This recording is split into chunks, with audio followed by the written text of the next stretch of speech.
Hello, and welcome to my latest video on the magnificent world of Soulsborne, a world of demons, knights, beasts, samurai, demigods, and much more. A world of castles, rancid underground settlements, dark twisted cities, holy temples, mystical academies of magic. Need I go on? The thrust of this intro is to illustrate how delightfully fantastical and fantastic these games are, from Demon Souls to the Dark Souls trilogy to Bloodborne to Sekiro, all the way to the glorious golden Elden Ring. Oh, Elden Ring. I love every one of these games, and over the past decade or so I've indulged in repeated playthroughs of every one of them to the point where I know them very well. The level layouts, the enemy placements, the stats, mechanics and systems, and especially the bosses.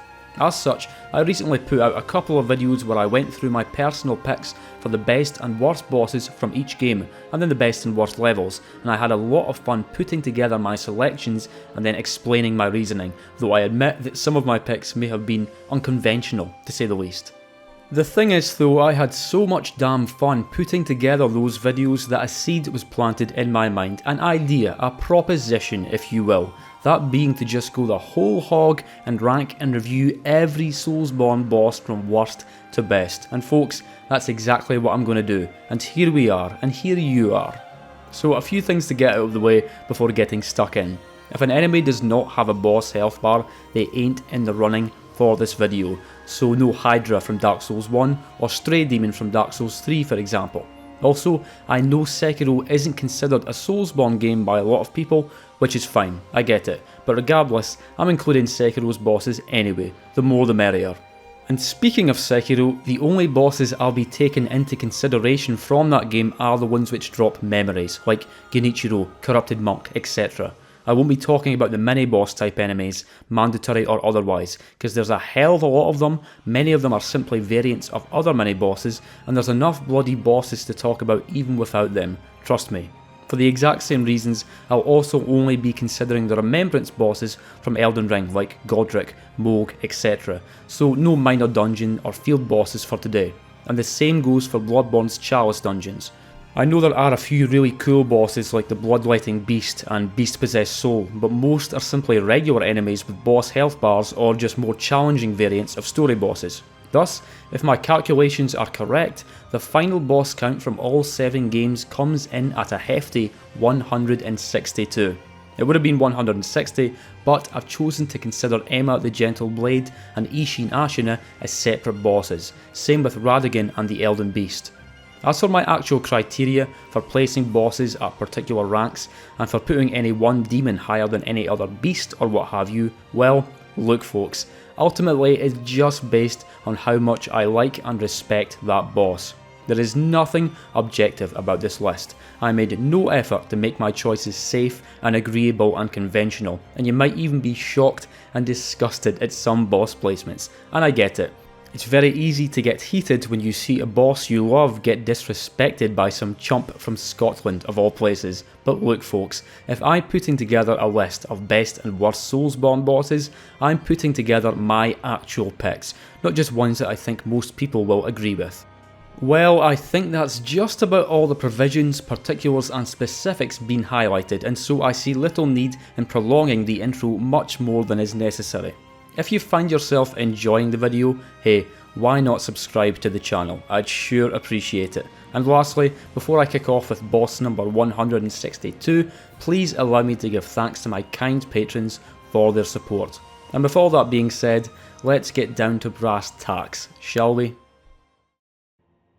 Look, I know I just gave a whole spiel about my list being unconventional and everything, but as avant-garde as my tastes often range, I still just couldn't bring myself to put anything other than the Bed of Chaos as the all-time worst Soulsborne boss. It sucks that bad.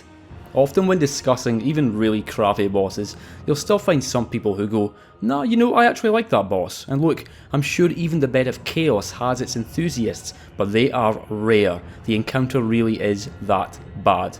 There's no real fighting involved, the run back is torturous, most of the boss's moves are cheap, either doing excessive damage or being designed to sweep you into a crack in the ground, and even when you manage to destroy its weak points at either side of the arena, you can still get one-shotted inside its core with a last-ditch Chaos Storm. There's also just an inherent lack of satisfaction with enemies like this, where you can't directly attack them. I see this big health bar, and I see this admittedly rather badass looking chaotic, flaming creature, but I can't actually whack it with my great scythe. It's more like the arena itself is the boss, and even when you do finally get inside, turns out it's just some dumb bug. Take that. I'd love to say that my mind had changed somewhat on the Bed of Chaos over the years since I first faced it, but it hasn't. This boss remains a certified stinker.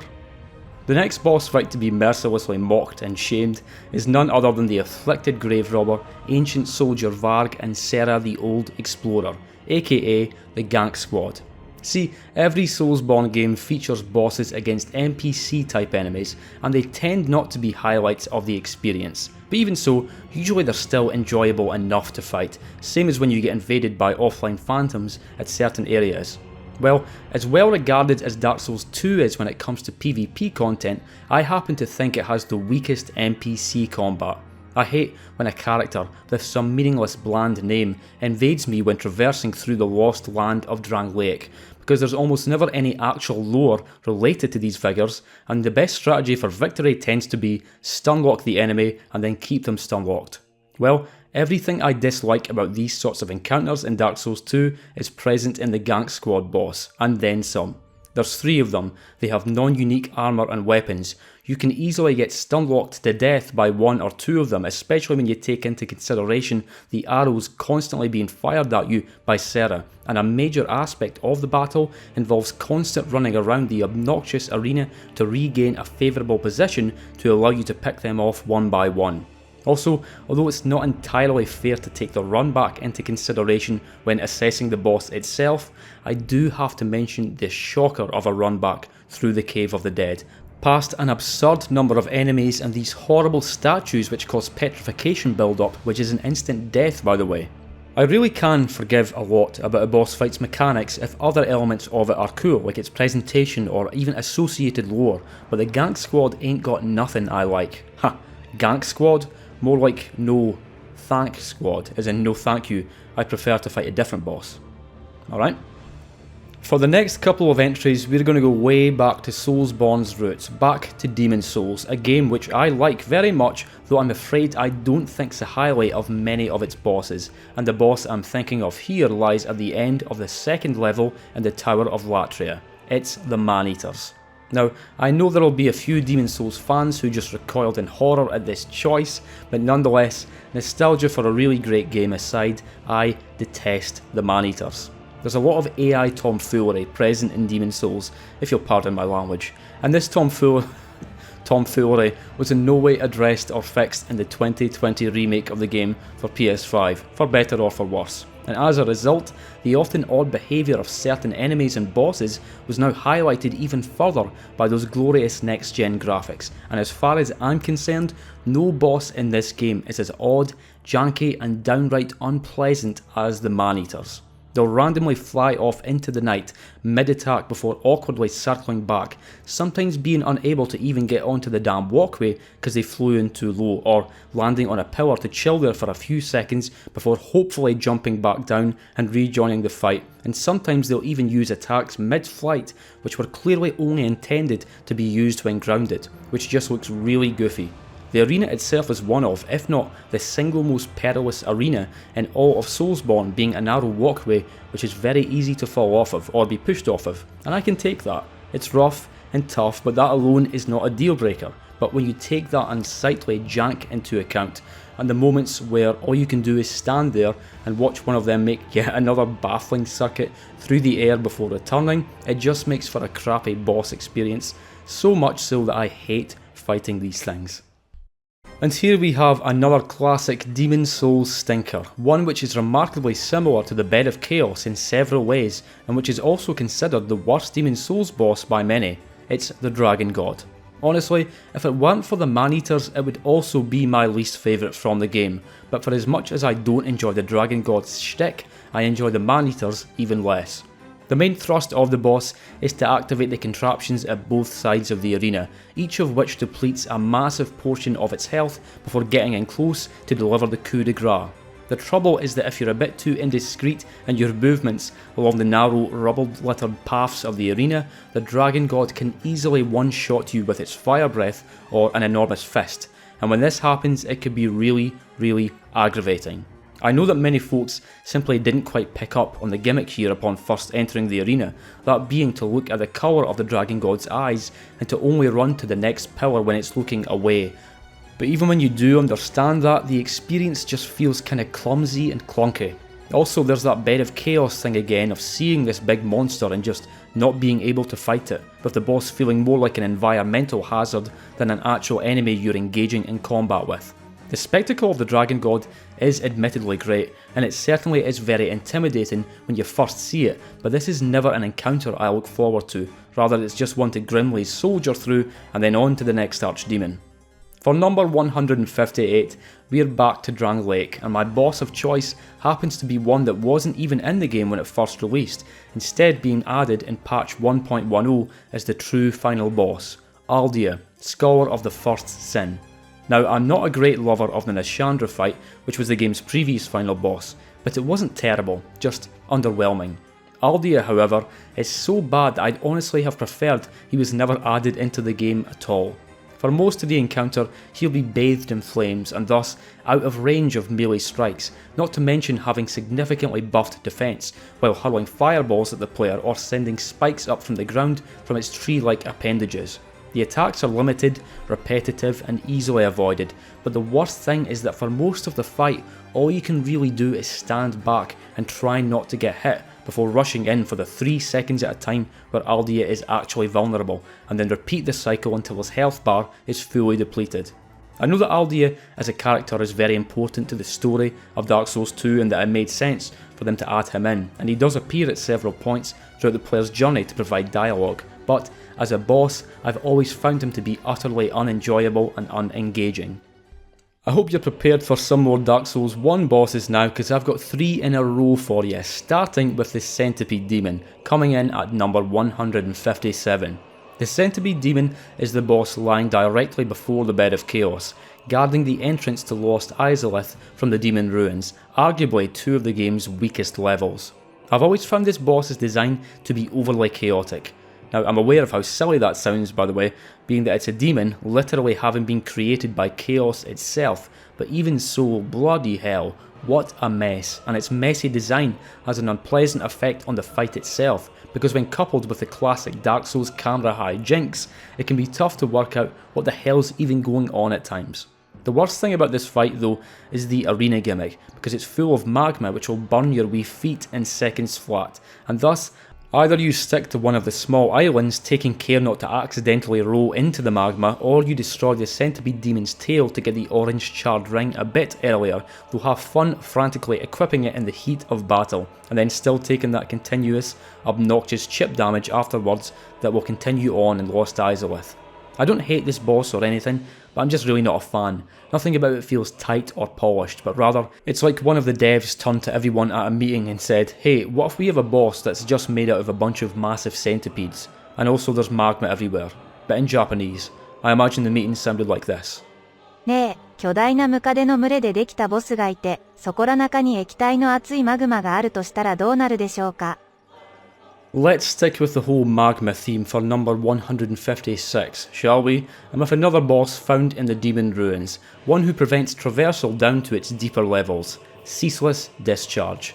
Now, if I was judging the boss purely on scale and spectacle alone, then Ceaseless Discharge would probably rank very highly indeed. The sight of this mighty, scorching titan as you enter its arena really is awesome, especially with it not actually attacking you unless you either attack it or nab the gold-hemmed set. However, unfortunately for it, I am not solely judging the boss on how it looks, because mechanically, well, it ain't great. It doesn't have many attacks at all and they're very slow, but even so, the hitboxes here can be, shall we say, questionable. I'm not suggesting that this is a particularly difficult boss, though if you try to take it on right after beating Quelag when you're still likely to be rather low leveled, then it certainly can pose issues, especially if you're getting one-shotted by its attacks, though it's always fun to just return later on when you're much stronger to destroy its health bar. The boss isn't offensively bad or anything, it's just really not very engaging. You see an animation starting, you brace for impact, hoping the iframes will be kind to you this time, the attack lands, and then you whack its weird tentacle arm thing a few times and repeat. Of course, there is also the strategy of baiting its long range grab for an easy, cheesy alternative kill, which is pretty cool I guess, but all in all, just not a very good boss.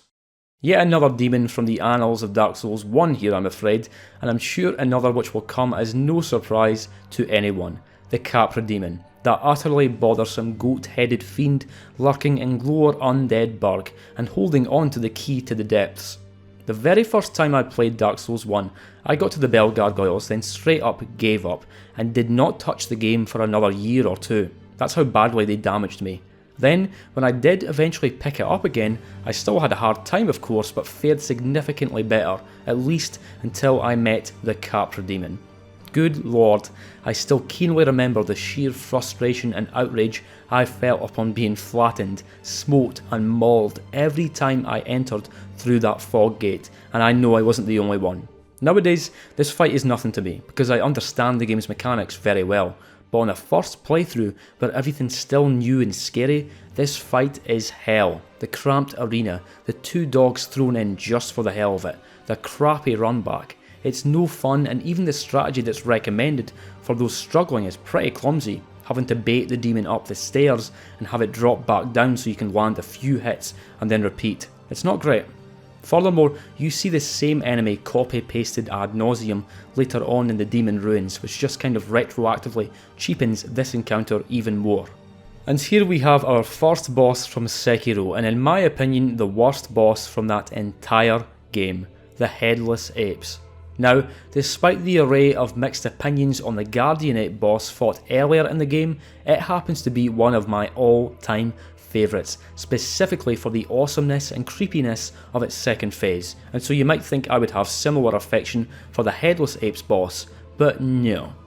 The single biggest bollock for this encounter is the inclusion of a second ape, because now whilst you're trying to dodge the Headless Ape's wide arcing swings, thrusts and perilous attacks, you've got another foe delivering wild arm swings and swipes, and to tell you the truth, I hate it. The one saving grace is that the smaller ape really doesn't have all that much health or posture, but even so, this encounter has just never worked for me. It is really challenging, but not in that tight, satisfying way characteristic of most Sekiro bosses, instead feeling overly chaotic and downright unreasonable at times. There are some bosses in this game that I don't super look forward to because of how intimidating they are, like Ishin Sword Saint, but for the Headless Apes, I don't look forward to them because, well, to put it scientifically, I think this fight's shit. For number 153, we must travel back to Demon Souls, I'm afraid, this time to Stonefang Tunnel, to the end of its first level, to the lair of the Armour Spider. This really isn't a super difficult encounter, but at the same time I do tend to die on it at least once on any new playthrough, though my main gripe with the Armour Spider is how tedious and repetitive the fight is. The bosses of Demon Souls are a great deal more simplistic than those found in the later games, which isn't necessarily a bad thing. I mean, more complexity doesn't automatically equate to higher quality, but sometimes that limited AI does come into full view and it can really draw you out of the experience and make you feel like you're just contending against a cycle of moves. This is how I feel when fighting the Armour Spider, especially with the attack where it douses the ground in a flammable liquid before setting it alight, forcing you to run to the back of the arena and repeat the cycle of moving forward past the fireballs and webbage, getting some hits in whilst dodging its melee hits, then doing it all over again a few times. And I guess the fact that the boss is entirely stationary also doesn't help with all this. I don't think the Armour Spider is a terrible boss, but nor do I enjoy fighting it at all, and plus its inclusion here in the level has always felt a wee bit random to me. One thing I do really like about Dark Souls 2 is the sheer amount of stuff in it. It has a ton of armour sets, loads of weapons and a damn plethora of bosses, though the upshot is that quite a few of them really aren't very interesting, and a perfect example is the Royal Rat Vanguard, which is barely a boss at all. Down in the Grave of Saints, far below the sunny vistas of Majula, lies a boss fog wall, and when you enter a fog wall you expect an exciting boss, be it a knight in shining armour, or a bizarre monster, or God knows what else, but behind this particular fog wall lies a bunch of rats. The fight is just with a bunch of rats, but one of them has a mohawk, and that's about all there is to say really. I guess the extra bit of spice added to the battle is that the rats do a wee bit of petrification build up on attack, but I've never been petrified once during this fight. It's just not very difficult to avoid their attacks. It's not that this boss is unpleasant or anything, it's just that the only things that even qualify it as a boss are the health bar and the fact that it's behind a fog wall and nothing else. Lame. I have very similar feelings towards the Prowling Magus as I do towards the Royal Rat Vanguard. Again, it's just a bunch of regular enemies which pose no real challenge. You just progressively take out more of the congregation whilst avoiding any lightning spears chucked your way, as well as the dark AoE attack. The Prowling Magus itself literally only has 2 attacks of its own, seemingly designed to only slightly inconvenience you as you go about depleting the 2 boss health bars. This really is about as nondescript as a boss can possibly get, and I'll be honest, I've already ran out of things to say about it, so probably best to move on to the next entry. And that next entry is the Folding Screen Monkeys, though it's probably the single most unique boss in this entire list, only really being classed as a boss because of its health bar and the fact that you are rewarded with a memory for defeating it. Honestly, the fight's more of a puzzle than anything else, featuring 4 monkeys who each have their own quirks, which makes them uniquely challenging to capture. Well, mostly challenging. The idea is to use the different features at each corner of the large arena to your advantage to counter the strength of that specific monkey you want to capture and kill, and I guess it's a pretty cool idea and the kind of near puzzle type thing which is very uncharacteristic of FromSoft games, but regardless I don't enjoy this encounter. It's pretty novel the first time you play through the game, but on repeated playthroughs it is just a pain in the arse. When I'm frantically flying through the level, desperately trying to catch some cheeky monkey only for it to evade me once again, I can't help but think, I don't want to be doing this right now. I want to be out in the world delivering plunging death blows and fighting actual bosses, not messing around with all this bloody monkey business. I do appreciate what FromSoft were going for here, and I like that they tried something new, but for me it all gets old very quickly. These things just drive me bananas. I'm sorry. We ain't done with Dark Souls 2 just yet folks, because there are still a few more of its bosses to appear down here in the scorned depths of the list, which brings us to number 149, the Skeleton Lords. Again, we've got another group fight with a crap ton of enemies, but the skeletons instead of rats. Although the 3 Skeleton Lords themselves are unique enemies, they pretty much just behave like regular enemies to the extent that they can even be backstabbed. Defeating one will then summon a load of regular skeletons, which also have to be taken down to gradually lower the boss health bar, which acts as a shared health pool for all enemies in the fight. They seem to have made this fight significantly more hectic in the Scholar of the First Sin version of the game, because I don't remember there being this many skeletons in the battle the one time in the vanilla version, and I guess that's kinda cool, but even so, the boss just boils down to a fight against a bunch of skeletons, and it really ain't that interesting. Also, I just find the concept of it to be kinda lame. That there are just these 3 so-called Skeleton Lords sitting in this random cave under a waterfall. It all just feels a bit arbitrary, tacked on, and ultimately uninteresting. Well, we had one rat-based boss already with the Royal Rat Vanguard, but here we have yet another, introducing the Royal Rat Authority, located in the doors of Pharos. The name of the boss is kinda weird to be honest, because that's clearly a coyote or a dog or something, a big old woof woof, not a rat. So I'll say what everyone already knows about this mangy mutt and its obnoxious pint-sized helpers. This fight is an awful mess in every way. Its attacks have really awkward timings and hitboxes. The smaller dogs can be difficult to hit because of their size, and whilst it can be a challenging fight, the challenge comes from how goofy and clunky it all feels. There's nothing tight about this encounter, and for all the criticism you can level at it, Dark Souls 2 really does have some tight boss encounters. The thing that kept me from placing the Royal Rat Authority just a bit lower on this list was its visual design, because to be honest, I do really like how disgusting it looks. It even has an attack where it straight up vomits on the ground, and it's really gross, but also kinda sick. Pun intended. Finally, we have our first Dark Souls 3 entry in the list, and while there are a couple more from the game coming soon, I do rate the game's bosses very highly. I'm a massive fan of Dark Souls 3, and I think it has some of the best bosses in all of Soulsborne, but I'm afraid Half-Light simply does not make the cut. I guess it shares similarities with the Gank Squad being an NPC based fight with Half-Light, Spear of the Church, who is accompanied by several painted guardian type enemies, though there is also a PvP element to the fight of course, just like with the old monk from Demon's Souls and the Looking Glass Knight from Dark Souls 2. Although the PvP aspect might put Half-Light a fair bit higher on the list for some, it doesn't for me. I have little to no interest in PvP, and I almost always play these games offline, and so whenever I go up against Half-Light, I just fight the regular version. Nonetheless, I don't really think this is a bad encounter, it's just not that great, although Half-Light himself can be very annoying to fight with his various special attacks. The NPC type fights can get particularly difficult in Dark Souls 3, and Half-Light is no exception. This next entry happens to be similar in nature to Half-Light, again featuring a PvP aspect where you could end up facing off with an actual player, with Demon's Souls being the first Soulsborne game to implement this interesting and creative feature, and that's the only reason why I have placed the old monk just ahead of Half-Light.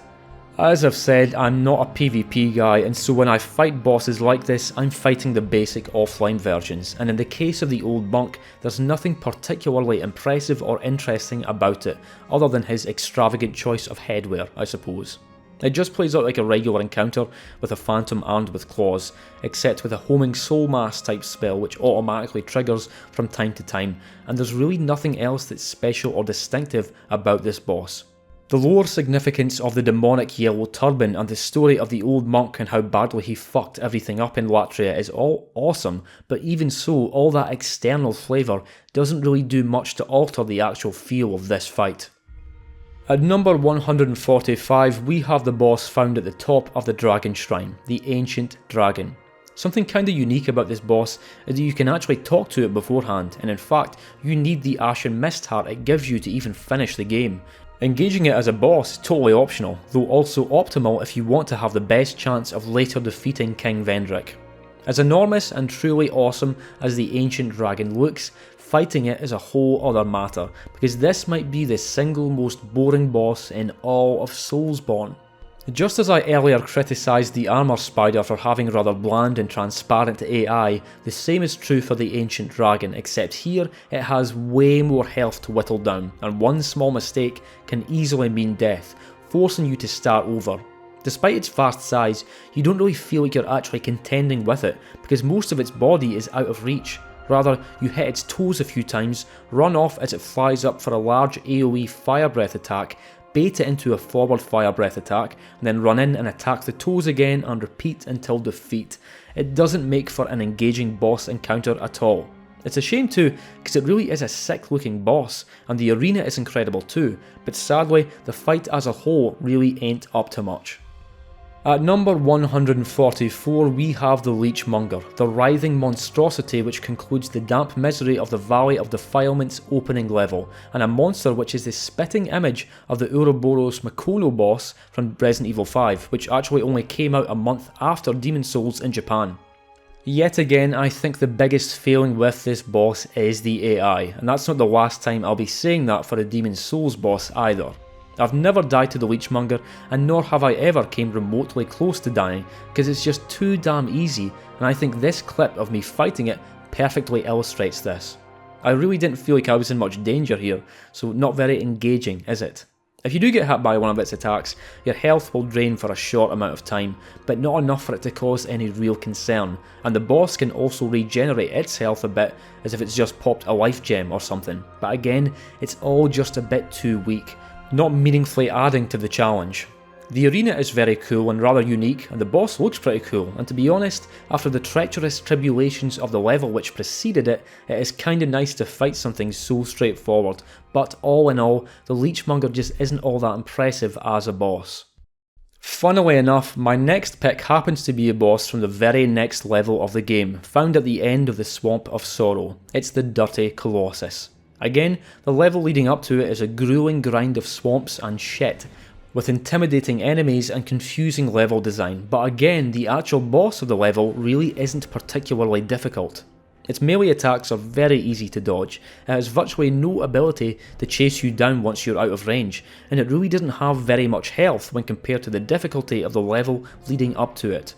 Some folks praise Demon Souls bosses for being more akin to puzzles, but it's more about figuring them out, then going in for the kill, rather than the intense exchanges found in Dark Souls 3 and Elden Ring, and that is somewhat true, but for a boss like the Dirty Colossus, there's really nothing to figure out. You just run up and hit it a bunch, and indeed the sheer lack of challenge here is why I've placed it so low on the list, because it's a cool enough counter in all other regards, it just feels a bit weak and impotent, for lack of a better word. At number 142 we have the Executioner's Chariot, found in an optional section of Huntsman's Copse guarding the way to the Brotherhood of Blood Covenant. I guess this is something of a gimmick fight, because for the first phase you don't actually fight it head on at all. I mean, you could try, but good luck. Rather, the strategy is to move further around the arena, avoiding the damaging spokes of the chariot by diving into the alcoves along the way before pulling the lever at the end to lower the gate, dismantling the chariot from the two-headed dark horse which gives it motion, after which it can be fought conventionally. Honestly, it's a really cool idea for a boss, and very unique. However, as cool as the idea is, the execution of it is a bit bloody frustrating.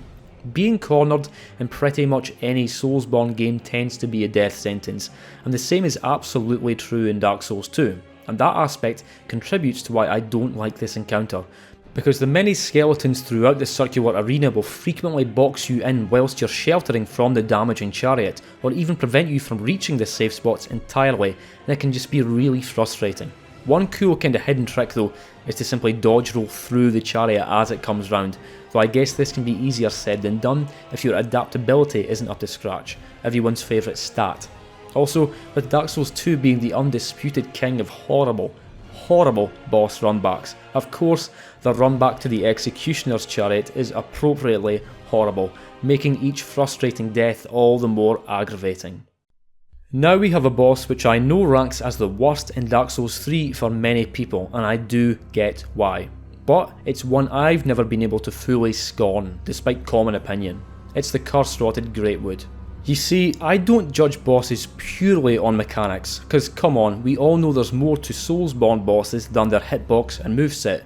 There's the associated lore, the scale, the sound design, the sheer awesome factor of it, and it's that awesome factor that has always left me with a soft spot for the Curse-Rotted Greatwood, cause holy fuck, this is one awesome looking boss. Actually fighting it, however, isn't quite so awesome.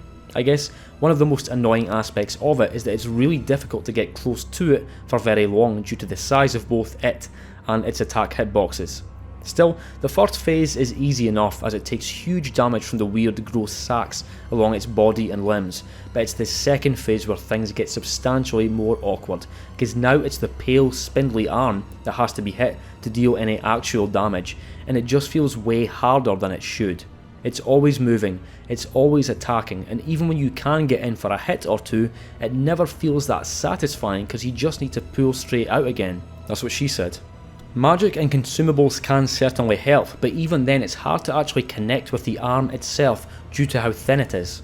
Nonetheless, I consider the Curse-Rotted Greatwood to be one of the most incredible looking Soulsborne bosses, and if the mechanics were better tuned, I assure you it would be significantly higher on the list, but then by that same token, if the visuals weren't so excellent, it would probably be a good bit lower. At number 140, we have Old King Allant. Honestly, bosses like this can be kinda difficult to rank because, okay, what was the developer's intention here? Was it to make a challenging, fast-paced encounter? No, obviously not.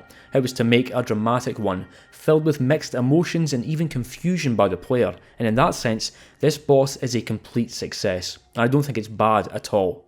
Nonetheless, if we were to dispense with all the romantic notions of what the developers intended and whatnot, and instead judge the boss purely based on how good the fight is, well, I guess I'd put it right here at number 140, though not with any enthusiasm.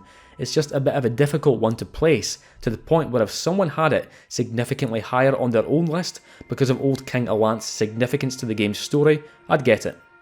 Once again, we're back to Dark Souls 2, and I'm afraid there's going to be plenty more appearing down here in the lower section of the list too. Though to any Dark Souls 2 fans watching, do not despair, because I think it has some awesome bosses too, who will appear very high in the rankings. Sadly though, Nashandra is not one of those bosses.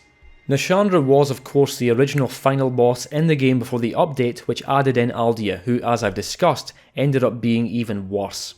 I'll say up front that I do really like her design. It's very HR Giger in style, and I also find her entrance here to be very creepy, but sadly, that's about where my praise ends.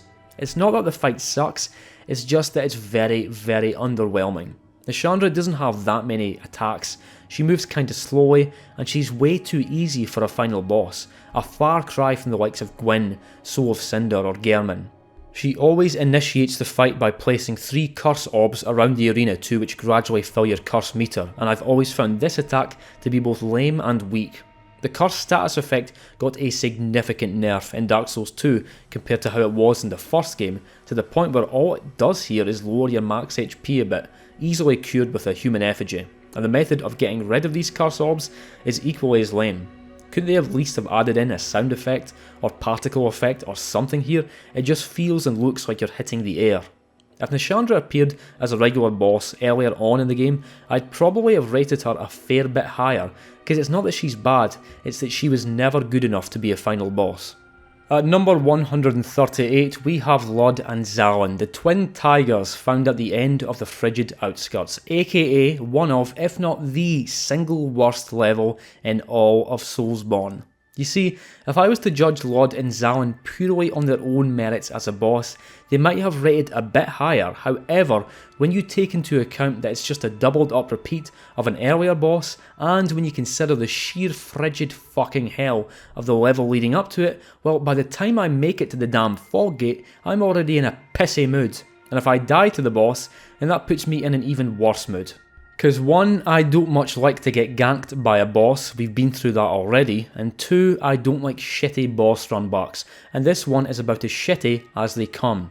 I'm not entirely sure how fair it is to judge a boss on the area leading up to it, and in an ideal world I wouldn't, but I just can't disregard it here. It's too significant and detrimental to the experience, to the point where when you say the words Lod and Zalin to a lot of Dark Souls 2 fans, they immediately think, oh god, the Frigid Outskirts, that place sucks. The level is intrinsically tied to the boss, and I'm afraid I don't like either of them. For as tough as the Asylum Demon and Taurus Demon surely were for brand spanking new players of Dark Souls, the real difficulty spike did not arrive until the fight with the gargoyles on the rooftops of the Undead Parish, and as a result, that particular boss encounter has a lot of notoriety amongst Souls fans, not because it's really super difficult, but because it's where the game requires a sudden elevation in what it demands from the player. And then they went and repeated the gargoyle fight in Dark Souls 2, except they made it less iconic and more kinda shit. It is an entirely optional fight of course, as are many bosses in Dark Souls 2, being found in a hidden area of the Lost Bastille, but nah, I just don't like the way the boss was executed. Rather than there being one gargoyle and then another which joins after enough damage has been dealt to the first, here you have 2 which immediately spring into action and then more progressively join the fight as more damage is dealt to the shared health pool, to the point where you can have a whole bunch of gargoyles on screen at the one time, encouraging you to focus on defeating one before moving on to another, rather than just spreading the damage out. Things can get very hectic very quickly, and although it is just about manageable, it gets really annoying trying to focus on one of them whilst being attacked by several others, often forcing you to run around the rooftops to try and isolate one for just long enough to fully deplete its individual health bar before moving on to another. I guess the actual boss mechanics are solid enough, but I just don't like fighting multiple enemies at a time in Dark Souls 2. It never feels smooth, and this boss is all about fighting multiple enemies at once. Now we're getting more into the region of the list where the bosses are a bit more on the lame or underwhelming side rather than being bad or truly flawed. And I think a perfect example of a lame boss is Scorpioness Nashka, who guards the way to the doors of Pharos from the Shaded Woods. I'm sure nearly everyone who saw Nazca for the first time probably thought much the same thing. Probably something along the lines of, ah, so it's like Quelag but as a scorpion. Some folk might even like the idea and design, but personally it does nothing for me, and when compared to Quelag, Nazca has significantly less presence and power. I guess the opening of the fight is kinda cool, the way how at first it just looks like a woman who's stuck in the sand before revealing that no, oh actually it's a massive scorpion thing. She uses a mixture of soul magic and melee swipes from her enormous stingers, which all feel kinda standard, though a nice touch is that you can actually knock her stingers off if you continuously target them. Her dumbest attack though is where she digs down into the sand, then chases you before emerging up for an attack, because turns out this could happen.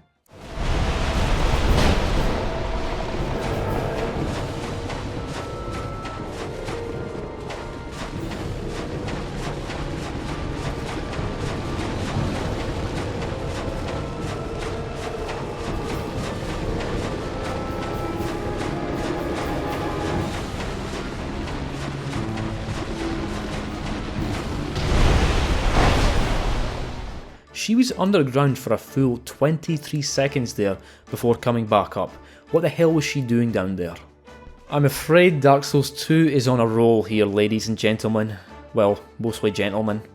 At number 135, we have the rotund rascal itself, the covetous demon found in Earthen Peak. Honestly, if you were to ask me the single most defining feature of the covetous demon, I wouldn't talk about its size or the rather interesting mechanic where you can shoot down corpses from above to distract the boss for a bit. Instead, I would talk about how damn easy it is. There's just no challenge to this encounter whatsoever. Its attacks are very slow and well telegraphed. It doesn't have all that much health and won't do too much to defend itself even as you have at it, and the whole corpse mechanic just isn't even remotely necessary for victory, though I do like that it's there. Despite the utter lack of challenge here, I do actually enjoy fighting the covetous demon. There's nothing unpleasant or obnoxious about this encounter, and there's something pretty fun about just hitting it a bunch and watching its health bar go down in a very simple way. But overall, it's just a low effort boss. Plus, FromSoft brought it back as a mini boss type enemy in the Crown of the Ivory King DLC, except whiter. I remember back on my first playthrough of Dark Souls 1, on my first explorations of Darkroot Forest, finding myself truly enchanted by its atmosphere and ambience, and the strange inhabitants wandering around its expanse, like the mushrooms, the bush things, and the stone guardians. But it wasn't until I nervously stepped through the high up fog wall that I became truly enchanted, both with the level and with Dark Souls as a whole, as that beautiful, serene music began to play, followed by the soft, glimmering descent of the moonlight butterfly. It really is a beautiful boss experience, but that beauty doesn't quite extend to the actual mechanics of the fight. If you're a magic focused player, I guess you're going to have a more than easy time here, but if you're more melee oriented, then most of the fight consists of just trying to avoid its powerful magic attacks, either blocking it with a shield with decent magic defense like the Crest Shield, or simply rolling through the projectiles before the butterfly gracefully perches on the ledge for a nibble of a sweet mossy treat before I hack it to death with my great scythe. Take that, you dumb butterfly. As boring as the fight can be mechanically, the mechanics are still solid enough, and the whole Moonlight Butterfly experience ultimately is a pleasant one. Let's stick with Dark Souls 1 for another entry, shall we? Introducing the boss of the Catacombs, Pinwheel. Now, Pinwheel does have the reputation of being one of the all-time easiest Soulsborne bosses, though a significant reason for this is that most folk take him on quite late. Of course, you can access the catacombs extremely early, even before venturing into the Undead Burg. Pinwheel can be your second boss if that's what your heart truly desires, but generally that is not advisable, because the catacombs is a difficult area at the best of times, and especially difficult for a low level character, which makes the easiness of the level's boss a bit confusing. As such, on my most recent playthrough of Dark Souls, I decided to take on Pinwheel a bit earlier than normal, not before going to the Undead Parish, but before venturing down into the depths and Blighttown, and turns out it's still a really easy boss. The only real difference was that it took a wee bit longer to kill than normal, but other than that it's the same old Pinwheel we all know and love. I am on record as not being the biggest fan of Dark Souls 2's Brightstone Cove Seldora level at all. I think it's bland to look at and even blander to play through, and nor do I enjoy its enemies or level design, and I'm also not a big fan of the level boss, the Duke's dear Freya, the enormous two-headed spider that possesses one of the great souls required to gain passage through the Shrine of Winter. The main feature of this boss is its two heads, those being the only parts of its vast body which are vulnerable to damage, though a nice touch is that one head will literally fall off after enough damage has been dealt, forcing you to go around and attack the other end. You can sort of see it here, although the head ended up bugging out a bit. Ha, get it? Bugging? Because it's a spider? Oh, fuck off. I guess my main point of disdain for this fight is all the smaller spiders thrown into the mix. Freya herself isn't super difficult on her own, and so to up the challenge a bit, all these smaller enemies have also been added in, whereas I would have preferred the boss itself be more challenging. Also, if you happen to summon in one of the nearby NPC phantoms for the fight, like Manhunter O'Hara here, what a dumb name, then it pretty much breaks the boss and renders it semi-harmless, because both heads can't attack at the same time. It's an okay boss, certainly not among the worst that Dark Souls 2 has to offer, but nor is it among the best. I'll be honest, I'm already sick to death of talking about Dark Souls 2's bosses, and I haven't even gotten onto anything from Bloodborne or Elden Ring yet, but alas, another Dark Souls 2 challenger joins the fray. It's Mytha, Baneful Queen, found at the end of Earthen Peak, guarding the entrance to the Iron Keep. One thing I really appreciate with Dark Souls 2's bosses is how often it introduces external factors which can be activated or manipulated to affect conditions inside the actual boss arena.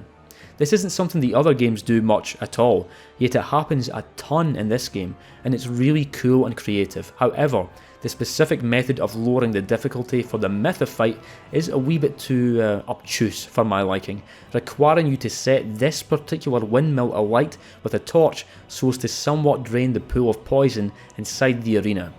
Bit weird. Once inside though, we're faced with the headless Serpentine Queen herself, who uses a mixture of spear attacks, tail sweeps and soul magic. She also has a really cool attack where she throws her head at you, which then explodes for a magic AoE attack, but me and Jester Thomas here nailed her before she could use it. I kinda feel the same way towards Mytha as I do towards Scorpioness Nazca. She's just a very standard boss, and even their actual movesets are rather similar, except Mytha is part serpent instead of part scorpion. The poison element of the arena is quite a nice touch though, and even if you lower the poison pool, she can still regen her health a bit by lurking in the perimeter, and small touches like this are why I put Mytha a bit ahead of Nazca. And finally, I have graced this list with an appearance of a boss from my favourite Soulsborne game, Bloodborne, and the boss I have chosen is Mikolash, host of the Nightmare. If I was taking the Chalice dungeon bosses into account, a Bloodborne enemy would have been included earlier on this list, trust me, but as I've said, I am not taking them into account, and so yes, it has taken until number 130 before something from the game has finally appeared. I really don't think any of Bloodborne's bosses are bad, but there are a few underwhelming ones, and I do think Mikolash is one of them, which is a shame, because it could have been incredible, because parts of the encounter are incredible. The music and atmosphere are superb, perfectly complementing the labyrinthine nature of the halls of the Nightmare, all the while Mikolash rants, raves and mocks your hunter as you desperately try to chase him down. If you don't understand the gimmick of having to lure him into specific sections of the level, then it can be very frustrating when you can just never seem to catch him, but once you do back him into a corner, the actual fight begins, and unfortunately, this is where the experience kinda breaks down. Mikolash has no unique attacks of his own, but rather he'll only use basic unarmed punches, spam the Augur of Ebritus, or as can be particularly problematic, he'll use a Call Beyond in Phase 2 which has the potential to easily one-shot you. It's really odd that FromSoft did this, because it both could and should have been so much more.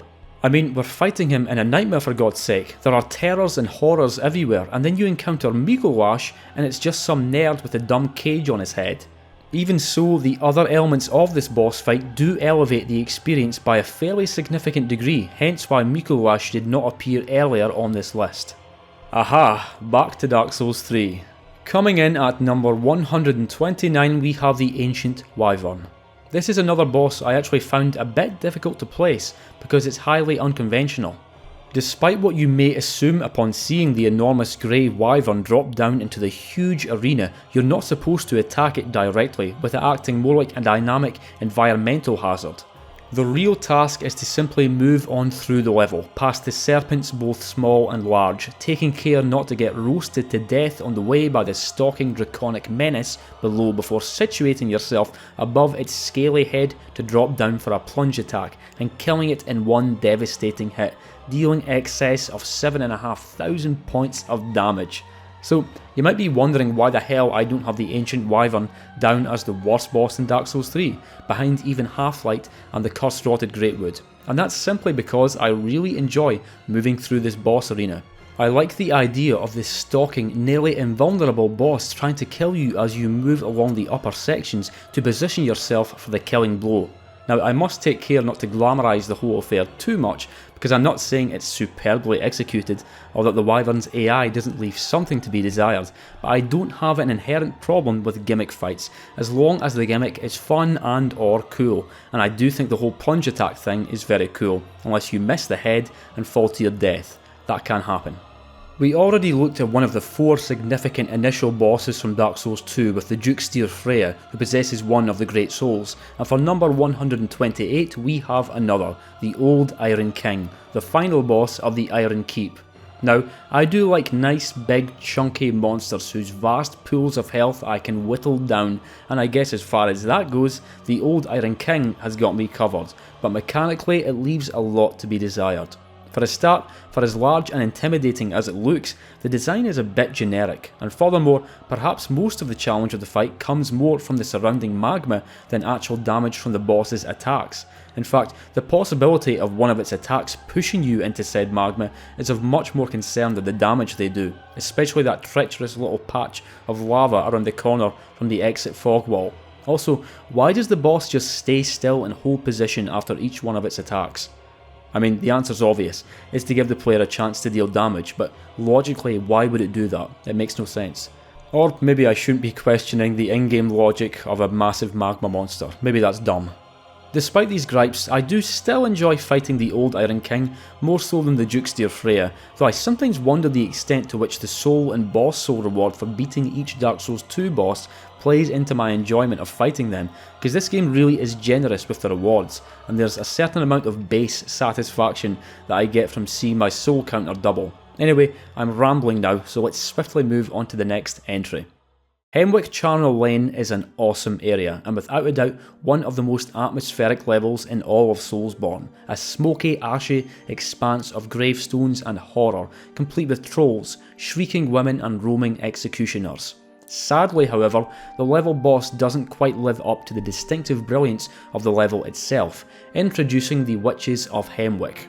Like I said before, I don't consider any of Bloodborne's bosses to be bad, but the Witches of Hemwick are without a doubt one of the weaker ones.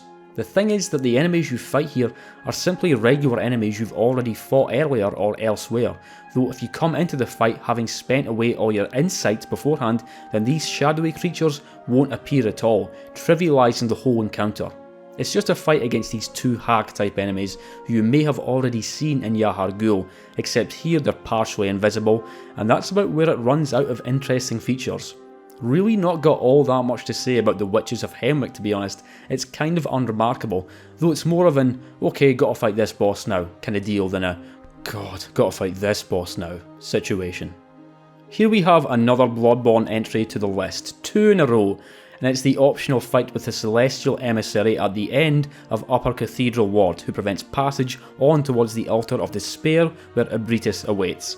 I mean, I'll make no bones about it, this is a gank fight. A gank fight with a large gang of these bizarre alien boys who, despite looking rather foolish with their wobbly blue heads, can hit surprisingly hard, though that's especially true of the main one responsible for the actual boss health bar, who balloons up to several times its original size in Phase 2.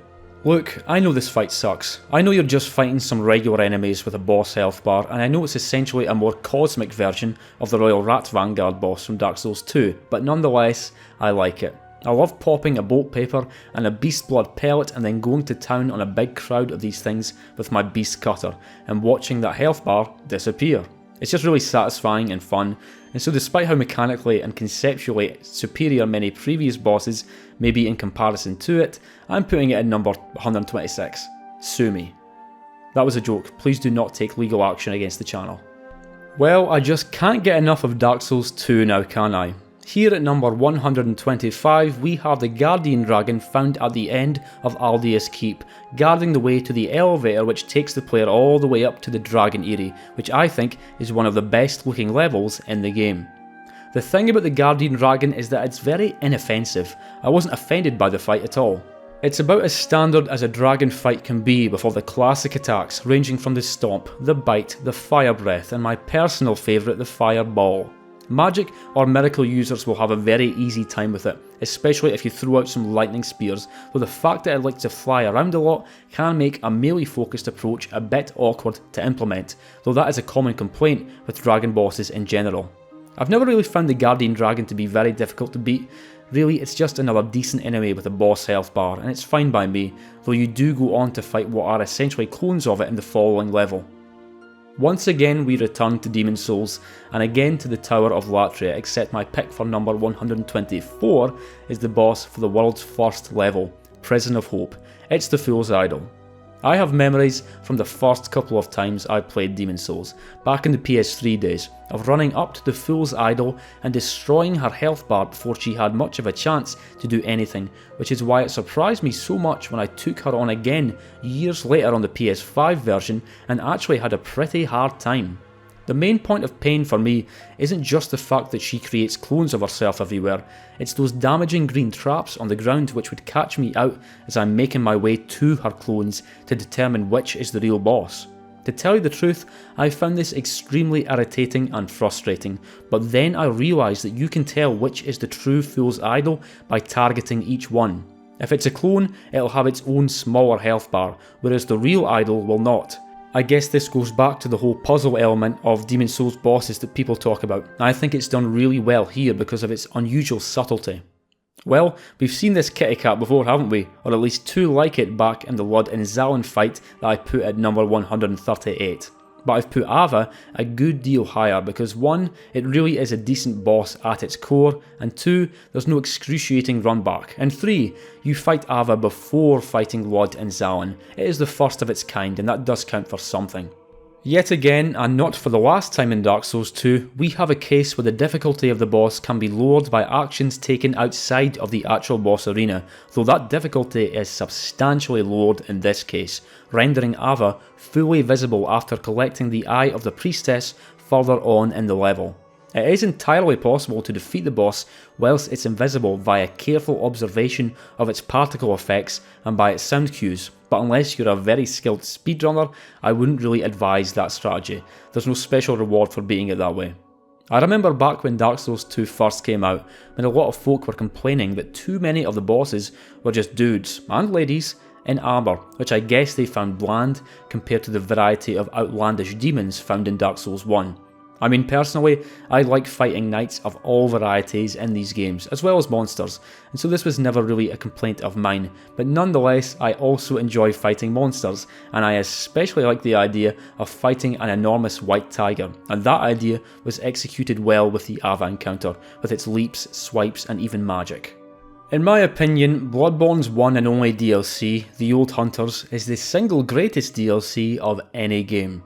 I already adore almost everything about Bloodborne's base game, but then The Old Hunters came along and straight up surpassed it with its even more visceral horror, incredible level design, and legendary bosses. But speaking of its bosses, there is one encounter in particular which doesn't really come close to matching the quality of the others, and that boss is the Living Failures.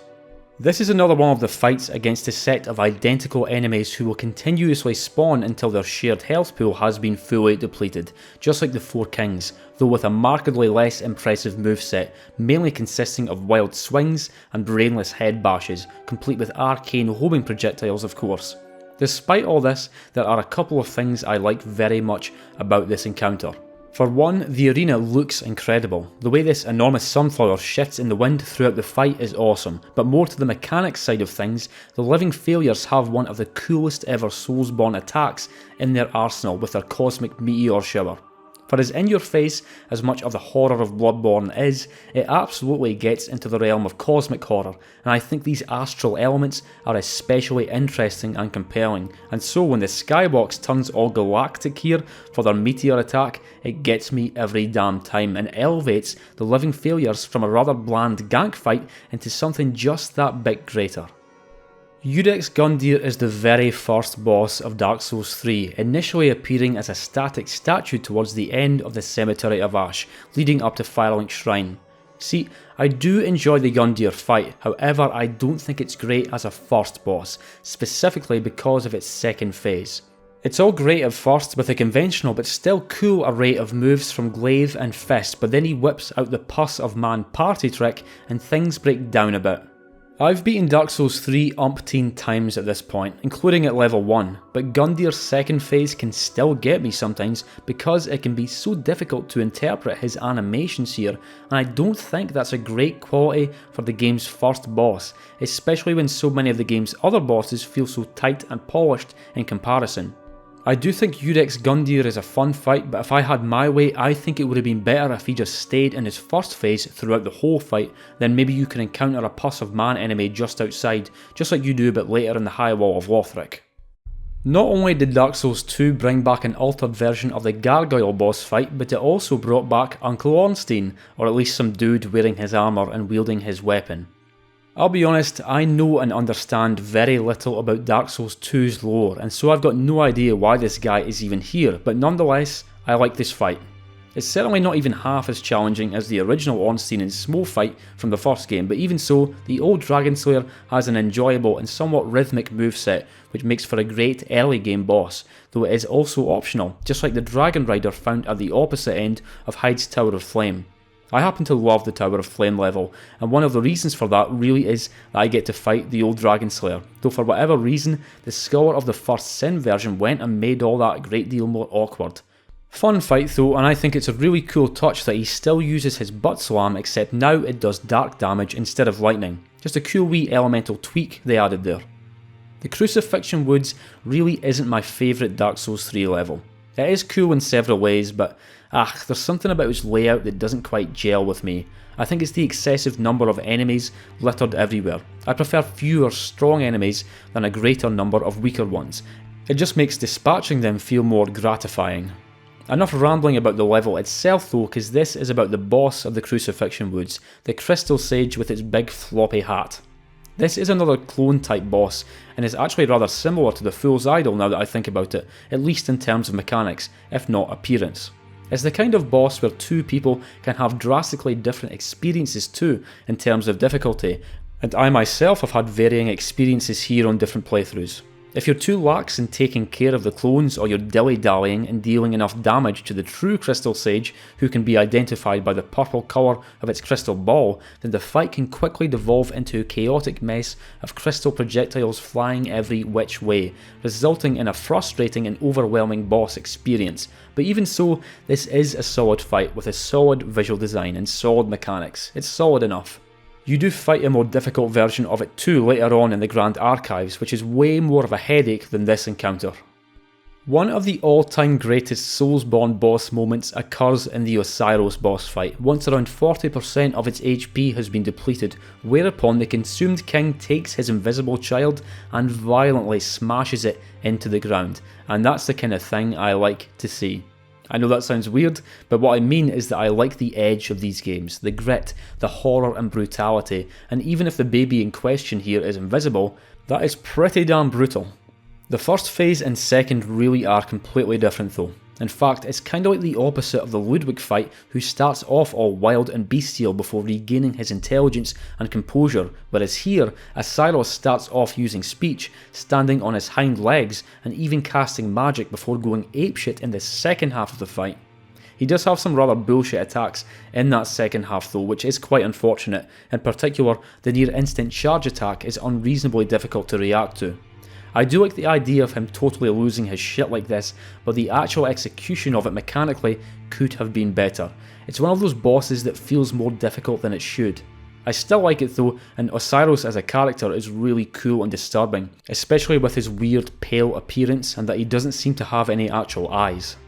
Whereas Osiris was something of a perversion of the form of a dragon, I guess you can say much the same about the Gaping Dragon from Dark Souls 1, except this thing is anomalous in a different way. When it comes down to it, the Gaping Dragon is neither a difficult or technical boss, but nonetheless I remember having a very tough time with it on my first journey through the game, though at the same time I had a very poor understanding of the game's mechanics. In fact, I didn't even understand that invincibility frames were a thing until my second playthrough.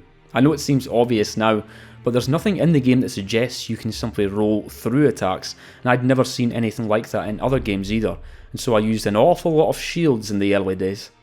Being a sewer beast of such prodigious size, the Gaping Dragon is distinctly slow and lumbering with much of its attack animations, like its forward crawl, though you do have to watch out for that one because it removes about half your health if you get remotely near it, even from the back. Even so, this thing has some surprising acrobatic skills which require swift repositioning lest you get flattened by its vast form and then swallowed into that gaping hole. I remember playing this game with a buddy a good few years ago, and upon seeing this boss emerge up from the other end of the arena, he said something along the lines of, "That looks dumb, I don't like that boss design." Well, I do like this boss design, and I also love that you can cut its tail off for the Dragon King Great Axe, though I've never properly used that weapon now that I think about it, probably due to its strength requirement of 50. Speaking of having a poor understanding of the game's mechanics, I also didn't understand that equip load was a thing either in the early days, so I remember equipping the outrageously heavy Dragon King Great Axe and not even being able to roll due to being overburdened, but I just thought that's what happened when you equipped a heavy weapon or armour. Such ignorance. But then that process of slowly gaining an understanding of how the world and mechanics actually worked played a big part in making those early playthroughs so damn special. Sitting rather comfortably at number 116 I have the Taurus Demon, which for most people is the second boss they face in Dark Souls after that initial gauntlet through the Undead Burg, perhaps after a tense encounter with a Black Knight. If I were to judge the Taurus Demon solely as an enemy, I probably wouldn't have placed it higher than so many others. I mean, you end up fighting a multitude of them later on in the Demon Ruins, just like the Capra Demon. However, this boss battle just has too much cultural significance. Maybe cultural isn't the right word there, but everyone remembers the panic in their hearts once this thing jumps down from the tower and how your immediate reaction is to panic and run the fuck away. Then there's the two hollows shooting down at you from the tower to your rear, which might just give you the idea to go for a plunge attack, because God knows when you're a rank amateur. Rank amateurs! At Dark Souls, you need all the tricks and fine cheeses available to you. Like I said, the enemy on its own isn't tremendously interesting, but the arena and even its placement as an early game boss are solid, and speaking of the arena, I don't believe there's ever been another one quite like it anywhere else in Soulsborne. Well, here's another one that might surprise people a bit, but I really like the first boss of Dark Souls 2, the Last Giant, found in the depths of the Forest of Fallen Giants, which makes a lot of sense actually. See, it's really not a technical boss at all, to the point where all of its attacks are easy to read and easy enough to dodge, but even so, I love the design and its moveset is just pleasant for me to work with. The Last Giant certainly doesn't make for a challenging first boss, certainly not like Udex Gundyr, but you can still die to it, and again I don't quite love the idea of a very challenging first boss anyway, unless it's one you're supposed to die to like Genichiro or the Grafted Scion. By the way, one of my favourite Soulsborne tropes is when things rip their own arm off and or use that arm as a weapon, and it's so sick when the Last Giant does this for extra range. But was it really worth ripping your own arm out of its socket for a range buff? Just a really cool, simple boss, and I also love the implication that this is actually the Shattered Giant Lord who fell below after being defeated in the battle for Drang Lake when the Giants invaded the land. Coming up next is Seath the Scaleless, a holder of one of the 4 Lord Souls in Dark Souls 1 who resides in the Duke's archives before making a frantic entrance into the Crystal Caves as the player approaches its Crystal of Immortality. The Crystal Caves is one of those levels that looks strikingly beautiful, but that I don't really enjoy playing through very much, and I kinda have the same opinion when it comes to Seath itself. This is one of the coolest looking bosses in all of Soulsborne. I love how huge, pale and crystalline it is. However, the act of actually fighting it has always felt a wee bit awkward, with how its weird legs can block your movement, or how annoying it is to avoid damage when they start thrashing around, and how bloody common it is to get stuck in there with a clam when you first enter. Nonetheless, this really is a spectacular fight, and the Crystal of Immortality aspect is a really nice touch. I like waiting right by it while Seath slowly slithers over, and then fucking rolling right through it. Take that. Also, this was still back in the days when you get awesome secret weapons from cutting off the tails of dragons, and Seath was no exception to that, getting you the legendary Moonlight Greatsword. I'll never understand why FromSoft stopped including that feature in later games. I mean, why wouldn't you keep that tradition up? It's so sick. Now, the next 4 entries in the list are all very similar to each other, and as such, I'm going to cover them collectively, because I really don't especially prefer one over the other due to them being based off of the original. It's Vanguard, the Asylum Demon, the Stray Demon, and the Demon Fire Sage.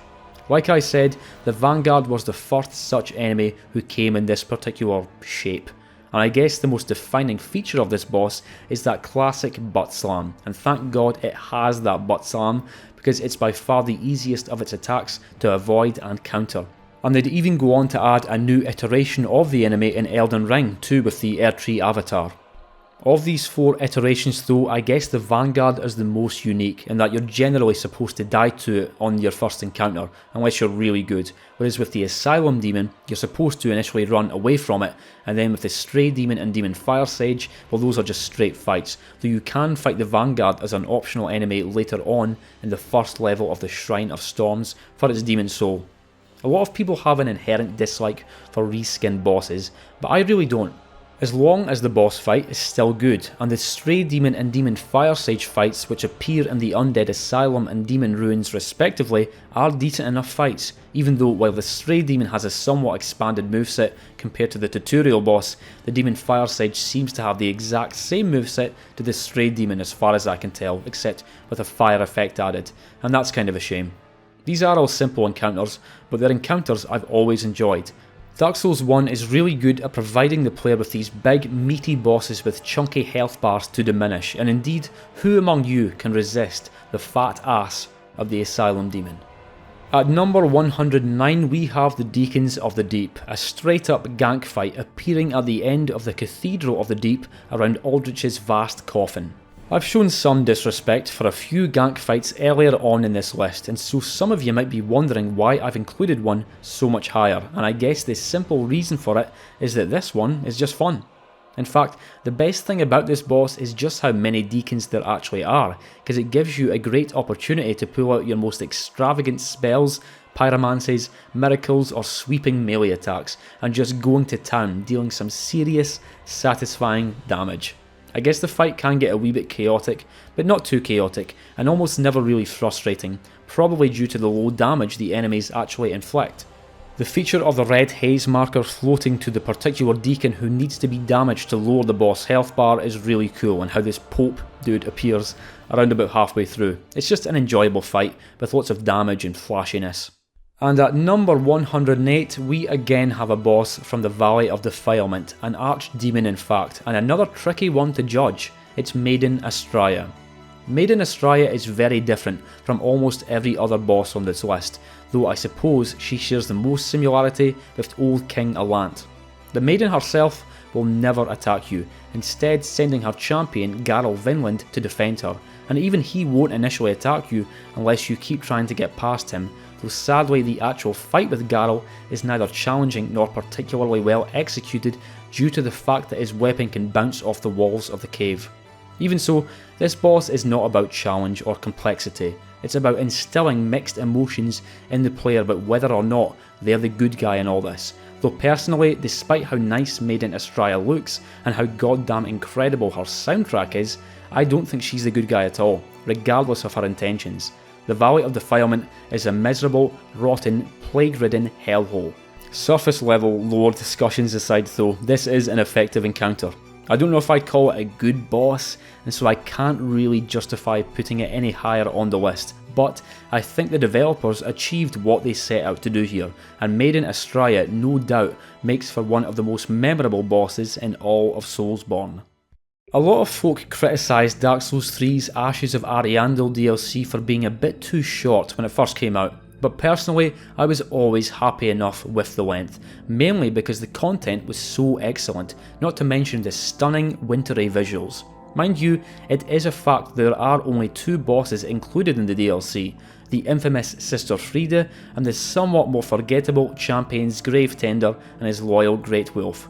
At first, you don't quite know what you're getting into with the fight, because the only initial enemies are a pack of wolves, a common feature in the Painted World, but then the Champagne's Gravetender himself joins the fight, though he seems to have forgotten his trousers. What was he doing with these wolves?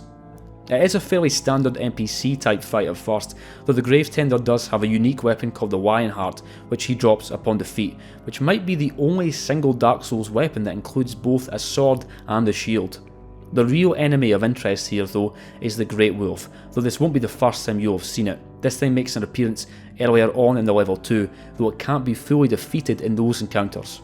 I'll be honest, this boss fight is kinda forgettable, and it's not even required to be beaten to finish the DLC, but I do think the Great Wolf in particular makes for a really enjoyable fight and complements the Gravetender very well in comparison to the infuriating clusterfuck that is the Headless Apes. I'm sure everyone remembers that first time they used the key on the door to the Bergenworth Lunarium and stepped out, seeing the feeble form of Master Willem sat on his rocking chair, who is by this point unable to even speak, instead only moaning and pointing towards the moonlit lake with his staff. At first I thought, well, obviously I'm not supposed to jump down there, I'll die. But then I thought, I guess I am supposed to jump down there, and down I went, into one of the most striking Soulsborne boss arenas there ever was, though Elden Ring would later pay some tribute to it in phase 2 of the fight with Renala. Despite being called a spider, Rom sure does look pretty damn strange with its vast, shimmering body, not to mention the tiny legs it scuttles around on, though if you later visit the mysterious Altar of Despair you get a good indication of how Rom would have looked with her original legs. Like many interesting boss fights, there's something pretty unique about it, that being that Rom will not attack you in the first phase, just allowing you to pummel her with your chosen trick weapon, most effectively with the aid of a bolt paper and beast blood pellet, though after the vacuous spider teleports away, that's when she starts pulling out all the arcane attacks. The biggest threat to success in this encounter though is without a doubt the army of smaller spiders which spawn in great number anytime Rom teleports, to the point where there can be dozens of them in the arena at the one time. Rom can absolutely deal massive damage with her arcane attacks, and even when she simply thrashes around, but good god, the smaller ones hit so hard, you could even say they hit excessively hard, and you can't call yourself a Bloodborne veteran until you've been near one-shotted from one of these things dive-bombing you. Mind you, for as troublesome as this boss can be, the Chalice Dungeon version of Rom is so much worse, having more spiders, more health and a smaller arena. It's actually possible to take Rom out really quickly if you're efficient and accurate in your attacks, and if you're bold enough to ignore the spiders, but the safest way really is to painstakingly take out all her minions and then focus on her, and it can get tedious having to do this on every attempt. Even so, I do still enjoy the fight, particularly how unconventional it is, how gorgeous the arena is, and how significant Rom is to the story, to the extent where the game world undergoes a significant change once she's been defeated. Accessible by entering the memory of Jay in the Forest of Fallen Giants, which puts you right in the thick of the battle for Drangleic, stands the Giant Lord at the other end of the defences, tall, imposing and well armed and handsome. Now, I'll be the first to admit that this is one of those cases where my logic can break down a wee bit, because while this is absolutely a flawed fight, I still really like it. The camera stinks, so much so that you can only ever see about half of its body, and even once you get close to it, it'll mostly use stomps, not the most interesting attack from a boss like this, albeit with the occasional easily avoided sword swipe, and despite this being a very late game boss, it's damn easy, to the extent that it's great for farming souls if you've got some spare bonfire ascetics. Despite all this, I simply find the giant lord to be really enjoyable to fight, and the idea that you and it are doing battle in the middle of this much larger battle with so much chaos in the background is all really sick, and goes to show that tight mechanics and intense difficulty aren't everything when it comes to making a fun boss. Not sure I'd call this a great boss, but it is fun, and that's the most important thing. The Catacombs of Carthus isn't exactly my favourite level in Dark Souls 3, and as for the Demon Ruins which lies far below it, I have even less fondness. As for the area boss though, I think I have a greater opinion of it than many Dark Souls 3 players. You fight all sorts of skeletons throughout the Dark Souls games, but High Lord Wolnir has to be the largest and spookiest, even more so than those big fuckers from the Tomb of the Giants, but don't even talk to me about those bloody dogs, they've given me enough grief. Like a sizable portion of Soulsborne bosses, Wolnir is a gimmick fight. Rather than the strategy being to simply attack him head on, these three bright glowing bangles on his bony arms are the weak points, exploding in a satisfying flash of white light when destroyed and taking off a third of his health each time. I've said before, I am A-OK with gimmick fights as long as they're fun, and I've always found the Wolnir fight to be pretty damn fun, though I have gotten unlucky before where he spammed his forward charge attack to the point where I get overwhelmed by the purple bong smoke and die, and that sure ain't fun. But what can I say, I still like it enough. Mind you, I'd completely understand anyone who'd put Wolnir significantly lower, and I do agree that there was some missed potential to this fight. I think I would have preferred that they ditched the bangle gimmick, ditch the smaller skeletons that flood the arena, and make it more of a straight fight, but hey, this is what we got instead, and it's alright. The first Dark Souls game did only receive a single DLC, that being the much loved Artorias of the Abyss content pack, which arrived a bit over a year after the base game. Sure wish I could say the same for Shadow of the Erdtree, but alas, here we wait. Artorias of the Abyss introduced some sick bosses, but it all starts off with a very decent boss, the Sanctuary Guardian who guards the way to Ulusil's Sanctuary, hence the name Sanctuary Guardian. Got that? I have always liked the visual design of it, but at the same time it's always seemed a tad out of place to me. I mean, you never really encounter anything else in Dark Souls 1 that looks like this, though I guess you have travelled much further back in time here, which explains away that. It's a very fair boss with some cool attacks, both from flight and while grounded, and the lightning ranged attacks make use of that hidden effect in Dark Souls where they get extra damage and range if they hit water, a cool touch that's very easy to miss, which makes it even cooler in my book. And not only did FromSoft see fit to provide extra weapons as a reward for cutting off dragon tails, but they even did the same thing here with the Sanctuary Guardian for its guardian tail. Furthermore, if you come back to this arena later on, there are two Sanctuary Guardians here, though due to the lack of a boss health bar, it's not officially a part of this list. But nonetheless, that's a pretty intense challenge. In fact, despite how many times I've finished Dark Souls and its DLC, I don't think I've ever actually beaten these two, and nor am I likely to. Excluding the fight against the Vanguard in the tutorial which you're very likely to die on, the first genuine boss of Demon's Soul is against the Phalanx at the end of the first level of Boletaria, which happens to be my favourite world. As far as first bosses go, I think the Phalanx is excellent and a great conclusion to a great level. All through the gates of Boletaria, you'll be fighting lots of Dreglings, many of whom will drop firebombs and even turpentine, two consumables which are very useful throughout the level itself. However, it's when you get to the Phalanx that these things really come into play, and I always look forward to standing back and chucking a few firebombs at the slimy glowing core, and watching the splash damage being done to the lesser enemies surrounding it. I get a similar sort of kick from fighting the Phalanx as I do with the Deacons of the Deep. There's just a lot of enemies huddled tight around each other, and I'm going to see how many of them I can hit with a single attack. Phalanx really isn't difficult to figure out, and nor is it difficult to beat, but you can still die to it if you get careless, and these are attributes I really appreciate in an opening or early game boss. I mentioned before that one of the reasons I enjoyed Dark Souls 2's Tower of Flame level so much is that I get to fight the old Dragon Slayer, who I consider to be a straightforward and enjoyable boss, but I have very similar feelings towards the level's other boss, the Dragon Rider. This really is one of the easiest fights in the game, and that goes for both this version and the version later on in Drangleic Castle, where you fight two Dragon Riders, But low difficulty aside, I absolutely love fighting this enemy, and as silly as it might sound, its visual design plays a big part of that. The Dark Souls games feature a ton of awesome armour sets which are super detailed, remarkably well designed and memorable, with the Elite Knight set from Dark Souls 1 being a favourite of mine, and one that also makes an appearance in Dark Souls 2 and 3. Do you know what doesn't make an appearance in Dark Souls 3 though? The Dragon Rider set, or the Dragon Rider halberd, bow, twin blade or great shield, and that makes me sad because I think this is one of the sickest looking enemies in the trilogy. Yes, its moveset is very limited and basic, and yes, you do encounter it as a regular enemy later on in the game, but even so, I just love to fight it. Let's stick with the theme of very simple bosses for a second, shall we? And journey on to the end of the first level of the Shrine of Storms, past the skeletons, storm beasts and more skeletons, to the treacherous lair of the Adjudicator.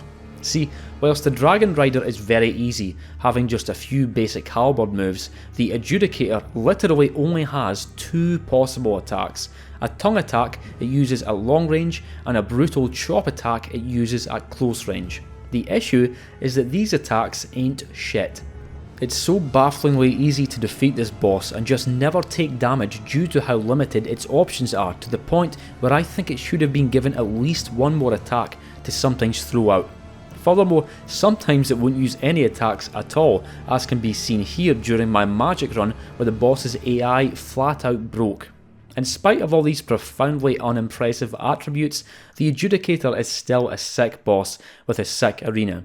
The design of it is crazy with that gaping bloody wound on its side, not to mention the whole having a bird for a head thing, though Bluepoint did change up its appearance a fair bit in the remake for whatever reason.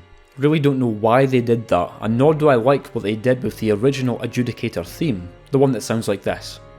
If you play through Bloodborne paying little to no heed of the third umbilical cord items found in the optional areas, then the final boss of the game will be none other than Gehrman, the first hunter, or possibly even Mergo's wet nurse if you chose the easy way out with the game's final choice. However, providing you've consumed 3 third umbilical cords, the true final boss is revealed, coming down from on high.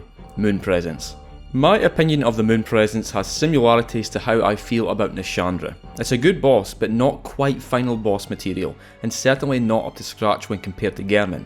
Even so, I don't want to detract from it too much because I do enjoy it, and to be honest, after fighting Gehrman, something comparatively easier makes for a pretty nice change. While I don't find the Moon Presence terribly challenging, I do find it difficult to not get hit by it. I guess its animations can make it a bit hard to tell when it's attacking and when it isn't. It is one of the very few Soulsborne enemies with nearly unavoidable damage too, unless you kill it extremely fast I guess, though you can quickly get the health back from this particular attack by making use of Bloodborne's rally mechanic. You know, it's a shame that Bloodborne is stuck at 30 FPS, I know. However, I feel that people are still a bit too harsh on its visuals. Personally, I get used to the lower frame rate after about 10 minutes of any new playthrough, to where I stop even noticing it, and despite the game having came out back in 2015, it still looks fucking incredible. God damn, I love this game.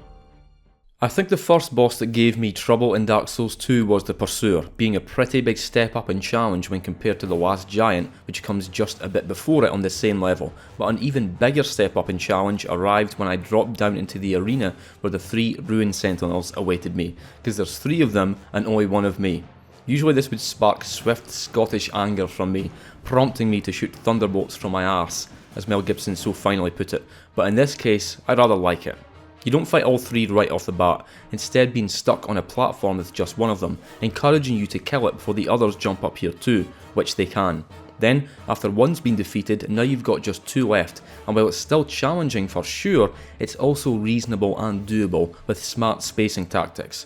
I simply must mention the Ruin Sentinel's awesome boss theme too, the one that's playing now.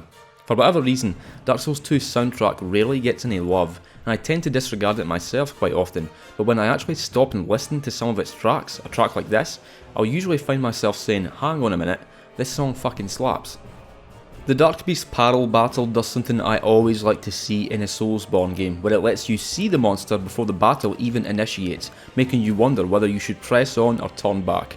It's one of the things I loved about Elden Ring's field bosses, the way you'd often see them roaming around, building the tension as you approach before the battle actually begins. Paro is a completely optional fight, and also slightly awkwardly placed. See, if you get kidnapped by one of these, what are they called? Oh. Then they drag you off to the Hypogean jail in Yahar'gul in a burlap sack, and from the lower levels you can encounter Dark Beast Paro, who explodes into thunderous action for a frantic and loud fight. But if you miss the Yahar'gul event, then you'll encounter Paro much later, when you're likely to be much more powerful and when you can make very short work of it, and not have to find out how much of a fucking pain in the arse it can be when you're trying to hit its thin yet somehow still hairy legs. Paro's AoE attack is the biggest nuisance here, though with proper timing it can be iframed through, but the true strategy is to make use of Bloodborne's stagger system, targeting specific limbs to keep it from fully powering up and becoming a real challenge. Super cool encounter, but fighting it early on can get quite frustrating, especially if you're using a weapon with poor range. It's one of the things that always kept me from being a big fan of the Deathbirds from Elden Ring 2, they're just kinda awkward to actually hit. We've already spoken about the Belfry Gargoyles, but that was specifically their somewhat shallow reappearance in Dark Souls 2, but here, a good bit higher on the list, we have the original encounter. The original fuck this moment for many first time Dark Souls players, myself included. That's not a joke, by the way. I literally sold the game after getting repeatedly hammered by these things and didn't play it for another year and a half or something, but I'm glad I did play it again, because I realised they weren't actually as hard as they first seemed. For a start, if you've introduced yourself to Solaire beforehand, which you absolutely should have, then he's available to be summoned, providing you haven't ran out of humanity, and providing you even understand what the hell humanity is/does on your first playthrough, which is not a given. Also, the gargoyles really aren't very tanky, same with most bosses from the first Dark Souls actually, and furthermore the second gargoyle's fire breath attack is actually really easy to punish. Despite all that, the encounter really can be a hotspot of frustration, especially considering the annoying run back and if you've used up all your humanity and gold pine resin already. Really sick boss and absolutely iconic, the perfect boss for the awesome level that is the Undead Parish. It's kind of a theme in Demon's Souls where the archdemons have some twist or gimmick or something which makes them irregular to actually fight, with the exception of False King Allant, which is just a straight up fight. The Storm King is no exception though, being one of the largest Soulsborne bosses and a solid gimmick fight. The first phase simply has you taking down the many smaller storm beasts hovering around in the sky, ideally with the nearby Storm Ruler sword, though magic or a bow also suffices. Once enough of them have been felled however, the Storm King makes its grand entrance, and it's all pretty fucking epic as you slice at the sky, dealing huge chunks of damage to its vast alien body each time. Mind you, as much as I enjoy hitting this thing, I don't so much enjoy the defensive aspect of it when it sends those weird projectiles at you. They're kinda encouraged to just hide behind this stone structure, but I don't really find this as engaging as it perhaps should have been. It's not a very fun sort of evasion. A lot of fans of the original Demon's Souls on PS3 rag on the remake for having diminished atmosphere and looking rather sterile in comparison, and I do agree with some of these arguments, but I also think the remake excels in other places, and a perfect example of that is the Storm King fight with the dramatic music and weather effects. If you're going to have a gimmick boss, best to try and make it as epic as possible. We've already covered the absolute shiter of a boss that was the Gank Squad way back at number 161, but there are another two bosses found within the Crown of the Sunken King DLC who are substantially better, and one of those is Alana, Squalid Queen. She's kinda like a mini version of Nashandra, but with an expanded moveset, not to mention being just much more challenging.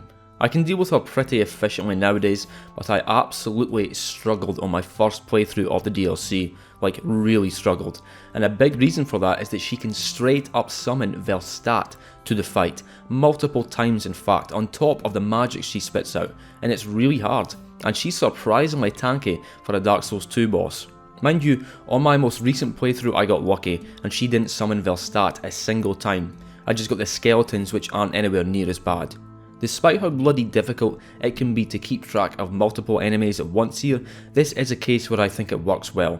Alana's pyromancies really keep you on your toes while you're taking out her minions, and Dark Souls 2 is kinda short on actually difficult boss fights, and so I like this one. She also gets bonus points from me for the fact that there's a small chance that instead of summoning the skeletons or Velstadt, she'll summon a small pig instead. I hereby award Alana 5 bonus points because of the small pig. I've had very different experiences with the One Reborn, which has shifted it in position from being one of my favourite bosses in Bloodborne to one where my emotions are rather mixed. See, if you come into this fight well prepared at a high level with a good weapon and maybe even with a beast blood pellet for some extra damage, then you can end things very quickly due to the stagger potential of the boss, chaining charge attacks with visceral attacks for crazy damage. If, however, you are a wee bit underleveled and actually have to fight the damn thing, this boss can be nightmarish. It can just be so difficult to actually get close to the thing due to it having a multitude of disgusting, often ambiguous limbs and appendages constantly kicking out at you, to the point where it can be hard to tell where you're supposed to actually hit it from. And these attacks really hurt, not to mention its ranged attack where it spawns a load of blood and guts on top of you. I always take out the maidens up above to begin with, but then this triggers the boss's second phase early, so even that comes with a downside. I completed a level 4 run of Bloodborne last year and had a ton of fun with it, but there were two bosses, just two, that gave me an extremely difficult time. One was Gehrman, who must have taken me well over 100 attempts, and the other was the One Reborn, who took far less attempts but caused far more frustration. Even so, this is a cool looking boss, maybe the most disgusting design FromSoft has ever came up with, and it can be fun and cathartic battle with the right setup, but I can't justify putting it any higher on the list. I guess Fendrick shares some parallels with old King Awant, with them both being kings and being utter shadows of their former selves by the time you finally meet them, though in the case of Vendrick, the encounter is anything but easy. In fact, when you first encounter him after taking down Velstadt, his defense will be so absurdly high that your chances of actually defeating him are slim to none, though it is technically possible, just not advisable. Yet again, we have another Dark Souls 2 example where things you can do outside the boss arena have a real effect on conditions inside it, with Vendrick's defense stat dropping substantially for every giant soul you obtain, up to a maximum of 5, that being the number where his defense finally goes down to baseline. The thing I've always appreciated about Vendrick is that while his moveset is very limited and basic, he can still be really difficult. Just when you get cocky and think you've got the shambling hollow all figured out, he'll catch you at the tail end of one of his wide arcing swings and destroy your health bar, or surprise you with a long range jump attack from across the arena, and I really like that. It's just a large man carrying a large sword, swinging it from side to side with the occasional overhead slash, but it's still engaging, challenging and quietly emotional, the way he doesn't even react to your presence when you first walk in. Sick, simple fight. When someone says the words Anor Londo to a Souls fan, many of them will immediately think of Ornstein and Smough, the terrifying guardians who prevent the way to Princess Guinevere, but let's not forget about Gwyn's other child, the Dark Sun, Gwyndolin. You can gain access to him by becoming a member of the Darkmoon Blades or by taking out Guinevere, but I personally always just go the route of getting the Darkmoon Seance ring from the catacombs and passing beyond the fake statue of Lord Gwyn before barging rudely into his unique and memorable boss arena. The first bunch of times I attempted Gwyndolin on my first playthrough went really badly, because if you haven't figured out that you're supposed to seek shelter from his attacks and then dodge roll through the strong magic attack, he can end you remarkably quickly, particularly with his knife projectiles. Mind you, once you work out this strategy, the job is half done, because as elusive as he may be with his teleporting tendencies, Gwyndolin does not have all that much HP. The boss is a great deal simpler than many others that fell lower down in the rankings, but even so it's built on a solid idea and executed well, and I'm really glad that this boss is here because it does a lot to add to how awesome a level Anor Londo itself is. One aspect of Dark Souls 2's gameplay that has attracted well-deserved critique over the years is just how difficult the levels are in comparison to the bosses, in large part due to the extent to which the game enjoys throwing multiple enemies at you at once, and how unpleasant it feels to fight multiple enemies at once in this game, and few areas throw as many enemies at you at once as the Shrine of Amana, though the Scholar of the First Sin version of the Iron Keep also thoroughly takes the piss a bit. Jesus. Despite the difficulty of the level leading up to it, the boss itself really ain't so bad in comparison, but it is a boss that I like. Super grotesque design, and there's something profoundly ambiguously disgusting with the way it peels its outer layer to reveal its skull-like visage. Many of its attacks involve flopping its weird arms out at you, as well as its water projectiles, but my favourite is the one where it rears up to its full size before belly flopping down at you. I like it for the same reason I enjoy the appearance and attacks of the curse-rotted Greatwood. Big, weird enemies with grand attacks just please me on some weird level. Apparently the painted world of Ariamis was the first level that FromSoft actually designed for Dark Souls, and it really shows, though I do mean that in a good way. It's very dense and intricate, with myriad secrets and treasures for those willing to look for them. The final boss of the level is Crossbreed Priscilla, located in a circular arena, beyond which lies the exit to the painted world, back to Anor Londo. Of course, even after getting to the end of the level, past bone wheels and undead dragons, you don't actually need to fight Priscilla. You can just leave her be as she requests, and return to the land of the living. But I'm here to kill bosses and chug Estus, and I'm all out of Estus. That's not true, I have 6 left actually. Priscilla has the rare ability to turn totally invisible, a trait shared by a certain baby from Dark Souls 3, and this can make the fight particularly challenging when you don't understand how the hell to work out where she's going to attack from, especially when you take into account the bleed build-up from her Life Hunt scythe. Awesome weapon by the way, at least when used in conjunction with a blood shield and a blood bite ring. Of course, the trick is to watch out for footprints in the snow and then strategically position yourself for an attack, because she really doesn't have all that much HP, though this has the adverse effect of making it difficult to cut her tail off for her dagger without actually killing her. I feel similarly towards Priscilla as I do towards Gwendolyn. It's a great fight with a simple mechanic for the player to figure out, and the encounter as a whole carries a lot of essence, for lack of a better term. The beginning of Bloodborne is mercilessly difficult for new players of the game. Even with me having been a very experienced Dark Souls 1 and 2 player at the time, I remember getting absolutely rocked by all the villagers in central Yharnam, and no wonder when you consider how many of them there are and how much more fast paced the combat is when compared to those first 2 Dark Souls games, especially the second one. The first mandatory boss of the game is Father Gascoigne, but before that, at the end of the Great Bridge, you are introduced to the source of that scream heard earlier when climbing the game's first ladder. It's the Cleric Beast. I'll tell you what, for a first boss it's pretty freaking tanky, even more so if you chose the Threaded Cane as your starting weapon instead of the stronger Saw Cleaver or Hunter's Axe. The Cleric Beast isn't some basic bitch of a boss with a handful of attacks either. It's got a fairly complex moveset, complete with grab attacks and buffs, and you might even find that you need all of those 20 blood vials to take it down. Of course, I earlier praised the Phalanx boss from Demon Souls for how much it encourages you to use firebombs and turpentine to make that fight easier, and a similar thing is done here where you could use oil urns and Molotov cocktails to make that big health bar more manageable. Although a bit tricky, the Cleric Beast is still a very appropriate boss for the central Yharnam level. At this point in the game, things are still somewhat comprehensible with the theme of beasts and blood, and so what better opening boss than an especially formidable beast, and leave the whatever the fuck this is until much later. As violent, bloody and frankly insane as the opening beats of Bloodborne absolutely are though, things become a bit more eerie in the Cathedral Ward where you encounter the church servant type enemies, looking more pale and strange than bestial, but the first proper anomaly for many people will likely come just outside Odin Chapel as they get lifted up into the air and crushed by some invisible force.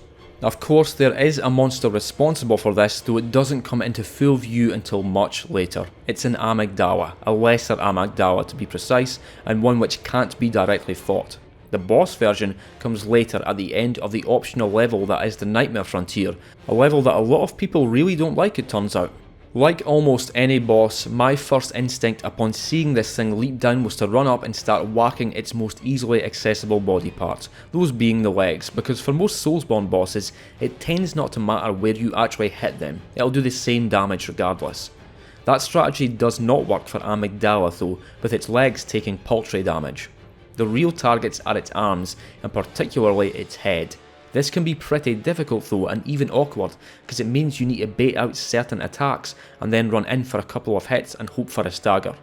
Amygdala does seem to have a bit of an AI flaw though, but it's not difficult to bait out its easily dodgeable jump attack for some free hits to the head, and sometimes it will even just spam this attack if you position yourself just so. I mentioned before with the last giant fight from Dark Souls 2 that I get very excited when I see bosses rip their own arms off, because it's just cool and sick and gnarly, and so you can imagine my delight when this happens. Now that's a sick move. This amygdala does not give a fuck. It does make it a bit harder to hit the arms though, because the ripped off arms don't take damage, of course.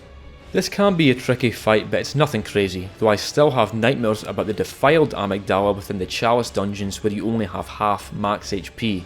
That might be one of the most brutal encounters in all of Soulsborne.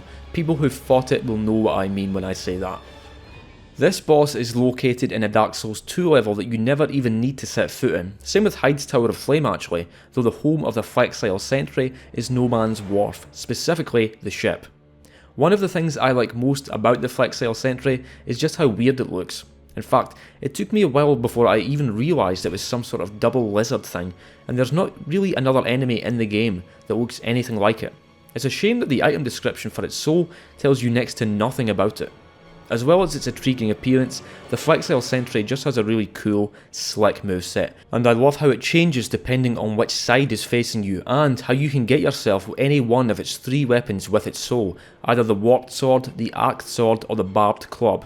Say what you want about Dark Souls 2, but it has so many cool weapons to choose from, and it makes beating a boss all the more exciting when you know that you can get its weapon, or weapons. This battle also has a kind of subtle feature where the longer you fight this thing, the higher the water in the arena will rise, to the point where your mobility gets restricted, though I think most people beat it long before that actually happens, so I guess it's kind of pointless, but I still appreciate that it's there. The intro cinematic to Dark Souls 1 is sick, we can all agree on that. It excites and ignites the imagination with all its mysterious talk of dragons, gods, souls and darkness, and I found the way it introduces the important figures like Gwen and Seath to be really effective at making you want to know more about them. But of all the characters shown in that cutscene, the one I was most initially compelled by was Nito, Gravelord Nito. What a cool design for a character, or monster might be more accurate seeing as how it doesn't have any actual dialogue.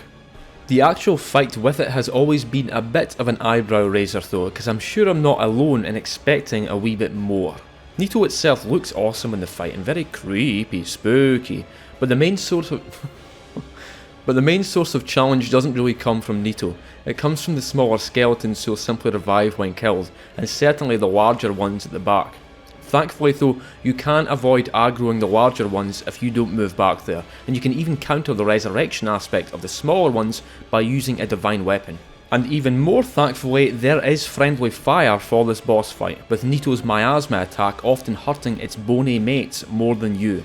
I guess it's Nito's speed that's its biggest weakness, because it's really not difficult to just get in there and lay into it and then get back out when the miasma attack is coming, though the delayed effect of its ground Gravelord sword attack with the woman's scream as an indication of when you should roll is genius, really adding to the horror and flavour of this spooky, silent being. My favourite part of the fight though is at the end when you see that it's not just some weird floating thing with a purple cape, but that it actually has a full skeletal body. I'm not saying this boss couldn't have been better, but I do still like it a lot. Next up we have the Rotten, a boss that actually has some distant relationship with Gravelord Nito to the point where if you beat it in New Game Plus, you get the old dead one's soul, referring to Nito.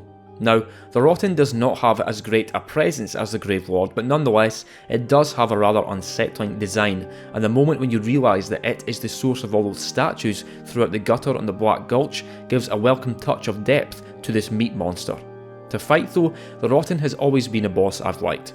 Despite being so horrific in appearance, I've always found something enjoyably conventional in its moveset, which mainly consists of chops and slashes with its large cleaver or its free arm, though speaking of its arms, both can be cut off if specifically targeted, which is sick, but then they do grow back, which is also pretty sick. Unfortunately, both I and others have fell victim to some pretty questionable hitboxes from its grab attack, though as ever the adaptability stat likely plays some foul part in this.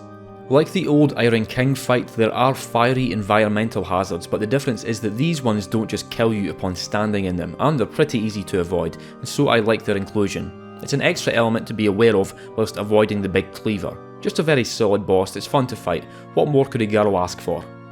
Well, I guess this one might be a point of controversy in the comments section, but even so, at number 83, I have the Flame Lurker. Not that 83 is a bad place to be in this list at all, but I know that it is many people's favourite Demon Souls boss, one they'd put a lot higher, but not me. Its design is cool enough, but I've never really been all that taken with it. It's just never quite swept me off my feet as it seems to have with so many others. I simply see the Flameworker as a solid enough boss that introduces a good bit of challenge to a game where the bosses generally aren't all that challenging. Mind you, I'd be lying if I said I was any good at actually fighting the Flameworker, because I'm not. I think it's the big explosion that accompanies many of its attacks that always throws my timing off, because the rolling and such in Demon Souls has always felt just a bit awkward to me, even in the remake. I'm not trying to make excuses or anything though, I'm not trying to blame the game.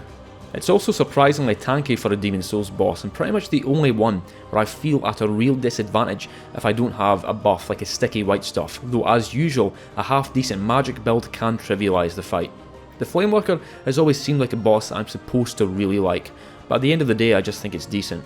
Maybe if Demon Souls was my first Souls game, I'd look upon its bosses with more fondness and appreciation, but I'm afraid Dark Souls was my first love, and so I'll take a Quelag over a Flameworker any day of the week.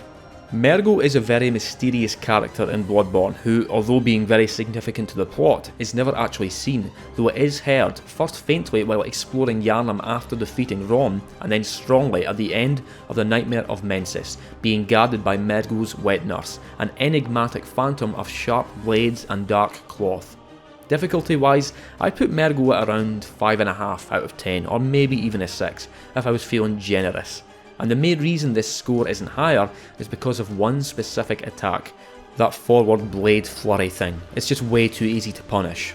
Her other attacks are far harder to deal with off-putting timings and massive damage, but I've always felt that her difficulty was overly compromised a bit to the point where it's not that hard to take her out before she even makes it onto her second phase, like I did here. The second phase is spooky though, the way it all goes dark as you desperately sprint around the arena trying not to get caught out by any of her attacks, all the while Mergo continues to cry in the background, at least until the nightmare is slain. Despite the difficulty issue, Mergo's wet nurse is a very solid boss, though there is something a bit unsatisfying about the lack of a blood spray that occurs after hitting her, compared to the literal rain of blood that occurs after killing some rancid beast. Finally! We had to get literally halfway down the list before I saw fit to stick an Elden boss in here. As much as I love Elden Ring, I don't think it's the greatest game of all time or anything, and I didn't think I worshipped its bosses so much, but when I was organising my rankings, I just couldn't bring myself to place any of them particularly low. But here we are, finally, introducing the Elden Beast. Now, the fight with the Elden Beast is technically part of the same larger boss battle with Radagon, even using Radagon's body as a literal sword. However, the two enemies are so utterly different in every way that I'm considering them separately. By no means is the Elden Beast a perfect boss, not even close. I mean, for a start, here are 3 flaws with the fight. 1, it's very mobile to the extent that a lot of the battle is spent trying to get to wherever it's moved to and spent dodging its many long range attacks. 2, it has one of the most bafflingly bullshit attacks in the game, that being Elden Stars, a move that is absurdly difficult to not take damage from to the point where it's nearly impossible, and the Elden Beast can even fire off 2 into the arena at the same time, not to mention its other ranged attacks which you can also use whilst you're trying to avoid Elden Stars. I did a level 1 run of Elden Ring last year and this attack absolutely drove me up the goddamn wall, to the point where I had to use some weird trick where you run counterclockwise around the boss's body just when it starts casting it to throw off its pathing. I am not a fan of this move.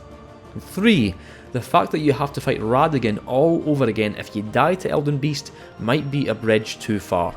Radagon is a very difficult boss who's likely to require most of your skill and Crimson Flasks, and then you've got a whole other boss to beat on top of it that's also no pushover and will also require plenty of healing.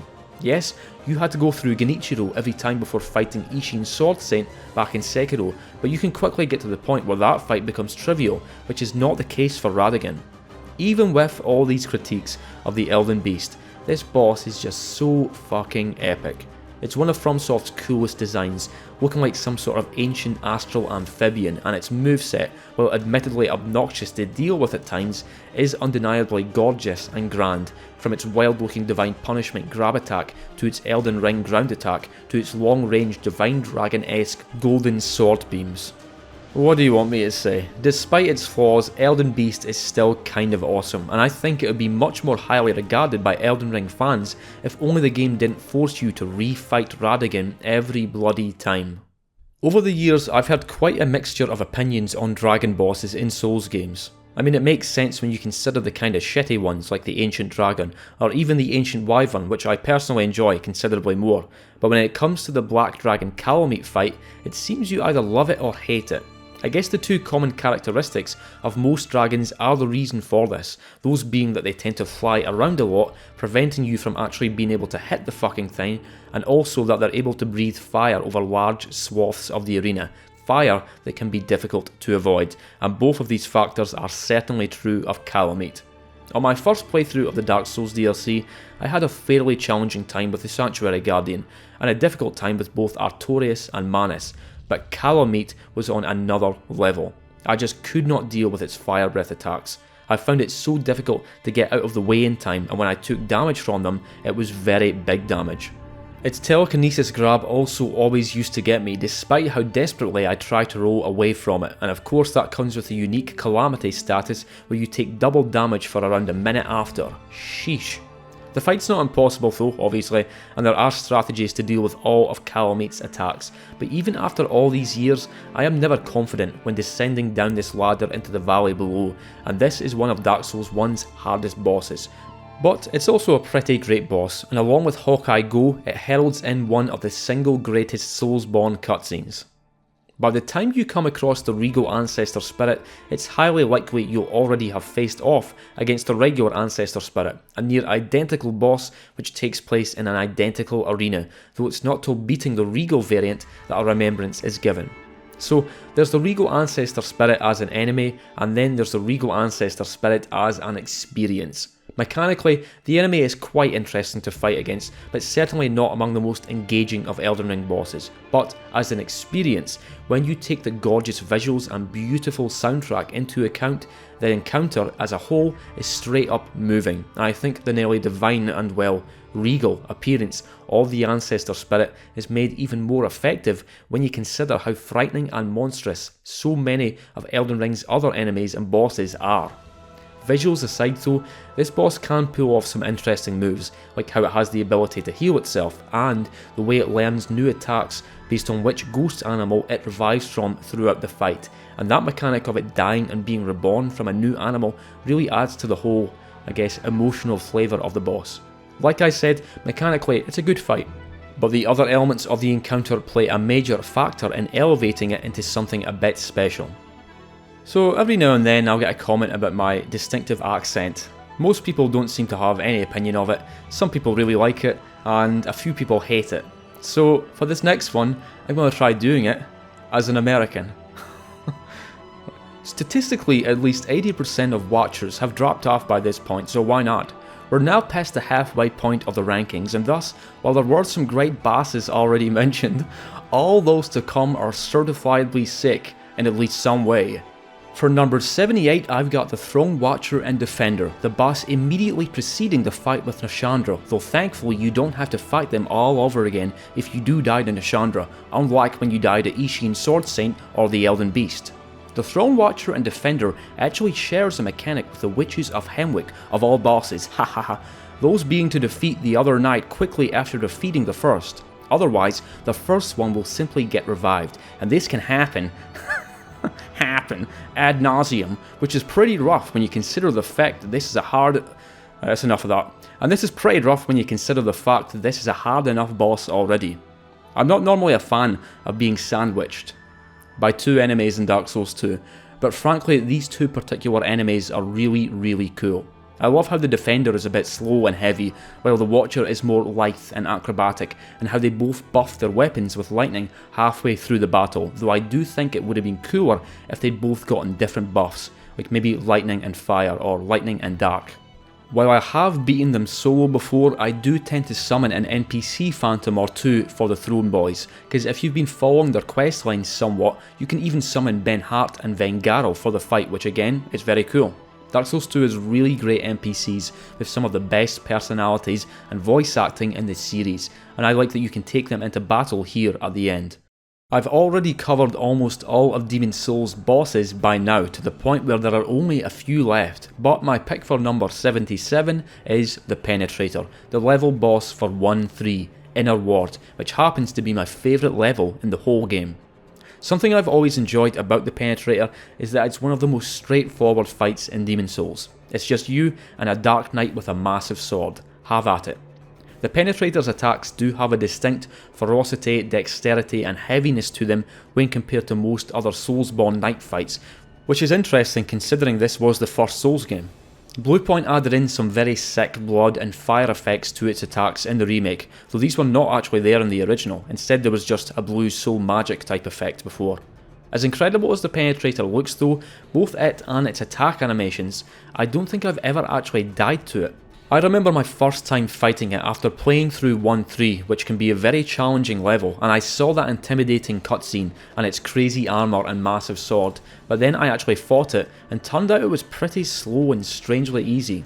Even so, it's always been a really enjoyable fight for me and makes for a great conclusion to a fantastic level, plus seeing a fat official get penetrated at the start gives the boss extra bonus points. For sure one of Demon's Souls' better bosses. As discussed, Bloodborne did have a single DLC, and oh what a DLC it was. But even before the release of the Old Hunters, there existed a disconnected location just a bit outside of Yharnam, past a broken bridge, which always felt like some smaller DLC content that FromSoft just threw in anyway. I'm talking about Forsaken Castle Cainhurst, and for number 76 I'm talking about the decrepit boss who sits sentinel on its lofty rooftops, Martyr Logarius. If you've been conversing with Alfred throughout your journey, then you'll already have a bit of background on the violent animosity between the Executioners and the Vile Bloods, and why the leader of the Executioners, Martyr Logarius, might be waiting up here, half frozen and seemingly dead before reanimating and commencing one hell of a rooftop boss battle. Though take care to not, die, because the run back is a bit of a bitch. Martyr Logarius is one of those bosses that absolutely pummeled me on my first few attempts because of that awkward attack where he sends a red arcane skull out which you think you've avoided before he triggers it to explode into a larger skull with an even larger AoE, damaging the inexperienced player, like me. Many of the boss's attacks do revolve around these distinctive red projectiles, particularly in phase 1, though you can of course gain similar powers yourself through the use of the Executioner's gloves. It's the second phase where the fight becomes much more melee oriented though, with Logarius getting far more up close and personal with violent slashes from both sword and scythe, and for as difficult as these can be to avoid, they're also what makes the boss somewhat manageable even at a lower level, because of course he can be staggered with a well timed gunshot, and the best time to do this is with his downward scythe slam, unless the camera fucks you over. Very sick optional boss from a sick optional area, and leading on to perhaps the single sickest questline moment with Alfred and Annalise. Alfred, you sick bastard. Sin is the final of 3 bosses from Dark Souls 2's Crown of the Sunken King DLC, and another dragon enemy, one that I've always really enjoyed fighting. I like it when FromSoft experiments with different dragon types, and they definitely went on to experiment a lot in Elden Ring with dragons who spit fire, frost, magic and even rot. But before all that we had Sin, the slumbering dragon whose fire is infused with toxic and who seems to be made of stone. That stone part isn't purely aesthetic either, you actually lose 1.5 times the normal number of durability points from your weapon when hitting this thing, which makes the use of more fragile weapons like katanas more problematic, at least without the aid of repair powders and perhaps the bracing knuckle ring. I love the idea of a toxic dragon, and I think they executed the idea really well with Sin. I've never found it to be as intensely intimidating as Calamite, but it's certainly a challenging one nonetheless. Mind you, Being a dragon, it does have a tendency to fly around a lot, and thus a certain portion of the battle will be spent running after it or simply evading its toxic fireballs or flying attacks. And just like Alana, who lies directly before it, Sin is pretty tanky, having one of the highest HP pools in the game at a bit over 10k. Definitely one of FromSoft's better dragon fights, and with a super cool design, and the stone skin element is a great touch. They could have just made it a visual design flair, but no, they actually incorporated it into the battle to make it more challenging, and I appreciate that. FromSoft, your hard work has not gone unnoticed. The Forbidden Woods is without a doubt the most confusing level in all of Bloodborne, perhaps a bit too confusing to be honest. I sometimes find myself getting a bit lost when wandering around Cathedral Ward, not to mention the Research Hall, but the Forbidden Woods is on another level, a vast twisted maze of serpents and swamps which prevents passage onto the secluded school of Bergenworth, where both Master Willem and Rom await. Before Bergenworth though, the Shadows of Yharnam await, all three of them. This can be a very tough fight, or fairly manageable depending on how you approach it. If you spread out the damage between all three without actually taking any of them out, then their second phase can be a nightmare to manage, with the fireballs coupled with those high damage long range serpent strikes. Furthermore, while the obvious play does seem like go for the one spitting out the fireballs first, this is what was tripping me up on early attempts at the Shadows, because this enemy with the mace is actually the easiest single one of the three to handle at the end, to the point where its AI kinda breaks when it's on its own and within melee range. Like many of Bloodborne's harder bosses, it does throw you a bone with the ability to stagger them for critical hits, but even when you do land one for big damage, you know you've still got another two to deal with. Constantly moving around and gaining new attacks as the fight goes on, particularly the Serpent Summon attack when only one of them are left, which I've always found it difficult to consistently avoid, usually resorting to just panic rolling. Although the Shadows of Yharnam seem a wee bit lame initially, looking like just another three human-sized enemies who you even see repeated somewhat later in the Nightmare of Mensis, this is a great fight that's really well done, and the different weapons and attacks which they all have make for a challenging, well-rounded and fair battle. As I regretfully stated in my last video on the best and worst Soulsborne levels, Mibu Village is my least favourite level in Sekiro. I don't think it's bad, but I just don't really enjoy playing through it all that much due to the whole respawning enemies thing that kind of pushes you to just run through the village rather than taking your time. But I am a big fan of the level's boss, the Corrupted Monk. I've heard of people being kind of disappointed with this encounter, even being disappointed with just how easy it was for them, but me myself personally, I've always found this to be a difficult fight. Unlike most bosses in the game, the Corrupted Monk has just one health bar, meaning only a single death blow is required. But the catch is that it has a lot of health and a lot of posture, and furthermore it will straight up block most of your attacks, meaning that you need to choose your moments to attack it rather carefully. To put it simply, the Corrupted Monk just has an excellent moveset, consisting of extravagant combos and perilous attacks, both thrusts and sweeps. It's a straightforward but still very engaging fight where you just need to learn its attacks and how to deal with them, getting in scraps of damage when you can. Of course, with it being an apparition type enemy, Divine Confetti works very well for extra damage, as long as you haven't already used all of it up on the Headless. But if you want to be really cheap, then it's actually possible to aerial deathblow it at the start of the fight with the use of the firecrackers. Folks, listen, before you grab your pitchforks and torches for me not putting the Burnt Ivory King higher, please hear me out. The Burnt Ivory King enemy itself is fucking excellent.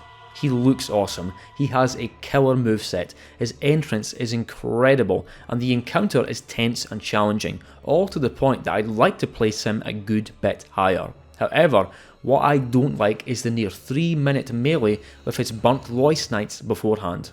Well, that's not strictly true, because I actually do like it, and I love the whole thing of travelling around Alien Lois beforehand to find all the Lois Knights so as to make the boss fight more manageable. It's brilliant stuff, but what's not brilliant is having to redo that first bit of the boss fight every single time before the boss actually shows up.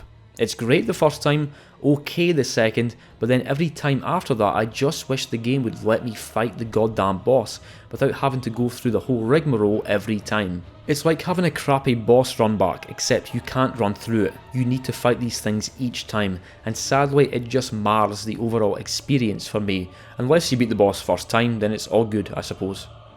We've been through the guardians of the first Bell of Awakening, the Bell Gargoyles, and they make for a pretty formidable encounter, sure, but at the same time, things are still bright and familiar and even sunny up here, on top of the undead parish.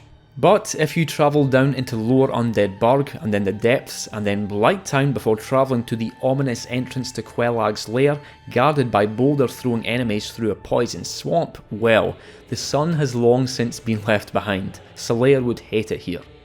Although the idea is that Quellag is a half-woman, half-spider, this is a remarkably outlandish visual design for a spider, having way too many eyes and being half engulfed in flames. In fact, now that I think about it, the Quellag spider is kinda like a more alpha version of Rom. We of course already discussed Scorpioness Nazca, who appeared much further down in the list, and while that boss wasn't offensively bad or anything, it was rather uninspired. Quellag is way sicker though, and with a more distinctive set of moves. She has her slashes, sweeps and thrusts with her flame sword / spear of course, but the spider portion makes frequent use of lava attacks which remain on the battlefield, restricting where you can freely roam throughout the fight, but also giving you the ample opportunity to get in there and attack, though whenever you do get a bit too eager and excited and stay in for too long, what am I talking about again? There comes that massive damage AoE attack, telegraphed by Quellag flopping down her torso.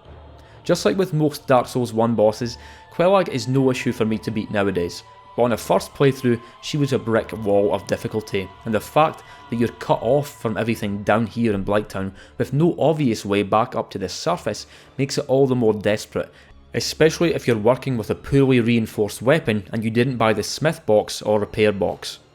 For a while, and for me, the old Demon King was kinda like the Dark Souls 3 version of Pinwheel.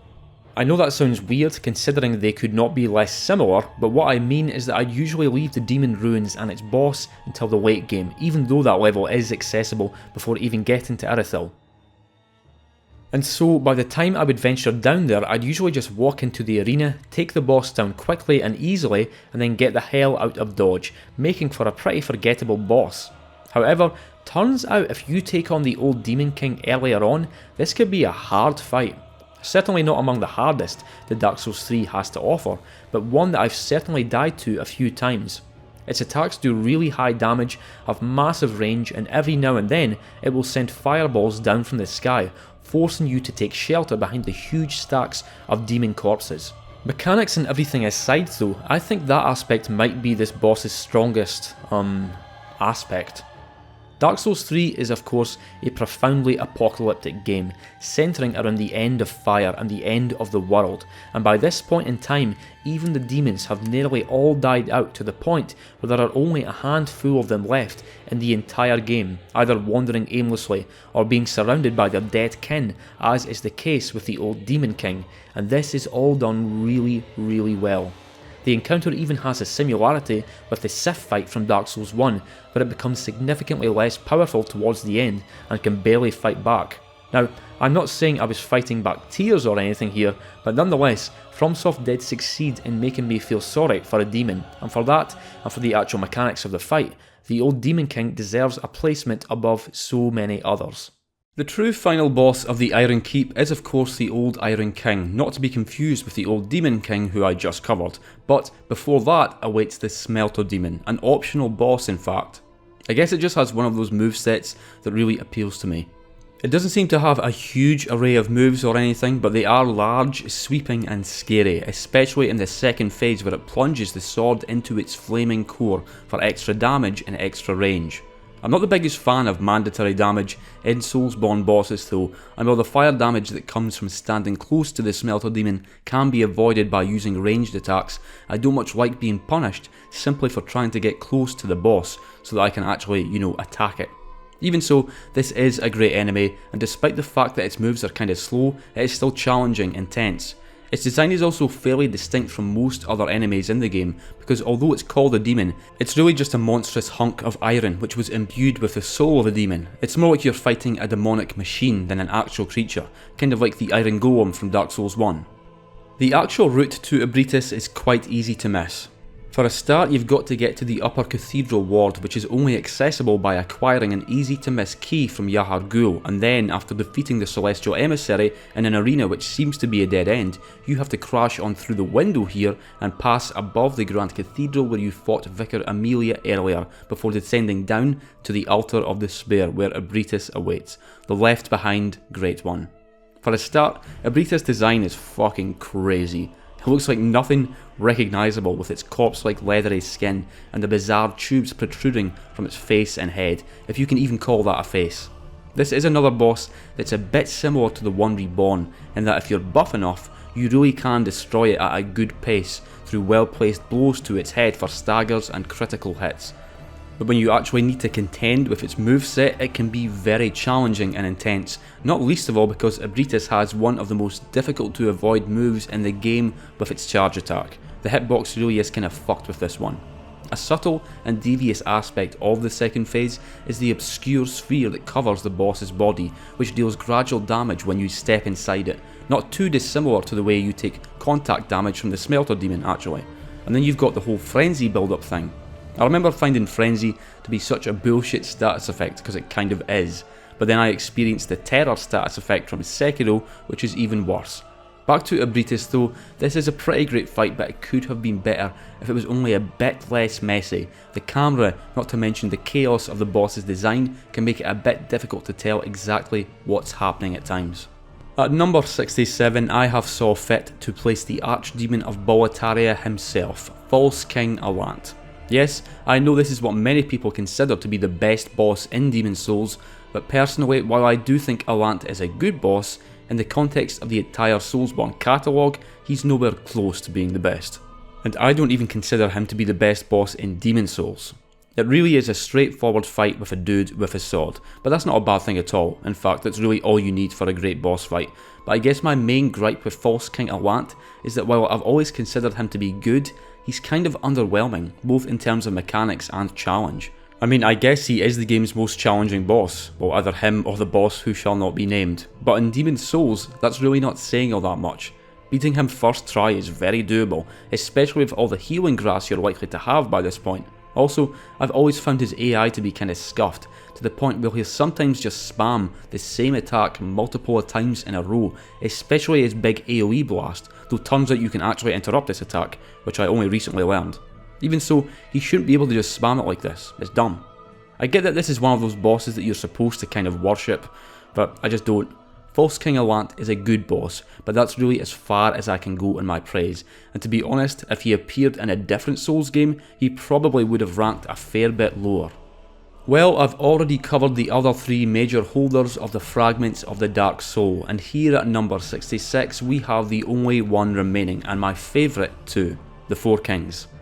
There are a few noteworthy attributes with this boss. For one, the arena itself is deadly. Not deadly as in there are environmental hazards or death pits everywhere, but deadly as in it will literally kill you if you drop down here without wearing the Covenant of Artorias. Furthermore, there aren't 4 kings, there can actually be more if you take too long in taking them down, or even less than 4 if you're really fast. Also, this is one of the very few bosses in Dark Souls history where the most common recommended strategy for people who are struggling is to literally just tank the damage, specifically with the help of either Havel's set or the Stone Guardian's set, either of which will give you enough defense and poise to let you survive most hits and then simply top up on some Estus when your health gets a bit low. Mind you, this strategy works considerably less well on New Game Plus, and then beyond that it doesn't really work at all. Cheese strategies aside though, the Four Kings make for an intense and difficult boss, and a fantastic conclusion to the fantastic level that is New Londo Ruins. I used to hate this level for being so dark and difficult and spooky, but I've come to appreciate its atmosphere and layout much more since then, and how a whole other even more dangerous lower level is revealed after draining the water out into the Valley of the Drakes, which it directly connects to. I guess there's just one thing I'm really not a fan of here, and it pertains to their moveset, specifically the magic homing projectile. It just lasts way too long, to the point that even if you do avoid it when it first comes at you, it's just going to keep coming at you until you either get hit by it or block it. Apparently it does go away at some point if you keep avoiding it, but I've never seen that happen myself. It really lasts ages. Even so, iconic Dark Souls boss fight, and one of the very few where a separate cutscene triggers immediately as you deliver the finishing blow, making it feel that much sweeter. Now, it's entirely possible to defeat Sekiro many times and never fight Lady Emma a single time, instead having her as an ally throughout your entire journey, but if you're going for the surer ending, which also happens to be the easiest ending in the game and one which straight up cuts the game short, then Emma will step in to take Wolf down, due to him having given in to the demonic evil brewing inside him. Although she's not the true enemy of this entire boss encounter, with the subsequent fight being with Isshin Ashina, Emma is still a formidable opponent with a distinctive and surprising fight style, moving very quickly around the arena and making use of techniques like the Ashina Cross, no doubt taught to her by Lord Isshin, though she also has moves that are similar to those that Genichiro uses.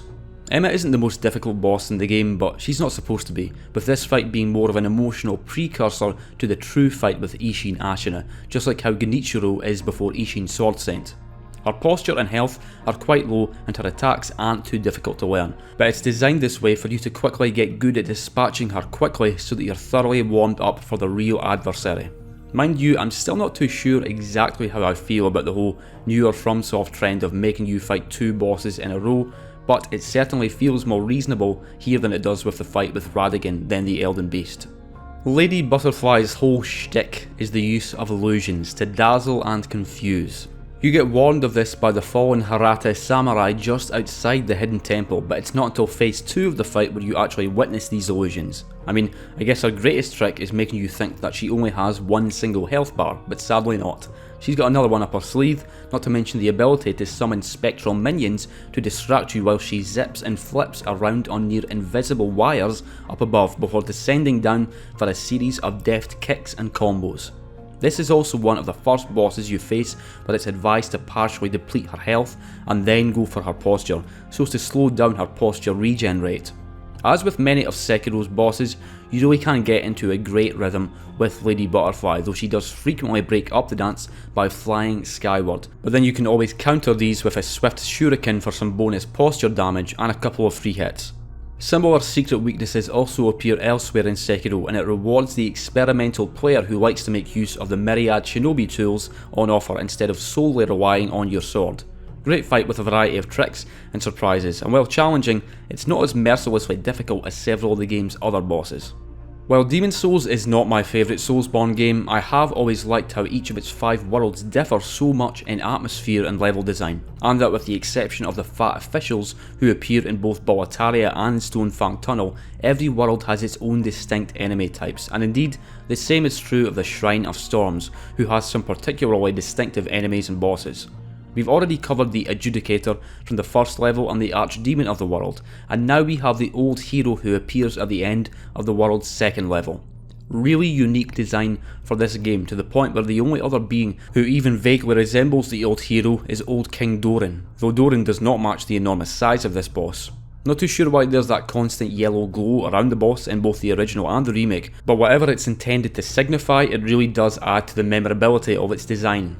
Once again, we return back to the concept of Demon's Souls bosses being puzzles to be figured out, because the old hero is in fact blindfolded, which when combined with the Thief's Ring means that it cannot detect where you are, significantly increasing the randomness of its attacks and kinda trivialising the fight. You really don't have to use this strategy, it's not like it's the key to evening out the playing field, but regardless of whether you take it on conventionally or use rather underhanded tactics, this is a great boss, and even when it's blindly thrashing around and slashing throughout the arena, the old hero still manages to remain intimidating thanks to that distinctive yellow glow and his frequent screams of rage. While I'm certainly not saying it's the best boss in Dark Souls 1, I will say that the Iron Golem is one of the most enjoyable to fight. Lots of bosses have great intro cutscenes, hyping you up for the battle to come, or maybe even providing you with some interesting dialogue to expand on the boss's character, but sometimes you don't need a damn cutscene. Sometimes all it takes is for you to walk into the arena and see the boss and the hype is there, and that is absolutely the case with the Golem. standing sentinel at the other end before initiating combat with an air projectile from its golem axe. God damn, what an awesome design for a boss. It's not just the way it looks that makes me enjoy it though, because it's a pleasure to fight too, a sheer pleasure. Having a range of simple attacks that are fun to learn and counter. At first, you might think that the optimal approach is to just walk through its legs every time, but then it has that attack where it shuts its legs and locks you in for the follow-up axe attack. My favourite thing about the Iron Golem experience though is how heavy it feels, and I think that is one of the things that makes Dark Souls 1 bosses have so much more presence compared to those found in the second game. They just have such a size and impact to them, even the way the ground shakes every time the Iron Golem attacks here. It doesn't really matter that it's not very difficult because it's a great boss experience nonetheless. Of course, just like how there's the option for a cheese with the Ceaseless Discharge fight, the Iron Golem also has a major weakness: balance. After its legs have taken enough damage, it will begin to stumble, leaving it completely open to attack, after which it will either fall down again, leaving it even more open, or if it's situated on the narrow part of the arena, it will simply fall down for an easy instant kill. While I do appreciate that they added in this alternate strategy to win the fight, it's also a bit misplaced because the Iron Golem really isn't a challenging enough boss to justify it. In fact, when I fight it, I specifically make sure to not have it fall off the sides because I'd rather just fight it straight up. Awesome boss though, and it's a shame they never brought back its armour or weapon for Dark Souls 2 or 3. Gyobu Oniwa is kind of the first proper boss in Sekiro. I mean, you do fight Genichiro in the tutorial, but even if you win that fight, you still lose. There's also the ogre located in Ashina outskirts, not to mention a couple of particularly powerful samurai, but I'd class these more as mini-bosses, as challenging as they may be. There can be no doubt that Gyobu is a proper boss though, that much becomes obvious right as he politely introduces himself. What an entrance. Back when I first saw trailers of Sekiro and saw my first glimpses of this boss upon its horse, I wondered how well that was going to work in a FromSoft game, having a moving entity with an additional entity riding on top of it, each with their own animations, but turns out it works really well, because this boss fight ended up both looking and feeling remarkably smooth, though it can certainly make for a tough and intimidating early encounter. I've always considered Sekiro to be a brutally difficult game. I'm good at it these days, but that's because I've played through it many times and so have a good knowledge of enemy attack animations, but back on my first playthrough, I had an incredibly hard and often unpleasant time, certainly on the bosses but especially on the mini-bosses. Gyobu also gave me a run for my money, particularly with the exaggerated attack wind-ups, where the animation often starts a full second or two before the hitbox actually comes, which I consider to be the basis for a lot of Sekiro's difficulty. But even so, it just makes it all the more satisfying when you finally figure the timings out, and why not squeeze in a few cheeky hits with the shuriken wheel from range. Great early game boss with a nice wide open arena to make use of, and the game even makes use of this same arena later on in the infamous Demon of Hatred boss fight, which, spoiler alert, I really like. At number 60, we have Morgott, the Omen King, the level boss of Leyndell, Royal Capital. This is a boss I used to have a much higher opinion of than I now do. I mean, I still think Morgott's great, otherwise I wouldn't have placed him as high as 60, but even so, I do have a couple of issues with his design. Morgott as a character is incredible, and the cutscenes where he appears are among my favourite in the game, back when you fight him before Stormveil and in Leyndell. And then there's his incredible dialogue during his transition to Phase 2, and Jesus, that is one of the best looking weapons in all of Soulsborne. I went for an arcane dex build on my second playthrough of the game just to try it out. As far as my issues with Morgott though, well, the times I enjoyed the fight the most were when I didn't really have to fight him that hard. It's commonly agreed by many that there are balancing issues in Elden Ring, where if you've been diligently exploring in the previous regions, by the time you get to Altus Plateau everything can feel too easy, as if the devs didn't quite account for this, and the same thing holds true when facing off against Morgott. When I'd get to him I'd be getting hit a bunch, but it just didn't matter all that much. I had enough health and crimson flasks to win the war of attrition and enjoy the awesome spectacle of his huge array of golden attacks and extended combos. However, it was when I took him on during my level 1 playthrough that I realised that I didn't like this boss quite as much as I thought I did, because now I actually had to fight him and really learn his combos and not get hit, and sadly I did not come away from that with the same appreciation for the encounter. Elden Ring really upped the overall difficulty compared to the previous games, but at the same time it gives you a plethora of powerful skills and tools to level the playing field, but when you dispense with those tools and have to fight its bosses raw, those massive attacks and never-ending combos can stop being quite so attractive, instead becoming just frustrating to try and deal with. I'm aware that my reasoning here doesn't quite seem sound, because it's like I'm trying to say that playing at level 1 is the standard for which bosses should be judged, but that's not quite what I mean. I just mean that my level 1 run actually put me in tune with Morgoth's mechanics for the first time, and those mechanics weren't as sound and satisfying as they'd first seemed. Mind you, I still have Morgoth at number 60, which is a fantastic placement, so I don't think it's a bad boss or anything. Maybe I just need to get good. I imagine some people might be quite surprised at my choice to place Vort so high in the rankings. I mean, he's only the second boss you fight, being found in the High Wall of Lothric. He's not especially challenging, and I guess he's really just not a boss you even hear about all that much. But even so, I think very highly of Vort. For a start, awesome intro cutscene. The way he quietly appears from this pale portal right behind you, stalking through it, dripping with some foul ambiguous fluid, coarse hair sticking out through the cracks in his armour. Super cool stuff, and I really think he has one of the best visual designs in all of Soulsborne. It's this messed up perversion of the form of a dog, and the way he still has several human elements to his appearance, like having actual hands for a start. It's the player's first encounter with the Frost status effect too, which was brand new in Dark Souls 3, and I love the way his eyes start glowing blue in Phase 2, and how he just goes wild, violently charging around the arena and throwing out streams of frost breath. Vort really isn't a complex enemy, and he's unlikely to take even a brand new player too many tries to beat, but he's just an excellently designed boss. The High Wall of Lothric is a brilliant opening level, but one of the best parts of it is that I know I get to fight Vort, a boss with an awesome theme, a super cool design and fun attacks that are enjoyable to punish. I'm there to have fun when playing the Souls games, not to be made fucking miserable by some boss I feel like I'm fruitlessly banging my head against, so condemn me if you must, but know this, I do not regret placing Vort so highly. He's a good dog, he's a good boy, he's my boy. My pick for number 58 is one of the only two examples in all of Soulsborne where a choice you make in the boss's first phase affects what happens in the second. The other example is of course Ornstein and Smol, but here we have the Demon in Pain and Demon from Below / Demon Prince, the first boss of the Ringed City DLC. The Ringed City comes in two major portions. You have the actual Ringed City where most of the bosses are fought, but before that there's the Dreg Heap, a greatly expanded and even more apocalyptic version of the place where you do battle with the Soul of Cinder. Before getting to travel to the Ringed City though, in the derelict remnants of Firelink Shrine awaits two particularly anguished and ferocious demons.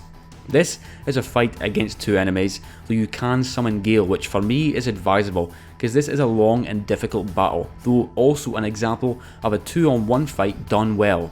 It is not an overly chaotic melee like the Headless Apes fight, or a poorly balanced shitshow like with the Godskin or Valiant Gargoyle duo, but instead the enemy AI actually acts appropriately here, and that even though you can summon help, this encounter was clearly designed to be fair when taken on alone, with plenty of openings to punish their moves and the fact that they're both not equally aggressive at all times. Taking on two ferocious demons at once might seem challenging enough already, but then in its seriously awesome phase transition, the demon you killed last will transform into the Demon Prince, also determining which special attacks it has.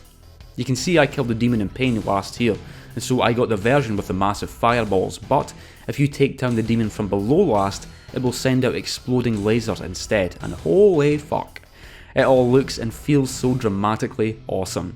This boss is very challenging, not least of all because of the collective amount of HP everything has here.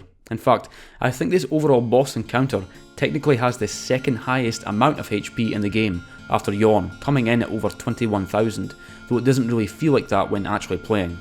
Like most of Dark Souls 3's bosses, the demons feel very finely tuned difficulty wise. It's hard and definitely intense, yet it never takes me more than a few attempts, and you know what, I kinda like that. Sometimes it's nice to not have to die to a boss at least 20 times before eventually learning all of its moves and combos. Dark Souls 3 contained many references and callbacks to the first game in the series, and while some complained that it was done a bit excessively, I still enjoyed many of these moments, but by far the biggest self-reference came at the end of Irithyll of the Boreal Valley, when things start to look a wee bit familiar, and you think, is this? No. And then you travel up the elevator and realise that you are slap bang in Anor Londo all over again, though things are considerably less bright and grand now, with the noble royal sentinels who guarded the castle before now replaced with foul deacons of the deep, and in place of Ornstein and Smough, Aldrich, Devourer of Gods, now awaits. And as if Anor Londo itself wasn't a big enough callback, Aldrich has taken on the aspect of two major bosses from the first game, those being Gwyndolin and also Nito, with the blade of Aldrich's weapon looking like the Gravelord Greatsword. It's not just Aldrich's appearance that pays homage to Gwyndolin though, because he also makes use of that same violet dark moon magic, though at close range she'll resort to exaggerated sweeps of his Gravelord glaive, which takes on a fire aspect in the second phase. Aldrich does teleport around the room a bunch, kinda like the Crystal Sage, appearing to launch a few attacks and then relocating, though I still find it satisfying. I just really like slashing at the disgusting sludge that makes up its body, though in this particular battle I tried using Pyromancy and ended up wiping it out in little over a minute. The one attack of this boss's that I've never really liked though was the arrow attack. It's not completely bullshit or anything, but it reminds me of the Godskin Noble's rolling attack, where it just goes on for a bit too long. But then I guess that just adds to the difficulty of the fight, not that it's really one of the game's hardest fights or anything. As discussed, Lady Emma is the penultimate opponent to close out the Shura ending of Sekiro, but after she has been mercilessly dispatched, Isshin Ashina steps up. Of course, for the other endings, it's Isshin's sword saint who Wolf does battle with, Isshin in his absolute prime, the greatest swordsman in the land, but here we're fighting an old man ravaged by illness. That does not mean he's a pushover though, because this is still a difficult battle, mortal illness or not. Most of Isshin's attacks are ones he also uses in his Sword Saint form, but here the techniques are that bit more grounded and conventional. Well, up until he starts causing pillars of fire to appear from the ground in his second phase anyway, a feature which does not happen at all when fighting his true form, though frankly I'll take the fire nonsense over his spear nonsense any day of the week. It really is difficult to talk about Isshin Ashina without comparing him to his ultimate version, because this ultimately is a weaker version of him, but even so, as a final boss for the bad ending, he's perfect, and it makes for a pretty sad ending for an amazing character. I consider Leech Dragon Fortisax to be the third greatest Soulsborne dragon battle, and again it's a dragon with a twist, and I like that. We've already gone through Sin, the slumbering dragon from Dark Souls 2, who made use of Toxic, but Fortisax utilises fire, red lightning and deathly Deathblight. I'm a big fan of all the different variants of elements that Elden Ring has, especially when it comes to all the different types of flame, though even with lightning you have regular lightning, ice lightning and red lightning, the lightning of the ancient dragons, which brings us to Fortisax. This is an optional boss of course, accessible by finishing up the Prince of Death questline and entering into his dream, where the Leech Dragon itself awaits beneath a nightmarish skybox with the unsettling appearance of ulcerated dead flesh. Before we even get into its attacks, by golly, this is one gnarly looking dragon, appearing partially blackened and corrupted by its own Deathblight, and the constant presence of that distinctive red lightning adds to the spectacle all the more. Speaking of the lightning, this boss fight does have a rather unique mechanic where you have to keep moving, otherwise you will be damaged by periodic red lightning fulminations which follow you wherever you move, and it adds a real sense of urgency to the battle. And then there's the occasional clouds of Deathblight which get thrown out, which means instant death if that meter fills up. Then you have the ferocious attacks by Fortisax itself, ranging from bites, claw combos, flying attacks, fire breath and more. The first time I fought Fortisax, I was actually a wee bit disappointed because, well, for a start, I didn't know the boss existed before, it being my first time playing the game, and so by the time I did eventually take it on, I was a wee bit over leveled, and I didn't really feel like I was properly experiencing it.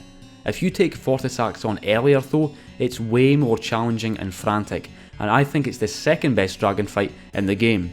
Anyone who's thoroughly beaten Elden Ring can probably guess who I think is the number 1 dragon, but I won't be mentioning that ancient creature until much later.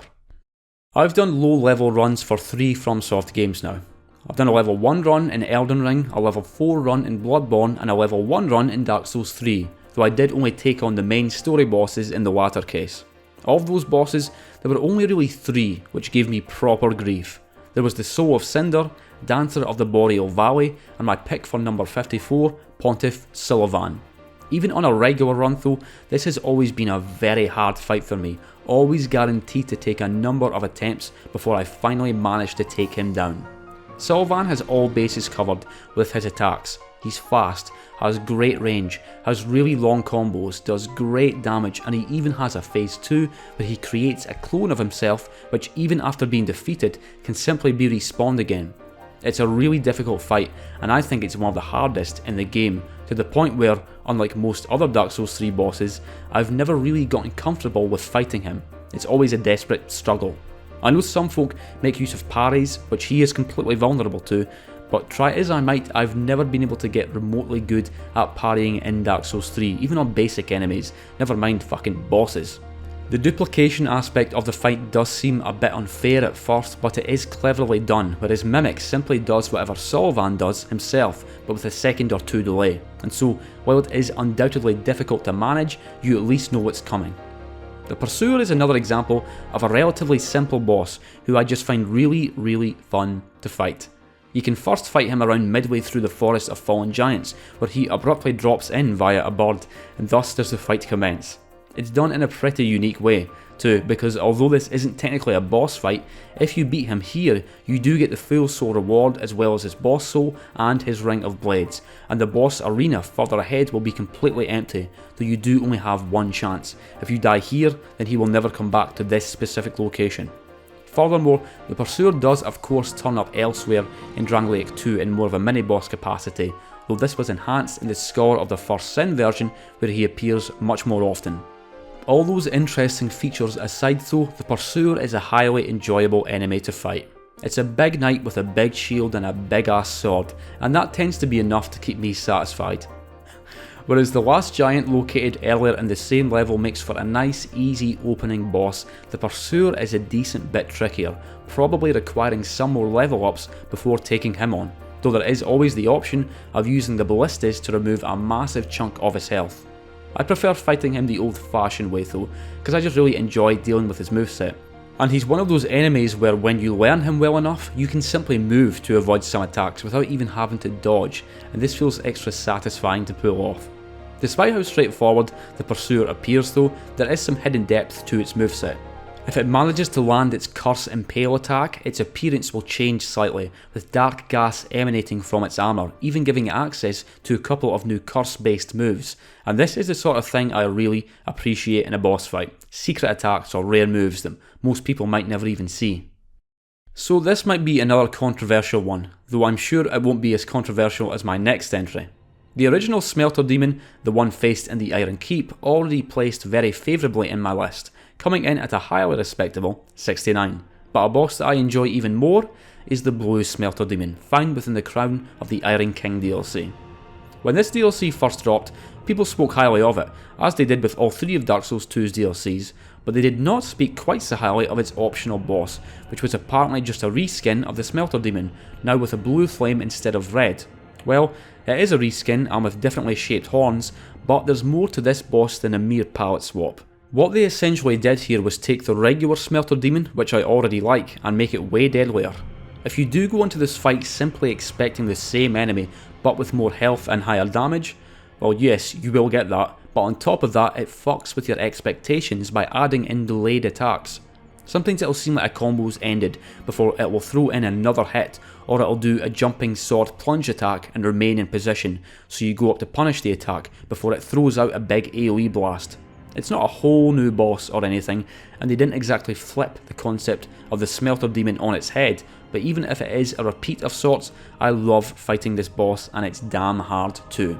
Of course, I can't go without mentioning the horrible boss runback leading up to it, and in fact, I'm only just now realising that 3 of the worst runbacks in the game are specifically for the optional bosses from each of the 3 DLCs. That aside though, yeah, it's horrible. To the point where I don't believe I've ever actually bothered to fight the enemies in the Iron Passage. It's just a shitty, chaotic area to move through as quickly as possible, though the fact that there's a magic caster who casts a spell which specifically slows you down make this more of a pain in the arse than it perhaps needed to be. Even so, it's really not all that difficult to run through once you know what to expect, and unlike with Lud and Zalin and the Gank squad, the Blue Smelter Demon is actually well worth fighting. Okay, here we go then. It's Malekith, the Black Blade. Well, I guess I better make my case for why I didn't put him significantly higher. Let me start by saying that I love Malekith's first phase with the Beast Clergyman. It's one of those fights that I found very tough at first, before gradually coming to really enjoy it as I learned how to deal with its many attacks, both ranged and melee. In fact, if I was ranking the Beast Clergyman alone here, I would probably have put him at around the 30 mark in my ranking. However, after the Beast Clergyman comes into his true form, Malekith, the fight is completely transformed, becoming far more intense, challenging and downright explosive, and to tell you the truth, it's just way too much for me. Ever had a boss that you just never get better at? You fight it again and again, and maybe even look up boss guides on YouTube or recommendations for optimal builds, and yet you just can't seem to be not shit at fighting it? Yeah, for me that's Malekith. I know his attacks can be avoided and punished, but they nearly always get me, in particular his Black Flame explosion type moves, not to mention his insanely high damage sword attacks, which is pretty much all of his attacks. Honestly, I'm not saying Malekith is a bad boss, because otherwise I obviously would not have put him as high as number 51. What I'm saying is that I don't enjoy fighting him, and back on my very first playthrough, when I met Malekith, was about the time where I started to feel rather alienated by Elden Ring's difficulty. Mind you, there is the option of using the Blasphemous Claw here, which acts as a special parry for certain of his attacks, and all I can say is thank God this is here, because I fucking need it. Malekith was quite a difficult boss for me to place, because I do acknowledge that if I was better at fighting him, he'd probably be way higher up, but as it is, this is an encounter I dread getting to, and when I do eventually take him down, my relief comes more from the knowledge that I don't need to fight him again, rather than me having had a fun time. I think a lot of people were pretty disappointed by the fight with Yhorm the Giant, and I guess I can see why. I mean, it is a gimmick fight, and when you first see the sight of him in the game's opening cutscene, you might be hoping for a certain type of fight, something really special, not necessarily a battle using the same Storm Ruler gimmick that first appeared in Demon's Souls, though in a game so filled with Dark Souls 1 references, it was nice to see a Demon's Souls one. Even if it's not a straight fight as such, I love this boss encounter. You simply charge up the Storm Ruler for a few seconds, after which a powerful Wind Blast attack can be unleashed, dealing major damage to Yhorm and even staggering him a bit if you manage to get a headshot. It's mechanically simple and this isn't a very difficult fight, but even so, I just think it works super well. Yhorm looks incredible and his attacks are terrifying, especially in phase 2 where he becomes embered and everything starts to burn. There is massive tension when you're holding down that charge button and he's running right at you for another downward slash with his enormous machete, and because of this, it's cathartic as hell when you unleash the attack and deplete that giant health bar bit by bit. Mind you, the Storm Ruler is technically optional here, you don't have to use it, though I do find it to be a more engaging method of combat than attacking his legs 300 times. Folks, in my book, Dark Eater Mudir is the second greatest Soulsborne dragon, and oh my, what a badass looking dragon it is, even more so than Fortisax. It's like its very scales are composed of crystallised darkness, which of course makes sense with Mudir being the Eater of Darkness, to the point where its fire breath also does additional dark damage, being coloured with a distinctive black tinge. Mudir is also kind of a special one for me in a way, you could say, because it's one of the very few Soulsborne bosses that I initially just gave up on. I loved the Ringed City DLC when it first came out, and with difficulty I managed to beat its 3 bosses. Then I found out there was another boss I still had to take on, the same dragon I'd earlier knocked off a cliff, where it now awaited in its enormous underground lair, Dark Eater Mudir. I must have attempted it a good 20 to 30 times, but I just could not make any progress. It wasn't even like I was slowly getting better, I would just get levelled every time by both its melee attacks and its dark infused fire, and so, like a bitch, I gave up for 6 fucking months. I did eventually come back though with a clear head and finally managed to beat it, though I think I had to look up a few YouTube tutorials first. Although there is another Soulsborne dragon I think ranks higher, Mudir is the most ferocious. Every one of its attacks has such a dark, maddened rage to it that is designed to intimidate you. I think my initial error when facing the boss was to do the usual thing and hug its legs, but this just failed every time, usually getting me burnt or slammed to death. I had considerably more success when I remained more in front of it to bait out favourable attacks before going in for a few shots to the head, and if you do prioritise attacking the head, the game grants you a gift and Midir gets staggered, allowing for a massively damaging critical attack, which you don't get if you just go for the legs. Really difficult dragon fight, but really well done, and as far as the Dark Souls trilogy goes, Midir really is the ultimate dragon. And finally we have the first occurrence of what I consider to be the best boss from its particular game. It's the Tower Knight. That's right, the Tower Knight. As was discussed back when I covered the Iron Golem fight, I can't get enough of big, heavy bosses, and they don't come much heavier than the Tower Knight, that ironclad demon waiting at the end of Boletaria's second level. The format of this fight would of course go on to be repeated somewhat with Bloodborne's The One Reborn, though I much prefer it here in the original. I'll admit that clearing the archers on the top does kinda feel like busy work, but even so I wouldn't change it. It's once they're all dead and gone that the true battle truly begins though, because now you've got the Tower Knight's massive shield slams and spear thrusts to contend with, and you even take damage from getting in the way of its short hops back. All of its attacks are super slow and very well telegraphed, but they remain super dangerous to the point where if they connect. The mechanic for actually beating the Tower Knight is very visually satisfying too, as you hack at its ankles, yielding sprays of blue soul power each time before it topples over to allow for some real damage to be dealt to its head and body. The Tower Knight is a lesson on how big bosses should be done. Sure, make them slow, make it so that their attacks are easy to read, but also make them dangerous, and for God's sake, make it a damn spectacle. I guess you could say that Lawrence is Bloodborne's version of the Blue Smelter Demon, also being a reskin of a base game boss that appears again in the DLC, and the similarities do not end there, because just as the Blue Smelter Demon attracted its share of criticism, so did Lawrence. Even so, I've always considered the fight to be excellent, and while it is very difficult, I've also found it to be very rewarding. The first time you see this flaming beast, it's totally non-hostile, laying in the nightmare version of the Grand Cathedral, and you can't even attack it here. It's only upon returning with Lawrence's skull, however, that the fight begins, with the skull rousing Lawrence from his stupor. This boss mostly plays out like the Cleric Demon fight back in Central Yharnam, except like the Blue Smelter Demon, it has way more health, does way more damage, and has some extra moves, all with an added fire effect too, of course, complete with the occasional explosion.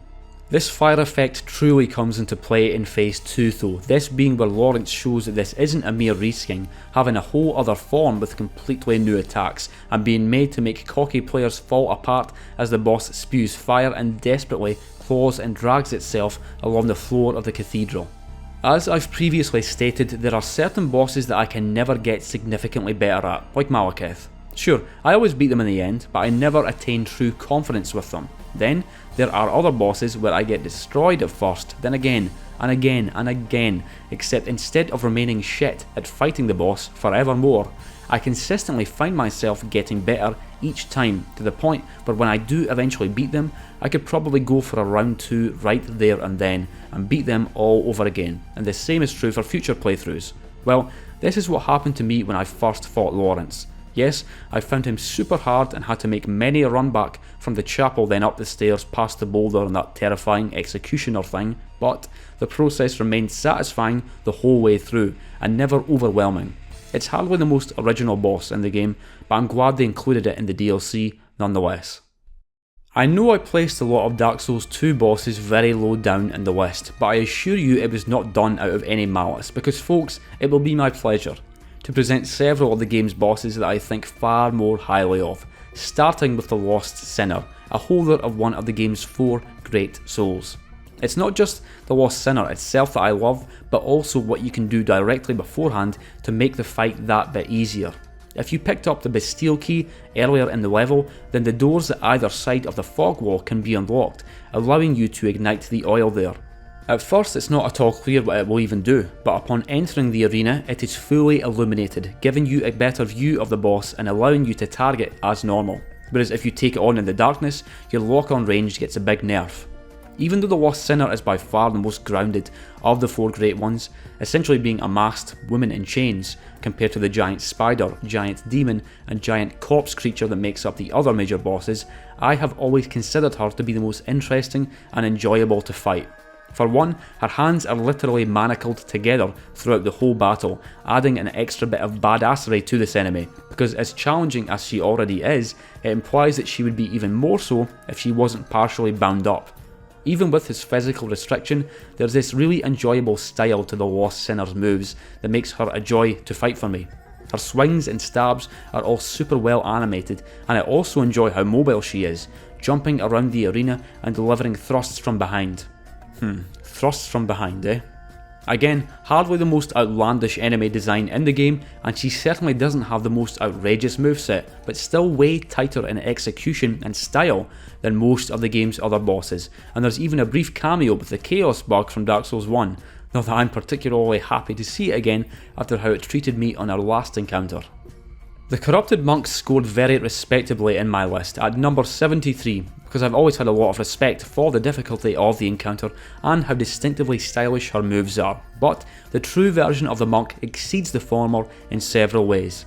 Yes, it is a repeat of an earlier boss, but instead of being an apparition, it's the real deal, and instead of having just a single health bar, it has 3, and with more tricks up her sleeve, not to mention an entirely new and more horrific phase where a fucking centipede spouts up from her neck, not entirely unlike a certain Guardian Ape boss from earlier on in the game.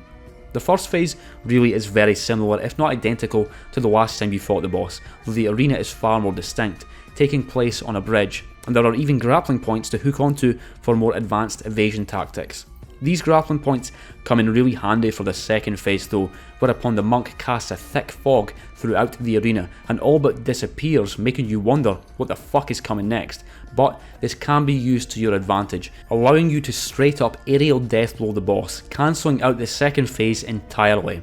I'm not sure how intentional this was, or whether it counts as a cheese tactic, but in any case it feels damn good pulling it off, and plus she has 3 whole health bars anyway, cut me some slack. It's the third phase which demonstrates so much of what I love about Sekiro though. See, when I first saw the trailers and such for the game, sure, I was looking forward to it because it was a FromSoft game, but I wasn't entirely taken by the setting.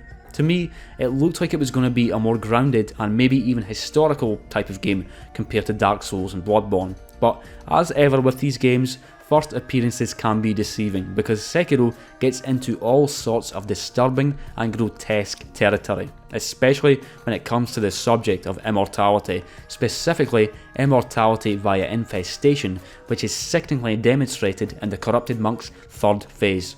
She still retains much of her dexterity and acrobatic skills here and lashes out with, if anything, an enhanced ferocity with her naginata. Except now the twirls, slashes and stabs are interspersed with disgusting, terror-inducing vomit attacks, complete with maniacal screams, and even the music becomes significantly more twisted to mimic the twisted corruption of the monk. Just a brilliant fight with a terrifying enemy, all set within a beautiful arena lying just before the game's most memorable level, Fountainhead Palace. When discussing the fight with Morgott at Leyndell, I mentioned that while my opinion of that boss remained quite high, it was partially soured after taking it on at level 1, and I did acknowledge that this was a bit of an unorthodox way to judge how good a boss is. However, my pick for number 44, Estelle, is an example of a boss where I started out with a not great opinion of it, and then ended up with a significantly better opinion after fighting it at level 1. Before that, to me, Estelle was a boss with one of the coolest, craziest visual designs in the game, with its terrifying skull face which covered the large darting eyeball beneath. But then you have its long tail which looks like some weird collection of coloured space debris in the form of an elongated stinger, and then there's its enormous facial pincers and its long translucent wings. It looks amazing, except I'd never quite enjoyed actually fighting the damn thing, but then nor did I tend to have that much trouble doing so. The fights tended to be messy, but I'd get the job done. On level 1 though, there is no messiness allowed. I had to learn its attacks exactly. I had to learn the correct position and timings, and I had to know when to get in close and when to back the hell off. At first, this was a painful process, and if anything, it made me like Estelle even less, but again, we have a case where I'd find myself getting a bit better every time, gradually understanding the boss and getting more confident, and by the end of this whole process, when I finally beat the boss at level 1, I held it in significantly higher regard. In saying that though, even though there were attacks that I thought were bullshit to begin with before getting much better at handling them, like its radiating ground shockwave attack, I never quite figured out the asteroid attack it does around halfway through the fight. I'm sure there is a way to consistently avoid it, but it always seemed a wee bit random to me, and as such I never really figured it out. Gimmick fights, gimmick fights, gimmick fights. The Soulsborne games have many of them, but they do have their place, and as discussed throughout this video, there are plenty that I like very much. One of the absolute best, however, comes towards the end of Sekiro in the Divine Realm. It's the Divine Dragon. The first phase of the battle is just with loads of these really weird and sickly looking old dragons of the tree who devolve into fits of poisonous coughing throughout the fight, at least before you progressively take out several at once with repeated death blows, after which the Divine Dragon itself appears. This whole encounter really is a visual and musical feast. Although you can die to it, it's clearly not meant to be especially challenging, and to me, the fight with the Divine Dragon is more of an experience than any sort of conventional fight. Only at the very end do you even make physical contact with it, with a primary means of damage beforehand coming from projectiles of divine lightning from the strange tree root grappling points, at least if you manage to dodge or deflect the dragon's vertical and horizontal slashes. The soundtrack that plays here is not only the greatest in the game, but one of the greatest in any FromSoft game. And then just as Wolf gets blown away on screen after doing enough damage, the soundtrack blows you away even more, upping the emotional intensity to outstanding levels as you desperately try to make your way closer to the dragon again as it desperately throws every last attack at you before Wolf is propelled higher than ever before for one final bolt of divine lightning. After which, all that's left to do is collect your gracious gift of tears and then leave this divine being in peace.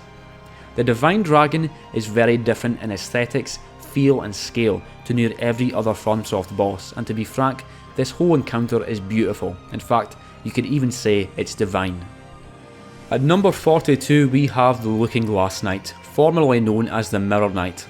Sure, it's another dude in armour with a big sword, but it's the shield where things take a bit of a twist here, because as inferred by the boss's name, it uses an enormous mirror to block damage.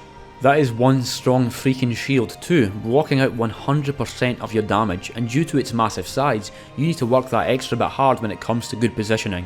By the way, I doubt the Looking Glass's design was actually inspired by it, but its helmet has always reminded me of one of the fighters from the movie Gladiator. And there really is a distinctly Roman aesthetic to the boss's armour. Not only that though, but there's an extravagant grace to its moveset, which gives it that heavy, impactful feel that I think so many of Dark Souls 2's bosses kind of lack, though that just makes me extra appreciate the ones that do have it. I've already discussed the PvP aspect of the Old Monk and Half-Light fights from Demon's Souls and Dark Souls 3, two fights that I don't look very highly upon, but that same PvP idea is here again for the Looking Glass Knight, where you could end up fighting against a player-controlled phantom who will dramatically burst out of the enormous mirror shield. Just like with the other such bosses though, although a cool feature, the PvP aspect just isn't something I ever make use of, and so while it is worth mentioning, it doesn't really affect my rating. PvP or no though, the Looking Glass Knight is just one of Dark Souls 2's many excellent fights with a big dude in armour. As much as Dark Souls 1 is filled with demons, dragons and half-mad hollows, it also isn't afraid to toy with softer elements too, like the aforementioned Moonlight Butterfly, which really is just a pleasure to behold. But as well as its aesthetic shifts, the game also takes emotional ones, especially when fighting the old companion of Artorias, Great Grey Wolf Sif. The sombre undertones of it might even be missed on you at first if you're not too clued up on the relationship between Sif and Artorias, but this is of course the grave of the fallen Wolf Knight and the reason why Sif attacks you in the first place, so as to defend it. Though, if you come here after first defeating Artorias in the DLC, you get an alternate cutscene where Sif detects the scent of his former friend, making the encounter take on a bit of a different, even sadder tone. I love that they went in and added a new cutscene for an earlier encounter, especially seeing as how they would have had to get the voice actor for the wolf back in studio. Like many fights from Dark Souls 1, this one is iconic. I mean, it's a huge wolf with a sword between its teeth for God's sake, what's not to like? Sif's placement all the way over here in Darkroot Forest is quite interesting because there's really no strong reason you need to go into the Darkroot region at all for most of the game. In fact, now that I think about it, much of this level is optional, including the Moonlight Butterfly fight and the basin area with the Hydra, though I'm sure lots of players encounter Sif quite early on if they decide to venture into the dark, mossy jungle from the Undead Parish, at least if the Titanite demon doesn't scare them off. If you do encounter him early, he can be a huge pain. Not least of all because there's like one bonfire in the whole of Darkroot Forest and it ain't particularly close. But personally, I usually only take him on after Anor Londo to get the Covenant of Artorias ring needed for the Four Kings. Sif doesn't necessarily make for the most mechanically satisfying fight, especially as how the most effective strategy kinda is to try and remain underneath its soft belly to avoid his forward slashes and flips, but that doesn't really matter. It's still a great encounter with an awesome looking enemy, and like the old Demon King from Dark Souls 3, Sif becomes enfeebled when nearly dead, and straight up starts limping, favouring his injured left paw, and it's so sad. I would say that the Nameless King is pretty much the most difficult encounter in Dark Souls 3's base game. There are strong contenders like Pontiff Solvan and maybe the Soul of Cinder, but to me the Nameless King retains his crown, though if we're taking the DLCs into consideration, I do consider Sister Frieda to be even harder still. Like many brutal bosses, it comes in two phases, with each phase feeling very different. The first phase is against the king who flies around this stormy arena from on top of a feathered wyvern, throwing out lightning spears from overhead and slamming down onto the ground with his enormous weapon, though the wyvern itself also plays a major role in offense, being capable of breathing fire. It's one of those phases that I just flat out resented at first, wishing it wasn't even there and that I could just move straight onto the more difficult second phase, especially when I'd find myself having to chase the wyvern around the arena. But, like any good precursor to a much harder boss, you really can get to the point where the first phase pretty much stops being much of an issue, though admittedly, if you really find yourself struggling on that second phase, the inclusion of the first can cause extra unwanted fatigue. It is that second phase in particular that causes all the issues though, because to put it simply, the Nameless King is one tough customer. He has a ton of attacks, both ranged and melee, many of which do extra lightning damage, and because of the size of his spear he has excellent range too, meaning that you really have to be smart when picking your moments for healing. Speaking of healing, this fight nearly always leaves me nearly devoid of remaining Estus by the time the boss goes down, because for me, this encounter always makes for a desperate struggle, but in a way I can really get behind. The Nameless King doesn't have a single attack or combo that's even remotely bullshit. You can see everything coming and the animations are clearly and appropriately telegraphed. There's no trickery or real cause for frustration. It's just a thunderously tough boss with a brilliant moveset who is here to provide the most significant challenge found in the base game. On my first playthrough, I couldn't even beat Nameless King solo and had to resort to summoning help, which still resulted in several deaths before victory eventually came my way. I can beat him solo now of course, but he never feels easy for me, and I don't think he ever will, and I think that's how it should be with this boss. After playing through the jaw-droppingly incredible Stormvale Castle level and then making it to the hideously incredible demigod boss that is Godric the Grafted, the bar was set very high for me.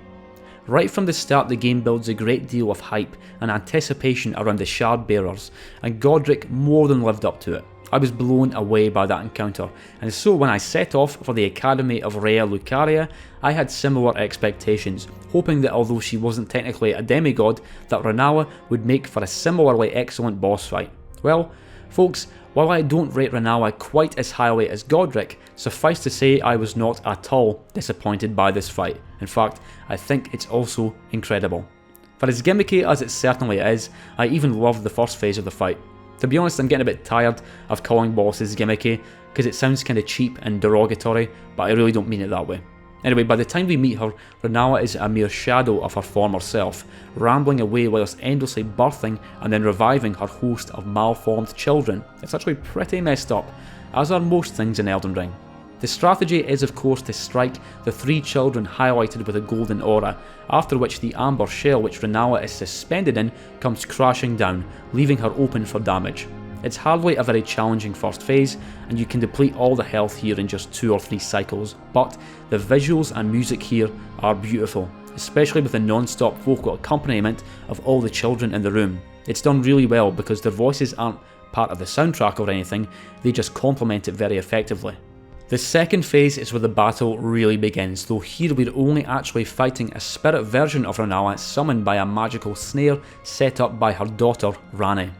I somehow missed this detail entirely on my first playthrough and thought that the true Rennala had simply woken up here, but no, this is a mere projection of her as she was in her prime, as the true queen of the full moon.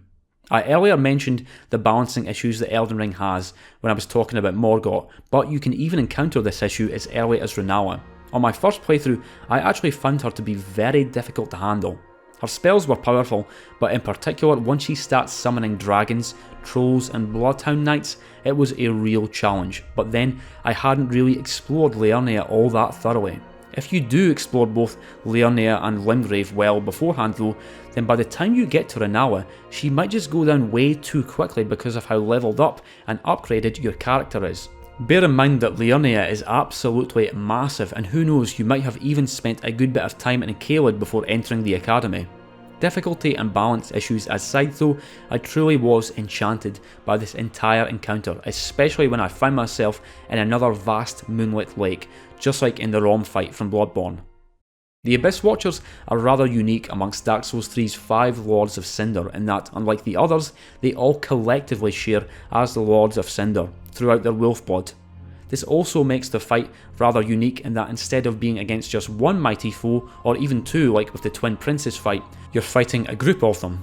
But yet another unique aspect is that not only are you fighting the Abyss Watchers, but they're fighting each other, even before you get there. The idea is that they're so singularly focused on destroying any entity with even the faintest taint of the Abyss that they're locked in eternal conflict with each other, with them all having gradually been corrupted by the Abyss due to their frequent contact with it, meaning that unless a certain Ashen One intervenes, they're doomed to carry on killing each other, then reviving forever in this large hall.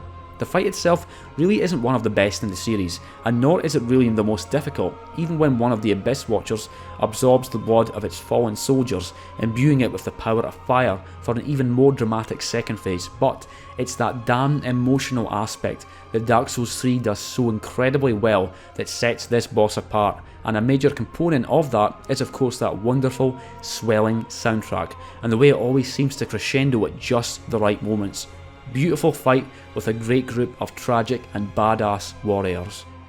As far as I'm aware, unless I'm forgetting something, I believe Vicar Amelia is the only example in the whole game of a woman transforming into a beast, and what a transformation.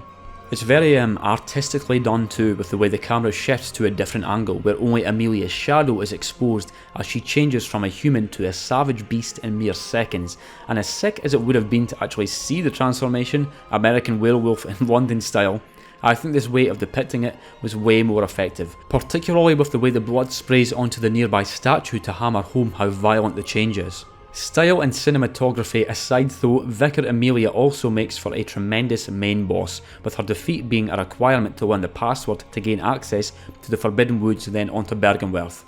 She's got a ton of health and a plethora of savage attacks as she lashes out with her claws and slams her fists down on the church floor.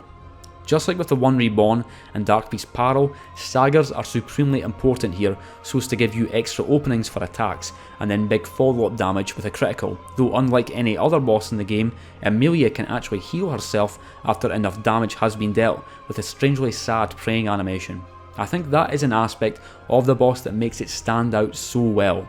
Whilst Amelia has transformed into a crazy looking beast, there are still traces of the human vicar here with some of her animations, and the beast's white fur and clothing give it a somewhat saintly vibe. You can really feel the beast's torment too, with the way she screams during every single attack in a way that manages to sound half bestial and half feminine. I'm very glad they went on to use much the same arena for the Lawrence fight later on in the DLC too, because it makes for a perfect location to fight these horrific beasts of the church. By the time you reach Old Yharnam, you will have encountered a variety of feral beasts and strange pale men in central Yharnam, the cathedral ward, and throughout the ruins of Old Yharnam itself, but as you enter into the Church of the Good Chalice, a different sort of beast awaits, looming ominously at the far end of the church by the altar, the blood-starved beast. This creature has always been terrifying to me, because compared to all other beasts fought thus far, it's so much more foul and noxious, to the point where instead of blood splattering out each time you hit it, the arena is instead doused in sprays of some other toxic fluid, even spilling out as it darts around the arena in desperation for its next fix of blood. There's a savage urgency in its lashes and lunges, at least before it returns back to the unsettling predatory prowl before the next sickening onslaught of desperate attacks. I've already covered a couple of bosses where you take damage just by standing near to them, like Abritus and the Smelter Demons, but in the case of the blood-starved beast, you can get poisoned by staying too close after enough contact with its disgusting life fluid.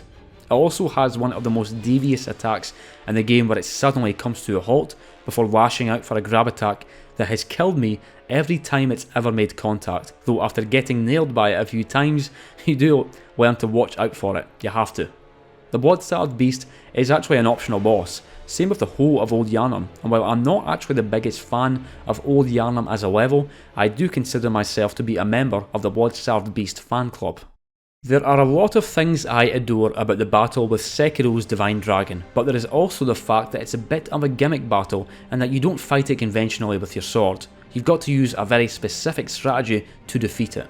Well, if you were to look at the size and design of the fire giant without having any knowledge of how the fight actually plays out, you could be forgiven for expecting another gimmick fight, hopefully another great one. Instead though, this is a straight fight between a man or woman and a giant. There aren't really any tricks here, or special swords, or divine lightning. No, you're just fighting a titan with a titanic health bar, and it is fucking epic. Everything about it, the expansive arena, the size of the boss, the way it rolls around the arena, literally flattening trees on the way, the scale of its fire attacks, the impact and weight of its shield attacks, the powerful soundtrack, its roars of anger and pain, and then you have the phase transition where it rips its own fucking leg off. You guys know by this point how much I like it when an arm gets ripped off, but a leg? My god!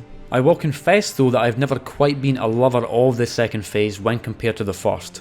In the first phase you can simply attack its feet and ankles for good damage, and then even more damage as that thing falls off its ankle, but in phase 2 most of its body gets a sizable defense buff, and just staying under him gets to be way more dangerous. I have already mentioned that I did a level 1 run of the game, and by the way, that run happened to be the most difficult thing I've ever done in over 20 years of gaming, but in particular, the fire giant at level 1 was sheer hell. Taking it on with a boatload of health and crimson flasks is one thing, but when you literally can't afford to tank a single hit, it's a whole other story, and I'll never do that challenge again. I'm not exaggerating here, it must have taken about 10 fucking hours before I beat it. I guess it was kinda fun. I know there are people who really don't like this fight, but even after all the pain and suffering it has caused me in my life, I love it. Now, while coming in at number 34 is absolutely nothing to sniff at, I imagine there might be more than a few raised eyebrows at me not perhaps including Sister Frieda in the top 20 or even the top 10. Well, if I'm being perfectly honest, the main reason is the difficulty of her third phase, Black Flame Frieda. Sister Frieda is of course the only mandatory boss in the Ashes of Ariandel DLC, fought right at the end, though you can meet and speak to her much earlier if you wish. After opening the entrance to Father Ariandel's lair, however, the catalyst for the boss fight has been triggered, leading to what I consider to be the single most difficult boss in all of Dark Souls 3. There are 3 phases here, though even the first phase can be a massive headache. She does huge damage and has a bunch of tricks, one of which has her go invisible before leaping off to a different point in the arena, and it's for you to work out where she's moved to. Sometimes I can work this out, and sometimes I can't, which makes it very difficult to avoid her next attack. The second phase is significantly more explosive, with Father Ariandel joining in too, violently slamming his fire-filled vessel around the arena, bathing everything in flames, all while Frieda sends damaging streams of ice in your direction, not to mention her swift and deadly scythe combos. It's intense, but thankfully they do have a shared health pool, and so it's generally a good idea to focus fire on Father Ariandel's enormous frame here to end phase 2. It's phase 3 though that I don't think I'll ever come close to mastering, because personally I think it's a bit much. Every now and then in a Soulsborne game I'll encounter a boss that just overwhelms me, but usually I overcome that and get to the point where the boss becomes less intimidating. With Black Flame Frieda though, that moment never came. I always get overwhelmed by her insane combos of fire, ice and dark. She does so much damage, her combos are so fucking long, and it's really difficult to not get tagged by the elemental havoc she wreaks upon the arena, and I must confess, it's not really for me. I think phases 1 and 2 are both fantastic and challenging, but phase 3 goes into territory where it negatively affects my enjoyment. There are certainly a decent few bosses I really enjoy from Dark Souls 2's base game, but the DLCs introduce some special ones, especially the Crown of the Iron King, and my pick for number 33 is another optional boss from that DLC, Sir Alon. Despite FromSoft being a Japanese developer, the main aesthetic found in the Souls games is of a medieval dark fantasy persuasion, with only occasional nods to Eastern elements, though those nods are very special when they do appear. For the Sir Alon fight though, you are straight up fighting a samurai, armed with an enormous odachi and equipped with traditional samurai armour, and it is in fact Sir Alon's armour which must be touched to enter into the memory of the old Iron King. Sadly, this short level leading up to it is absolutely awful in every way. It is lousy with Alon Knights and fireball hurling flame lizards, but it also just looks like shit. Seriously, this is one of the laziest looking levels in the game. It's like they just copy pasted a bunch of wall and doorway assets together and stuck a bunch of enemies inside it, and that's a real shame. It would have been way better if you just got warped directly inside the boss fight here, because despite how poor the level is, the boss is one of the best in the game.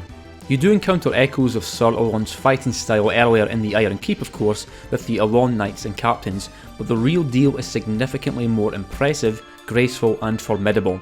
He can be very tough at first due to how distinctive his attack animations are, often getting into position and then suddenly striking it with his enormous blade, and this is likely to take at least a few attempts before you get a hang of the timing. Even so, this ultimately is an honest battle between two swordsmen, and it's just a case of learning his combos, jump attacks, and in particular his cursed thrust attack, draining some health and buffing him for a period afterwards in a very similar manner as the cursed thrust of the Pursuer. It's not just the fight that's great though, this is one of the best looking boss arenas in the series.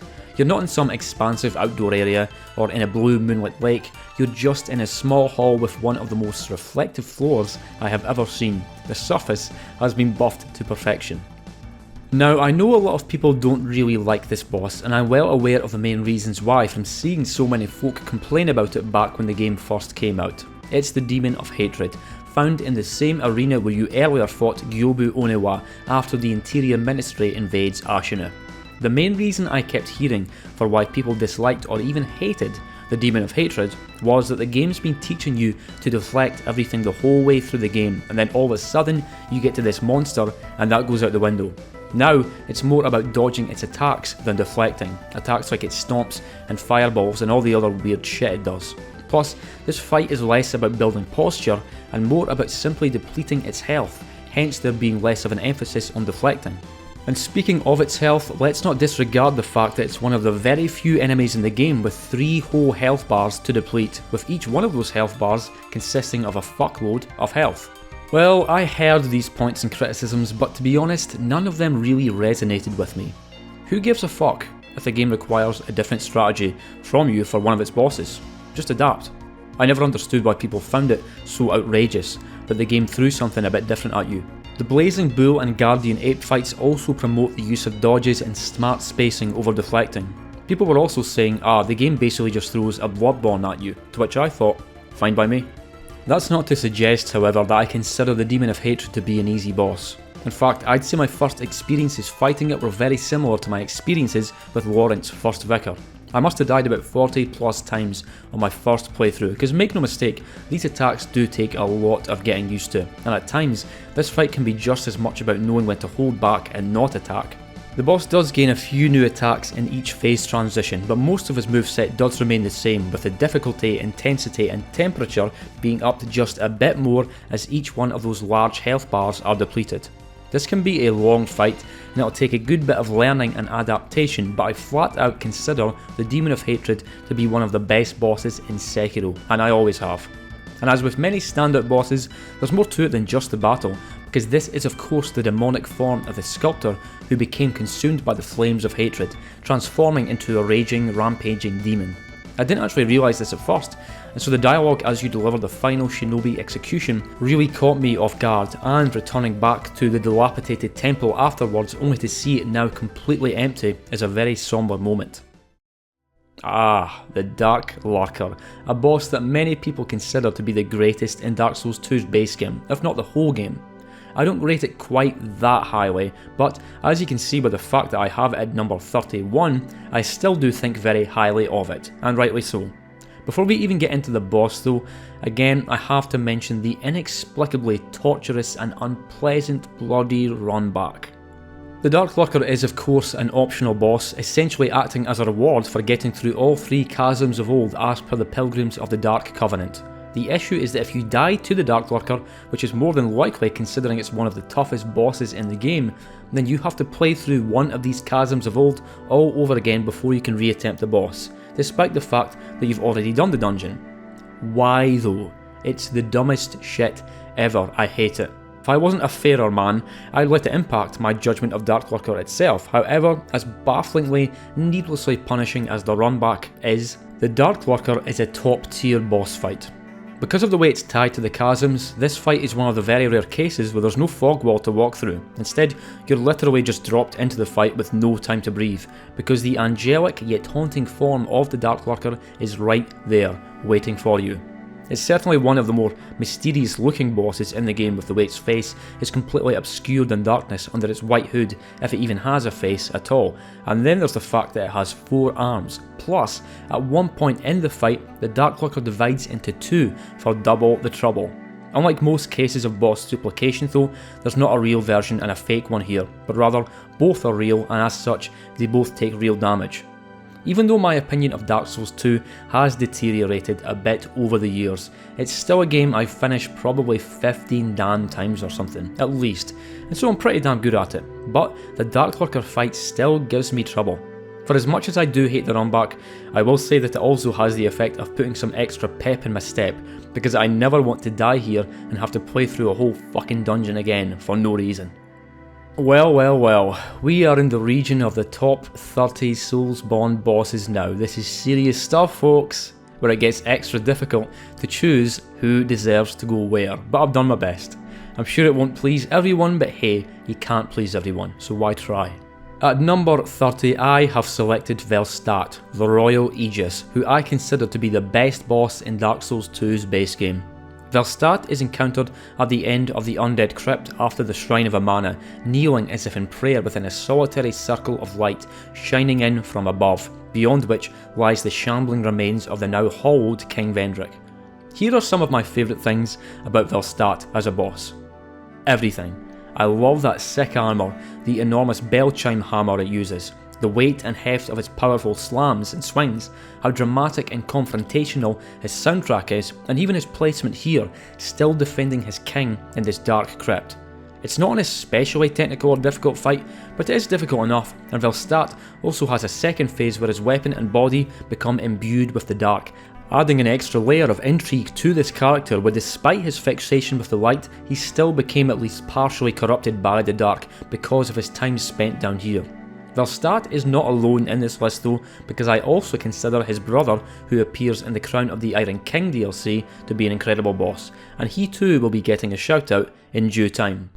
At number 29 we have the boss which comes directly after the group encounter with the living failures at the top of the research hall. Bloodborne did of course come before Dark Souls 3, which means Lady Maria came before the rather similar Sister Frieda, though of the two bosses I do prefer Maria. Like I said, for as great a boss as Frieda was, one of my critiques was that her third phase in particular feels that the game's throwing too much at me. Too many fast combos and elemental vortexes. With Maria though, I can't really use that excuse, because this is Bloodborne, and Bloodborne is a faster paced game. Even so, that's not to say that just because Bloodborne has more appropriate mechanics that I excel at fighting Maria, because I don't. She's really fast, has very off-putting delayed attacks with long animations and sudden long-range slashes and stabs, and just like Sister Frieda, she has 3 distinct phases, though thankfully just the one large health bar. Her second phase ups the intensity by adding an additional blood element to her attacks, giving her extra damage and range, but then in the third phase, of course, Now everything has to be set on fucking fire, and so now you've got both the blood and fire effects to watch out for, and by Jove it gets very difficult and intense. Honestly, if it weren't for the fact that you can stagger her with a gun, just like you can with Gehrman, I think Maria would be Bloodborne's most difficult boss, but thankfully she can be staggered out of almost any attack, though at the same time, she can also stagger you and even deliver a unique critical.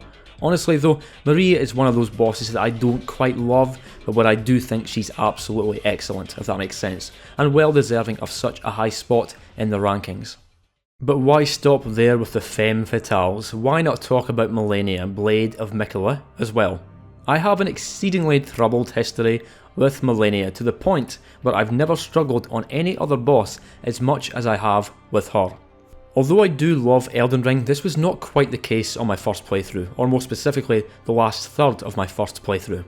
As I drew closer to Elden Ring's final stretch, I really started to feel fatigued by both its sheer size and its difficulty. I struggled so much on that playthrough to the extent that I wasn't even having any fun with some of the late game bosses, finding myself more frustrated than enchanted, even with me making frequent use of Spirit Ashes. The peak of my frustration, however, came when I got to Elfale, particularly when I encountered Malenia. By this point I was honestly just ready for the game to be over, but I still wanted to beat all the main bosses before I ended things at the Erdtree, and so for several hours I banged my head against the wall of difficulty that is the Blade of Miquella, getting ravaged by her combos, bodied by her grab attack, and absolutely fucking devastated by Waterfowl Dance every damn time. And even if I did have a promising attempt, well, sooner or later she'd catch me out and just regain most of her HP back, even if I was using a shield, and by that point I'd have used up most of my Crimson Flasks, and that was before I even made it to her more difficult second phase, which comes with an even greater variety of deadly extravagant attacks with an additional element of Scarlet Rot added to them. Oh, the humanity! Were these struggle sessions enjoyable for me? Absolutely not. Did I eventually manage to beat her only with the help of an online phantom? Yes, after some time. But I did of course embark on a second Elden Ring playthrough a month or so later, this time with a better attitude, and where I'd endeavour to not use any Spirit Ashes or even miracles or sorcery, and all I can say is that this made for one of the most enjoyable playthroughs of any game I've ever had. I explored the world way more thoroughly. I found dungeons, side quests and bosses that I'd missed the first time round, and I just flat out was playing better, including when I got to Malenia. I still had a very difficult time, but I beat her solo, and instead of taking me about 6 hours, it took me about 45 minutes, all of which left me with a more positive opinion of her as a boss. Even so, and I'll not mince my words here, I absolutely detest Waterfowl Dance. In fact, I think it's one of the worst attacks in Soulsborne history. Yes, it looks badass, but that's about the only positive thing I have to say about it, and that's because even after gaining a good degree of competency at fighting her, almost every time I died to Malenia, the attack that killed me was Waterfowl Dance. As in, 9 out of 10 times when I died to Malenia, it was that attack that killed me, not her other attacks. Yes, I know there are ways to avoid it, and sometimes I would be able to avoid it, but never consistently, never. Just when I think I'd figured out the correct movements and roll times to evade it, it would clip me or just flat out destroy me, and sorry, but I just don't think it makes for a well designed boss move. Even nowadays, I have to resort to just using a shield for this attack and just let her regain a bunch of her health back. If it weren't for Waterfowl Dance, as well as the fact that she can pull it out surprisingly early in the fight and then many more times after that, Malenia might have been in the top 20 or even the top 10, but as it is, that one attack profoundly affects my ability to enjoy this boss, and so I can't place her any higher than number 28. Urex Gundyr appeared significantly lower on the list, but the main reason for that was his messy second phase, which in my opinion makes him a less than ideal first boss, because rather than being challenged with a selection of clear tight attacks, all of a sudden things take a far more abyssal turn, and the challenge comes from trying to work out what on earth the boss is actually doing with those crazy monstrous animations. Well, Fortunately, that first encounter isn't the last time you see Gundyr, because he returns again in his champion form in the untended graves area much later, and here the whole pus of man element has been ripped out, and what you're left with is one of the most fast paced and straightforwardly enjoyable boss battles in the game. Not only that though, but he's been buffed in just about every way, having way more attacks, combos and tricks. I'm not saying that I wish they'd have you fighting something as complex as this as an early game boss, but this is the way Gundyr is meant to be challenged. Just like with Pontiff Sylvan, if you're competent enough at Dark Souls 3's parrying, this can be used against Gundyr to great effect, but sadly I am incompetent at parrying in this game, and so that's not an option for me. Regardless, sick boss. Ornstein and Smough, the notorious level boss of Anor Londo, the one that everyone warns you about when you're on your first run of the game, and for good reason. Anor Londo itself is a demanding level, especially if you're not the best at taking on its Silver Knights, but most first time players are not ready for the double, two-phased boss battle which awaits them beyond that enormous fog wall. Sure, you fought the Bell Gargoyles earlier, and sure, there were two of them, but this ain't that.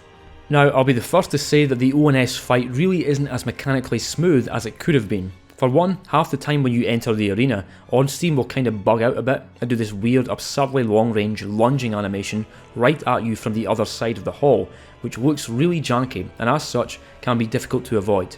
Also, the hitbox of Smough's devastating charge attack is really difficult to not get tagged by, to the point where sometimes when I see it, I just resign myself to the fact that I'm almost certainly going to take some damage.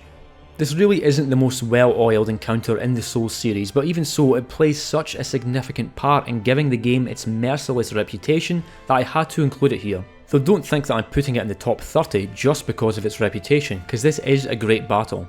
I remember when I first saw that opening cutscene and how intimidated I was, because I knew I was probably going to be on these guys for a while, but I was also enthralled by how sick they looked. The spear-wielding Wolf Knight, and then the giant that is Smough with that crazy hammer, which happens to be the single heaviest weapon in Dark Souls 2 by the way. As intimidating as ONS are, the game still does offer up a strategy with the 6 pillars to the sides of the room, allowing you to position yourself behind them so as to not get hit by Smough's brutal charges while you're taking chunks out of Ornstein's health bar. The health situation is another saving grace here, because they really don't have all that much of it, and thus, while these two are very dangerous, this isn't a marathon of a fight, or at least the first phase isn't. As for the second phase, well, it seems that almost everyone who plays the game takes down Ornstein first, leaving them with Super Smough, and no wonder, because I for one have always found Super Ornstein to be way more terrifying. I think it's because Smough seems to stay about the same size for both phases, roughly, whereas Ornstein goes from being relatively normal sized to turning into a giant, and I don't like it. Super Smough does, of course, regain all his health back for phase 2, as well as getting a big increase to his max health, and now he does even more damage and gets an extra lightning butt slam AoE attack. Got to say though, I've never been a big fan of this particular attack. Smough uses it too frequently to the point where sometimes he just spams it, and your only option when he does use it is to just run away, though things aren't any better with Super Ornstein either, because he also gets the same attack. Despite the odd issue or two I have with this boss battle, it's legendary, it's notorious, it's fucking iconic, it's a Soulsborne classic. Out of all the Soulsborne games, the one with the most interesting and flavourful world and lore is Bloodborne, though Elden Ring does come very close. There are many interesting beasts, higher beings and significant figures located in and around Yharnam who all have varying degrees of darkness and madness associated with their characters, and it's all great and nightmarish and very compelling, but my favourite character of them all has to be Father Gascoigne. You can of course interact with Gascoigne's daughter in central Yharnam before the fight, who asks after her mother before gifting you with a music box, a trinket which his family used to play for him when he'd start to forget himself, when the sweet blood would sing to him, tempting him to give in to the beast inside. This is Bloodborne though, and there are no happy endings, and indeed, by the time you make it to the Tomb of Odin, Gascoigne's wife Viola is already dead, having been butchered by the man himself, who then sets his bandage-covered eyes upon you. The first phase of the fight more or less plays out as if you were fighting a regular hunter, because Gascoigne's choice of weapon is the hunter's axe, which might even be the same weapon you come to the fight with, though his movements and animations are that extra bit more savage and bloodthirsty compared to those of a regular hunter. Thankfully though, he can be staggered by your firearm. The second phase is where Gascoigne really comes into his own, fully giving into beasthood and literally exploding into another form, one infinitely more ferocious, dispensing with all man-made weapons in favour of tooth and claw.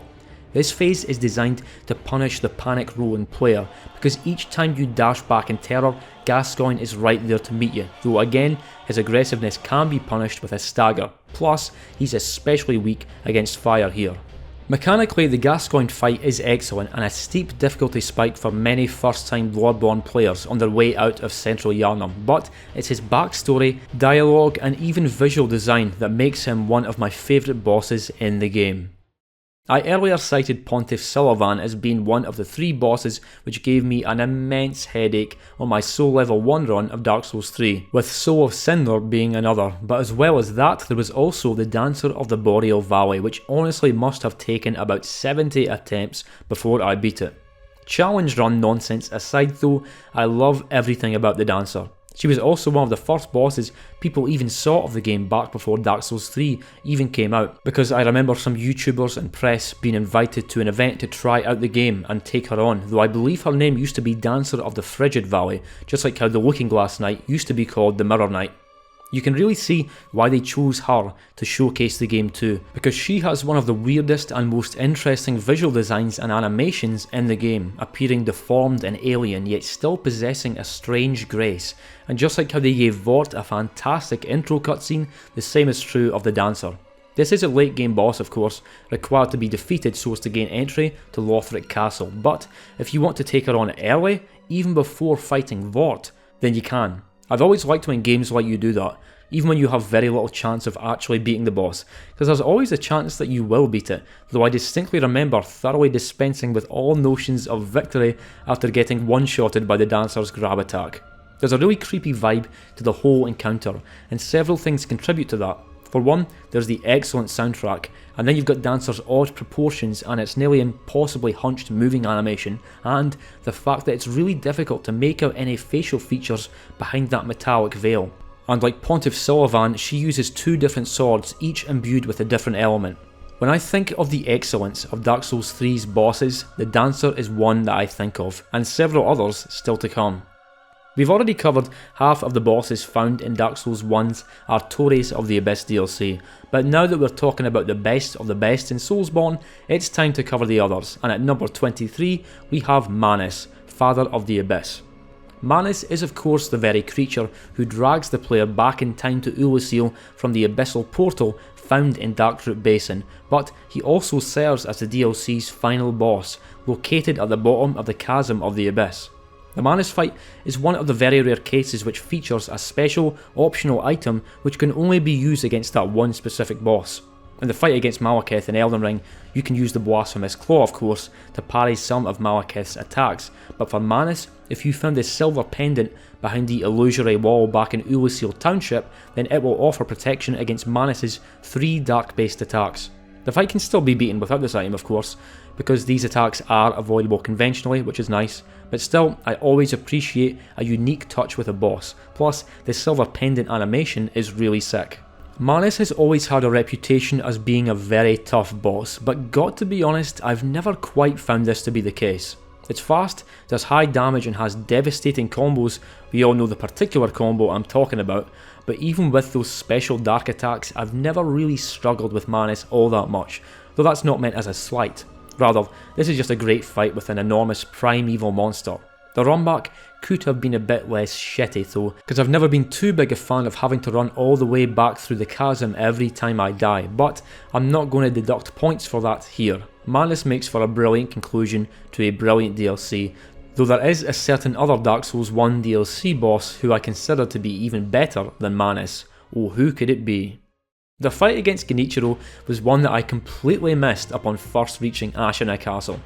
Just like how my first run of Elden Ring didn't go quite as well as it probably could have, the same is true of Sekiro, because when I got to the Ashina Castle area, I didn't realise that you could actually get in the castle, and so instead I just travelled through the abandoned dungeon to Senpu Temple and even reached the end of that large level, though the actual doors to the temple itself were close to me. Because turns out you can get inside the castle and you're supposed to take on Genichiro at the top, so I went back and did that.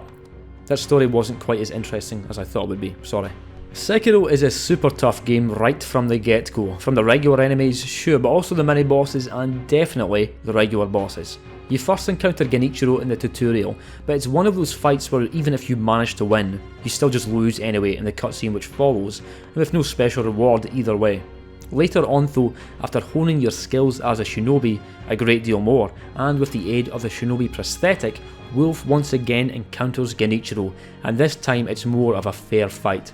Mind you, Genichiro still has 2 health bars to deplete, and then even after those are gone, he has another phase altogether with brand new attacks, including the Lightning of Tomoe. I remember hearing a lot of people struggling with this fight, and no wonder. The game demands a lot of you up until this point, but with the Genichiro fight it demands even greater precision and faster reactions. Genichiro has long combos with very specific timings. He has a great bow, which he'll often use specifically to punish you for healing, and he even has a perilous attack mix-up where you need to watch him really closely to figure out whether he's going to use a thrust, a sweep or a regular attack. Most of the same difficulty is present in his second form, but with the added pressure of the lightning attacks, though these actually end up being an unexpected help to the point where you want him to use them. A successful lightning counter results in big damage to both health and posture, and the counter really isn't too difficult to pull off once you get the hang of it, but it does look and feel very satisfying, especially if you're out of heals and are getting desperate. It's a difficult fight for sure, but I actually think its difficulty is perfect for this stage in the game because it lets you know what's demanded of you, and certain later game bosses go on to trivialise the challenge of even this encounter. At number 21, I have chosen Gwyn, Lord of Cinder.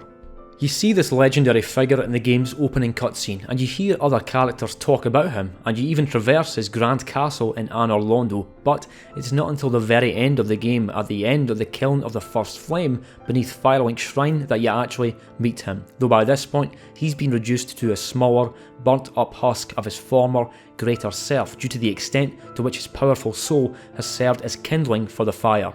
Even so, he still makes for a more than formidable opponent, an outstanding final boss with one of the most beautiful soundtracks of all time. It's used very effectively here too, the way it hits you as soon as you step through that fog gate. It's sad and sombre and does so much to turn this encounter into something a bit more than a boss. As weepy-eyed and emotional as the music can make me though, this is anything but some soft, simple encounter, because Gwyn, it's hands down the most aggressive boss in the game. Even if you arrive here with 20 Estus flasks, the issue is that it's really difficult to actually use them without getting hit in the process and cancelling out the heal if you even survive at all. He's always on you, slashing away with his long blazing sword combos, complete with the occasional kick or grab mix-up. Years ago, a buddy of mine played through the game whilst I watched, and over the weeks he made it all the way to the end, all the way to Gwyn, and then gave up. He just couldn't beat him. He tried and tried, maybe 60 times or more, but nope, could not do it, and that was that. He never ended up beating the game. Gwyn is really tough, but something that makes him more frustrating than he needs to be is the unnecessarily long run back. The Kiln of the First Flame is an incredible looking area, and I love how every Black Knight variant appears here, but why do you have to run through this whole area every time you die? I've ragged on Dark Souls 2 a lot for its runbacks, and so I have to do the same here. I think this runback is one of the worst in the series, and it's one people don't really talk about all that much, I guess because of how great a boss Gwyn is, but even so it sucks having to do this every time, and it makes it that extra bit frustrating when you do die here. Fortunately, Gwyn can be somewhat trivialised with the use of parries, especially with the use of the Hornet's Ring, and yes, I do sometimes use this strategy, though it does feel kinda cheap, but regardless, Gwyn is one of the greats. At number 20, we have one of the single most powerful, destructive and dangerous beings in all of Soulsborne. It's General Radahn, Scourge of the Stars. Like many, My first exposure to Radahn was in an early cinematic trailer for the game, showing the battle between himself and Malenia, an encounter which would conclude in the complete devastation of an entire region of the Lands Between, that being Caelid. You hear snippets of information about the general throughout the game, but the most commonly agreed sentiment is that he is, or was, the most powerful demigod of them all.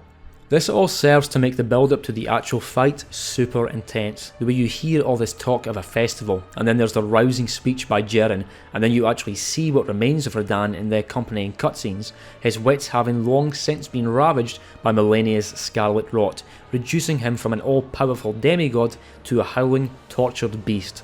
Despite Radahn's fall from grace, he remains extremely formidable, and even though he's lost most of his former intelligence, his prowess in battle seems largely untouched, to the extent that the intended way to defeat him is with the help of not one phantom, but many. He is absolutely massive. The attacks from his thick twin greatswords boast incredible power and range. He throws out the most savage combos found anywhere in the game, and to top it all off, he is still a master of gravity magic. This comes into play in Phase 1 with his gravitational shockwaves, but especially in Phase 2 where he shoots off into the sky before plunging back down onto the battlefield, as if he were some comet entering through the red atmosphere of Caelid from some outer sphere.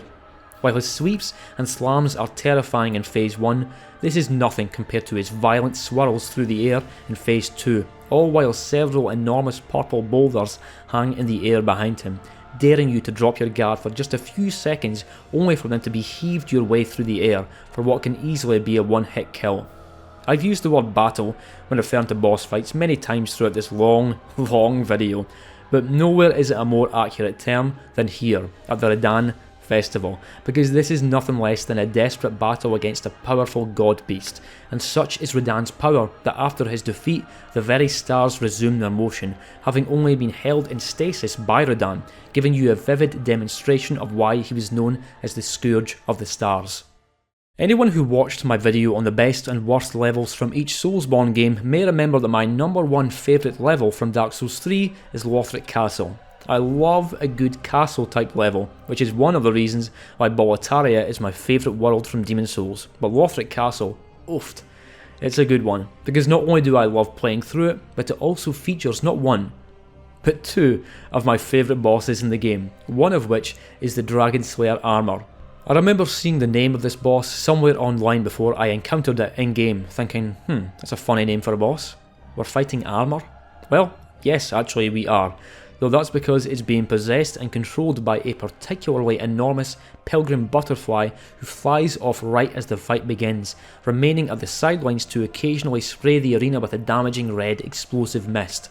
I'm not too sure what the exact lore relationship is between the armour and the character of Ornstein, because to be honest I'm surprisingly ignorant of a lot of the finer details of Dark Souls lore, but I do love how much larger, more warped and heavy it is here. Ornstein's armour certainly had a real heaviness to it in the first game, but it did not look crude, whereas this armour, and especially the weapon and shield, are definitely crude. The boss's great shield in particular just looks like an enormous hunk of twisted iron, and the axe has similar attributes, with weight, power and toughness clearly taking priority here over any sort of refinement or elegance, and all this comes through in the Dragon Slayer armour's fighting style. You know me by now, I love a strong sense of heaviness and impact with my bosses. I want to see the screen shake, I want to feel the attacks through the fucking screen, and the Dragon Slayer armour boss fight gives me exactly what I desire in that regard, and then some, and hey, the intense roaring soundtrack really doesn't hurt either, does it? While I don't think the Dragon Slayer armour is the best boss in Dark Souls 3, that's only because Dark Souls 3 has a bunch of top tier bosses, soon to be mentioned, but god damn it, I love this fight. Like I said a few entries ago when talking about the Gwyn fight, an emotional element can transcend an encounter into something truly special, especially if the boss you're up against has a tragic backstory, as was absolutely the case with Gwyn. Well, that same tragic element well and truly returns in the fight against Gehrman, another final boss, and with another absolute tearjerker of a soundtrack.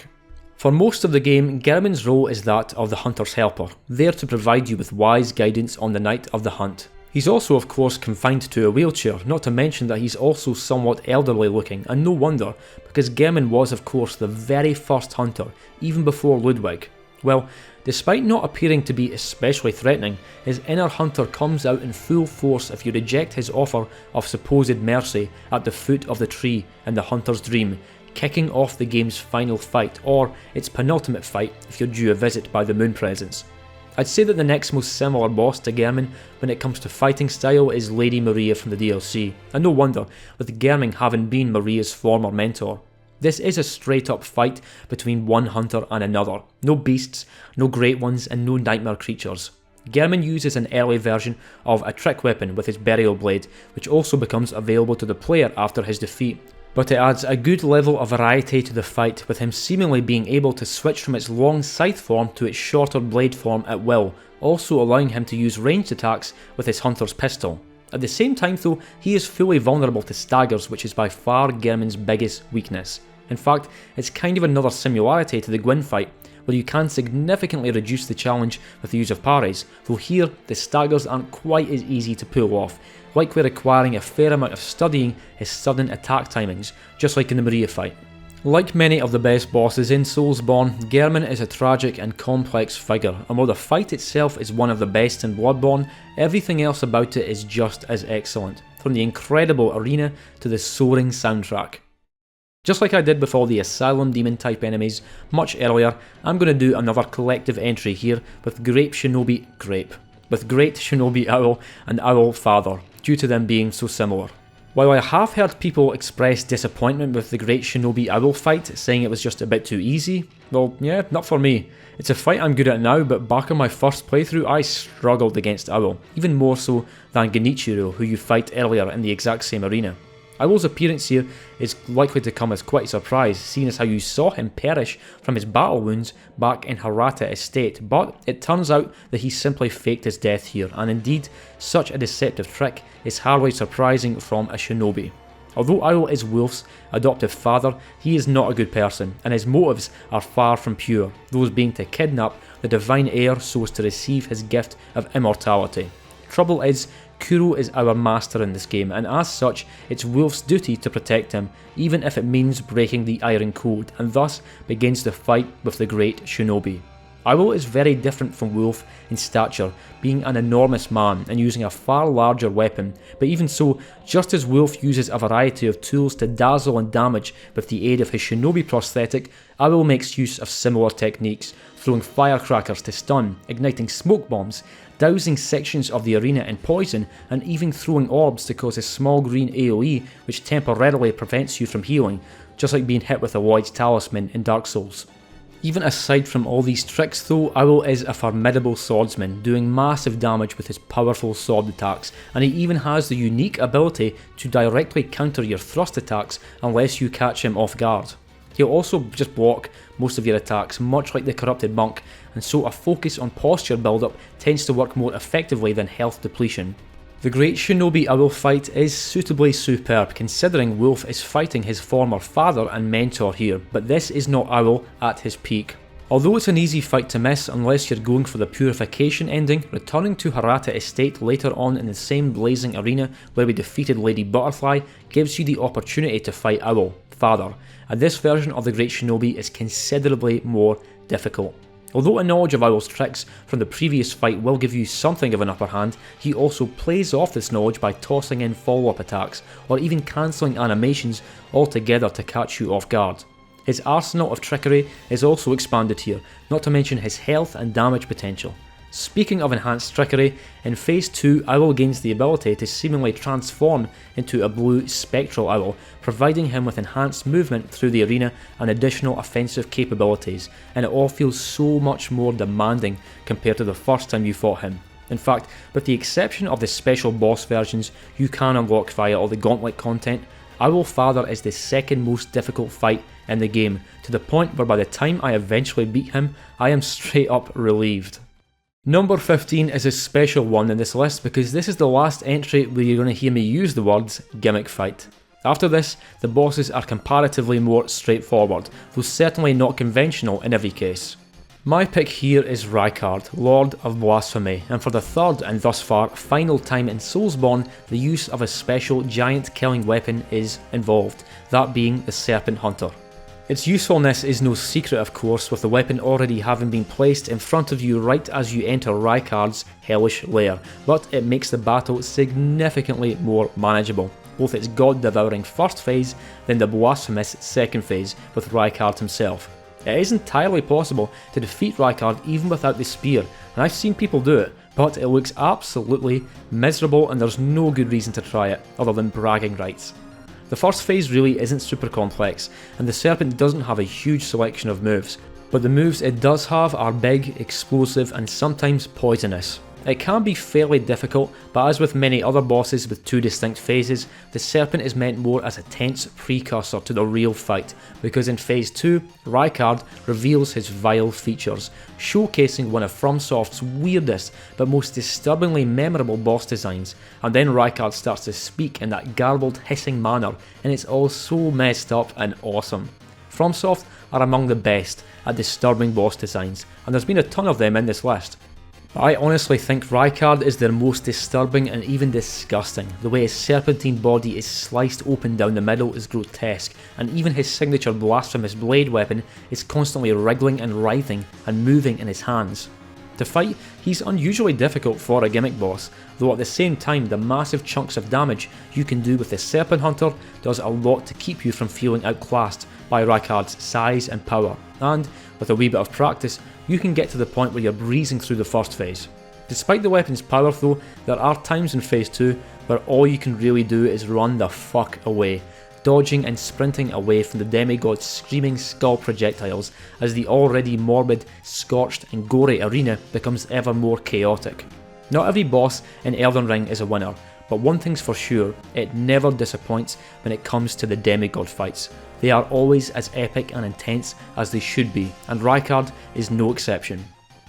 This is the last Dark Souls 2 boss on the list, but even so, heck, number 14 ain't bad at all, and I'm very glad to have him on here. It's the Fume Knight from the Crown of the Old Iron King DLC. There are a lot of great bosses from both the base game and DLCs, but for me, the Fume Knight takes the cake. I have died many times to this boss, from the slashes and stabs from its smaller sword to the slow heated arcs from its Fume Ultra Greatsword, and everything in between, but I'm glad, because even when I was struggling with the Fume Knight's range of high damaging attacks and his very large pool of health, I was enjoying every damn minute of it.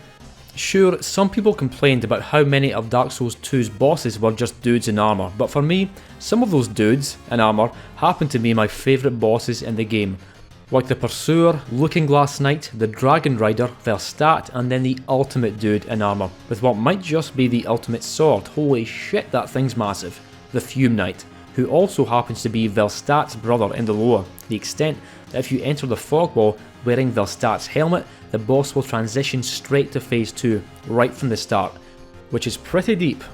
This is also another one of those bosses that, while I did struggle a great deal at first, I can take on very comfortably now to the point where I can usually beat him on my first try, and look, I earned that. I paid my dues, I died to this guy enough. What more can I say about the Fume Knight? I think he's the best boss in Dark Souls 2, and one of the all-time Soulsborne greats, and I salute him for it. Just a few entries up the list, I spoke about how challenging and intense the fight with Owl Father was, and indeed, I consider him to be the second hardest in Sekiro, but as for the number 1 most difficult, and my entry for number 13, I'm choosing Ishin Sword Saint, the final boss for all but one of the game's 4 endings. Of course, you fight Ishin Ashenith to close out the Shura ending, but while that does make for a difficult boss, it's nothing compared to the real deal, the Sword Saint who climbs out of the corpse of his adopted grandson, Genichiro. Genichiro serves as the precursor to the fight with Ishin, but apart from one new attack he has with the use of the other Mortal Blade, all his techniques are very familiar to the extent that you can quickly get very good at deflecting his attacks to deliver a swift death blow, and due to the merciless difficulty of the true final boss here, you'll likely have ample opportunity to take on Genichiro again and again. Although I do think there are 2 or perhaps even 3 more difficult bosses in Elden Ring, when Sekiro first came out, Ishin was the hardest boss they'd ever came up with, hands down. He has the most varied moveset in the game, has massive damage dealing potential, and just when you think you're starting to nail his first phase, he pulls out a spear and pistol in the second phase and becomes twice as difficult. And I really do think the second phase is where the true challenge lies. The first is difficult, and you will die several times, but even so, the inherent rhythm of it gradually starts to make sense, especially when he's throwing out thrust attacks for easy posture building Makiri counters. But for phase 2, well, I've never gotten competent at it. I've gotten better, sure, but try as I might, I always get overwhelmed here. His range increases, he gets access to more special attacks, he does more damage, the combos become fucking outrageous, and the animations become more dramatic to the point where it's difficult to nail down exactly when you're supposed to deflect sometimes. I never have an easy time with phase 2, and I likely never will, but hey, I don't think this is a boss you're ever supposed to get comfortable with, so I'm okay with it. Thankfully, phase 3 really isn't quite so bad, because just as Genichiro does at the end of his battle, Isshin pulls out the lightning of Tomoe, offering you fairly easy opportunities for big health and posture damage, though he's still very threatening here and has still ended many a run for me, and the fact that my poor heart is normally pounding by this point also adds to the pressure. Honestly, Isshin is one of those bosses that's so intensely difficult that I don't even look forward to fighting him, and I'm always exceedingly glad when he's down, but even so, he is one of FromSoft's most incredible creations and plays a major role in giving Sekiro its well-earned reputation as one of FromSoft's hardest games. Just like with the Millennia fight, my early encounters with Mohg were not especially enjoyable, although a major difference between these experiences is that on my first playthrough I somehow smoked him after just a few attempts by simply running up and hitting him with everything I had. To be honest, I don't really know how I did this because I wasn't very good at the game back then, and as I later realised, Mohg is one of the hardest bosses in the game, and one of the best. There are many things which make the Lord of Blood so challenging, but most of my initial deaths were caused by me seeing him start an animation from a certain distance, and then I thought, there's no way that attack's going to reach me, only for that attack to then reach me and often kill me. He has very long range with his sacred spear weapon, to the point where it's deceptively long, though the frequent follow-up blood flame explosions certainly don't help matters when you're desperately trying to avoid damage. And the delayed Blood Flame Talons attack is designed to catch you out because while it looks like the initial sanguine swipe does damage, it doesn't. It's the following explosion that nails you. I always appreciate a nice bit of in-fight dialogue, and so obviously I'm a big fan of Mohg's Latin countdown, though I have always found the mandatory damage which follows during the transition to phase 2 to be a bit questionable.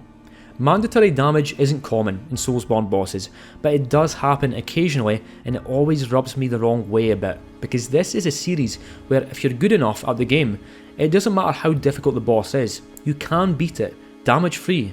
You can beat Millennia at level 1 with no armour and your bare fists if you've got the skill, which I don't by the way, because all damage is avoidable, even waterfall dance, but then Mohg comes along and no, you can't not take damage unless you manage to beat him before the phase 2 transition. Yes, you can get this special crystal tier, but this only negates most of the damage, not all of it. I will stop bitching about this now though, because it's hardly a serious issue I have, it's more of a principle thing. Despite it, the Mohg fight is incredible and incredibly intense, especially when he grows dark wings in phase 2 and starts spraying blood flame everywhere. This is one of those fights where the boss is just always on you, always doing something, always hunting you down, regardless of how far away he is, because even if you've got a bit of range, he can just throw blood flame your way and then catch you as you're sprinting or rolling to avoid it. He's so aggressive that it can be difficult to even know when to attack, and this can straight up extend the length of the fight because of how carefully you need to pick your moments. Mohg is one of those bosses where the more I fight him, the more I like him. Yes, I've been known to get frustrated at the intensity of phase 2, but even in these moments, I can't deny how sick it all is, and very, very bloody. I consider the Orphan of Cause to be the second greatest boss in Bloodborne, though I did really have to think about whether it might be the first greatest. Second place in a game as good as this though is no disgrace, and not only is Orphan of Cause among the best in the game, but it's absolutely among the hardest. Though I have covered a handful of other bosses which aren't immediately aggressive to the player when you first encounter them, it's slightly different when you meet Orphan of Cause. After crawling out of the steaming womb of its mother's beached corpse, it will stare up longingly at the moon, and if you don't approach it here, it won't actually attack you. I mean, it's not like you can just turn around and leave or anything, but still, very cool detail showing that it only seems to be guarding its mother's body against yet another blood-crazed hunter. Orphan's weapon of choice is very unique, being a large, squirming placenta attached to its arm which it swings and slams around the shore, of course screaming and shrieking the entire time just as the best Bloodborne bosses do. Orphan is quite aggressive here, but not absurdly so, and it will slow the pace sometimes to allow you to attack or heal, though just as with the Maria and Gehrman fights and the similarly sized blood-starved beast, Orphan can be staggered. Phase 1 is downright hard, but Phase 2 is just on the cusp of being too fucking much. Here, the aggression is massively increased, as well as the damage, ferocity and speed, and with even more ranged attacks as it showers you in sprays of rancid red fluid, freshly ripped straight out of its fleshy placenta. Orphan's second phase actually reminds me of Moog's in the way you barely get a moment to breathe, and when there's an equal focus on just not dying as there is in dealing actual damage to the thing. Whilst I have gotten reasonably comfortable with Orphan's first phase over my many playthroughs of the DLC, this is not the case with the second phase. It is wild, frantic and desperate, which was clearly exactly what FromSoft were going for, and it all makes for one of the greatest and most terrifying encounters in the game. Well folks, this is it. The top 10, the absolute best of the best out of all 7 of these games. Soulsborne's finest, the pantheon of legends, and I think a perfect pick. To kick off this countdown of greats is Dragon Lord Placidusax, the secret boss of crumbling Faram Azula. Placidusax is the ultimate dragon. Yes, Dark Eater Midir, Black Dragon Calamite and Leech Dragon Fortisax are fantastic fights, but the lord among them is the most ancient anomalous dragon of them all, the two-headed titan floating within some distant colosseum existing in some different time. Right from the start, you can tell this isn't going to be an ordinary dragon battle. Placidusax is absolutely enormous, has 2 heads with a stump where there was once a third, has scales that are so ancient and weathered that they look to be nearly petrified, and perhaps most strikingly of all, is the only being in the game which breathes bright golden fire. The dragon makes frequent use of red lightning too, which it calls forth with mighty roars, though one of its most awe-inspiring attacks, the one which is so powerful that even the music hushes in anticipation of the coming blast, is its Bolt of Placidusax, a move that's surprisingly easy to avoid but does an amazing job of displaying the Dragon Lord's impossible power. A very important aspect of the fight though is to know when to back off. This isn't one where you can just hug the rear and go to town. No. You will be fried with its golden flames if you try this, or at the very least flattened by its body or swiped with claws made of phantom red lightning. Placidusax has a second phase too of course, and a surprising aspect of it is that it's initiated by the dragon seemingly disintegrating into the air, only to be seen making a short circuit of the Colosseum in cloud form before reappearing for a sequence of thunderous swipes. An attack that's even more of a ruinous, explosive spectacle than its bolt attack, however, is Placidusax's Ruin, seeming to be something of an homage to a similar attack used by Dark Eater Midir, except with lasers coloured with the brightest gold rather than the dark. Between the time of Demon Souls and the time of Elden Ring, there have been countless dragon battles, and some have been excellent, but none have managed to match Dragon Lord Placidusax, and I'm not sure this dragon can ever be matched. Now this entry is a bit of an unconventional one, I know, because mechanically I don't really love the first phase of the fight. The Guardian Ape is a bit awkward to fight in that I've never quite understood whether the game wants me to deflect or dodge the ape's attacks, and I actually have similar feelings about the Blazing Bull fight from earlier on in the game. Nonetheless, the large open arena is fantastic, especially the way you're clearly encouraged to grapple from tree to tree to help avoiding certain attacks, but also the way the ape can just destroy these trees as the fight drags on. And the design of the ape itself is fantastic, the way it's doing all this with a massive sword sticking out of its neck. That's pretty badass. But the prime reason the Guardian Ape is so far up on this list is because of the second phase of the fight.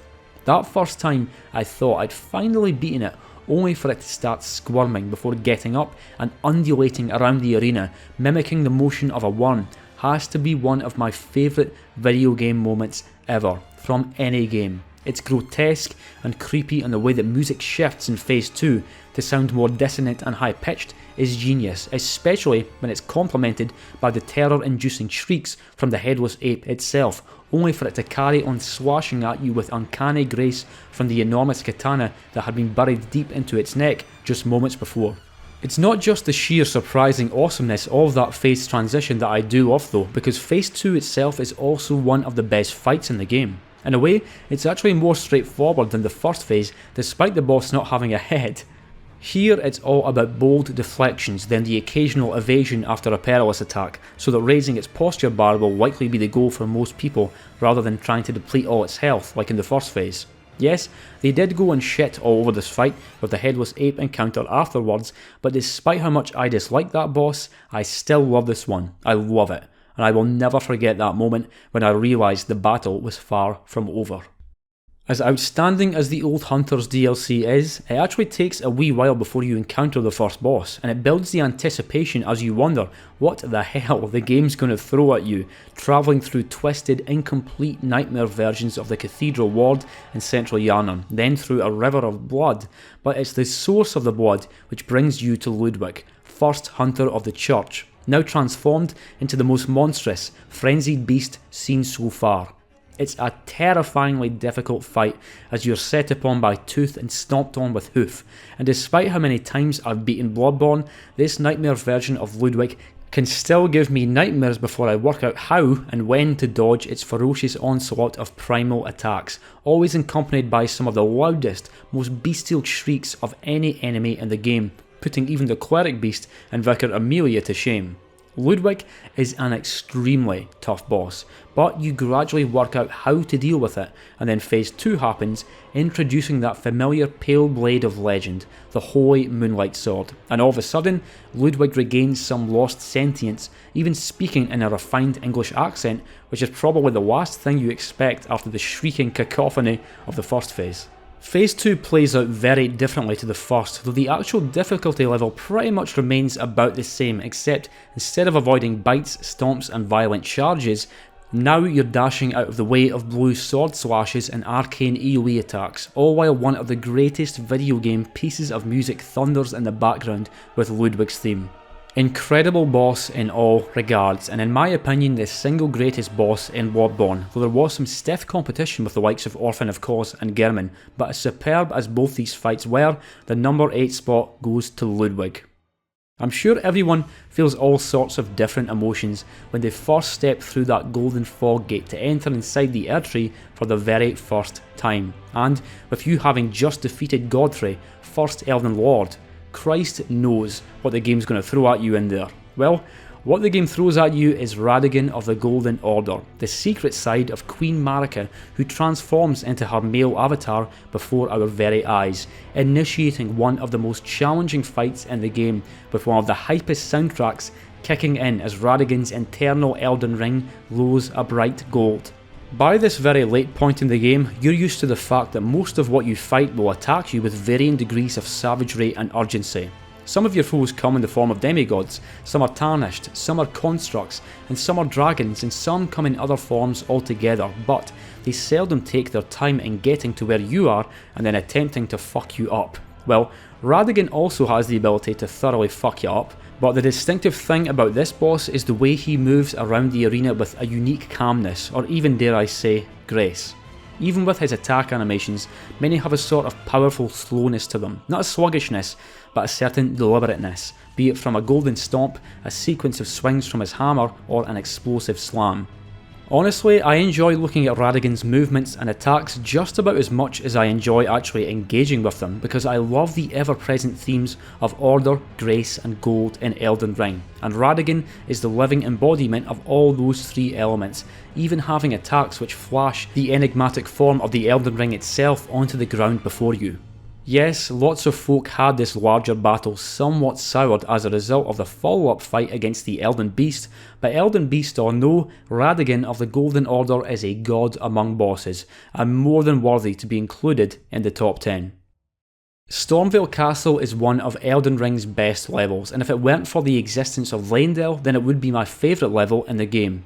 As intricate, expansive and dangerous as the castle is though, the highlight of it comes at the end when you encounter your first demigod, the grotesque abomination that is Godric the Grafted. There isn't a single demigod fight in Elden Ring that disappoints, and quite right too. These are supposed to be the most powerful beings in the lands between, descendants from Queen Marika herself and bearers of shards of the Elden Ring. Well, Godric is certainly not the most brave or noble of these demigods, but nonetheless, he's resorted to a psychopathic practice known as grafting, defeating the Tarnished who come to the castle to oppose him before robbing them of their limbs, attaching them to his ever-expanding frame to the point of true body horror. The grafting has clearly had a profound effect on his strength too, because Godric makes for a formidable opponent and an incredible first demigod. He'll roll around the gravestone-littered arena to deliver powerful leaping attacks with his axe, or storm-based projectiles from range. And such is Godric's strength that he can cause many quakes from the sheer force of slamming his enormous axe into the ground, and I always love any attack in this game that encourages me to jump over it. It's why I also love Godfrey's stomp attack later on in the game, same with the Crucible Knights. With all these additional limbs being attached to his body, with arms being attached to more arms and legs being attached to more legs, there's a disturbing wrongness to the way Godric moves and attacks, especially with just how deceptively quick he can be, though I've always found the most disturbing and awesome moment in the fight to be the phase transition where he removes an arm, my favourite, and then grafts a literal dragon head to his blood spurting stump. I repeat, the man attaches a dragon onto his arm. Was there ever any doubt that Godric would be appearing in the top 10? I was already hooked into Elden Ring when making my way through the dark depths and blighted battlements of Stormveil Castle, but when I encountered Godric, I couldn't stop smiling during his intro cutscene, and when I saw that transition cutscene, I couldn't wait to just die so I could watch it again. And by that same token, whenever I start a fresh playthrough of Elden Ring, I can't wait to get to Stormveil Castle so I can relive the battle once again. We have talked about every boss from the first Dark Souls game, all except one, the boss that I consider to be the greatest of them all, Knight Artorias from the Artorias of the Abyss DLC. You hear tales of Artorias throughout the base game of course, and even fight his loyal Great Grey Wolf deep within Darkwood Forest, but it's not until venturing through Ulasil and the DLC that we finally encounter the legendary knight himself, though by this time the cloying taint of the Abyss has long since robbed him of his capacity for reason, just as it would later do to the Abyss Watchers in Dark Souls 3. Artorias makes for one of the most challenging bosses in the game, with his dexterous swipes, thrusts and leaps from all the way across the boss arena. He's a very aggressive enemy, perhaps not quite as aggressive as Gwyn, but even so you need to pick your moments for attacking and healing well, because he's fast and can move from one side of the arena to the other before you know it. The whole abyssal corruption element of this character is pushed very strongly with the trails of dark sludge he leaves behind when he moves, even going so far as to use this as an attack. This also comes into play when Artorias attempts to buff, drastically increasing his damage output. It isn't a phase 2 as such, because very few bosses from the early Souls games actually featured multiple phases, but if he manages to get the buff off, it increases his threat level significantly. You can of course interrupt this buff, but it means running directly to him to frantically attack before it succeeds, which it sometimes will despite your best efforts. Like pretty much any Dark Souls 1 boss, the Artorias fight isn't especially technical. He doesn't have a huge array of attacks, and nor is he among the most difficult Soulsborne encounters, but while all these things do matter and do help, they're not essential for a legendary boss, because to me, Knight Artorias absolutely is legendary in his presence, design, story and sheer enjoyability. He is Dark Souls 1 at its best. I earlier spoke about how Lothric Castle was my number one favourite level in Dark Souls 3 during my discussion of the incredible boss that is Dragonslayer armour, but there's one more boss to talk about from that level. The only remaining Lord of Cinders, and my favourite of them all. It's Prince Lothric and his brother Lorien, the Elder Prince. I absolutely love a good intro cutscene which expands on a boss's character with interesting and insightful dialogue, and that is exactly what I get with the Twin Princes, and then again in the transition cutscene to Phase 2. Although it is specifically Lothric whose remains must be collected and placed on the highest throne back in Firelink Shrine, the main enemy for most of the battle is Lorien, a powerful hero of the kingdom who has since been reduced to a far more bestial form, even having lost the use of his legs, and now without the ability to even speak. Despite this, he makes for a singularly powerful opponent, legs or not, but the main contributing factor which adds to the challenge of the fight is Lorien's constant ability to teleport, although the teleporting is actually being done by Lothric, a figure who may be frail of body but who possesses the ability to perform powerful miracles, aiding his brother in battle from above. It's an extremely cool idea for a boss which is used to incredible effect because the teleports aren't done at random. They are directly tied into specific attack animations to the point where Lorien will sometimes begin an animation, get teleported to a different spot, then deliver the actual attack. And if that isn't one of the all-time coolest boss mechanics, then I don't know what is. The second phase plays out somewhat similarly to the first, except here Lothric joins the battle more directly after having revived his brother, an act which he will perform every time you deplete Lorien's HP, and thus the aim here is to take out Lothric, who almost tenderly hangs from his brother's back. The brotherhood aspect of the fight is very well done, to the point where you almost feel bad for coming up here and disturbing them, then forcefully taking Lothric's ashes back to Firelink despite his wish to simply let the fire fade.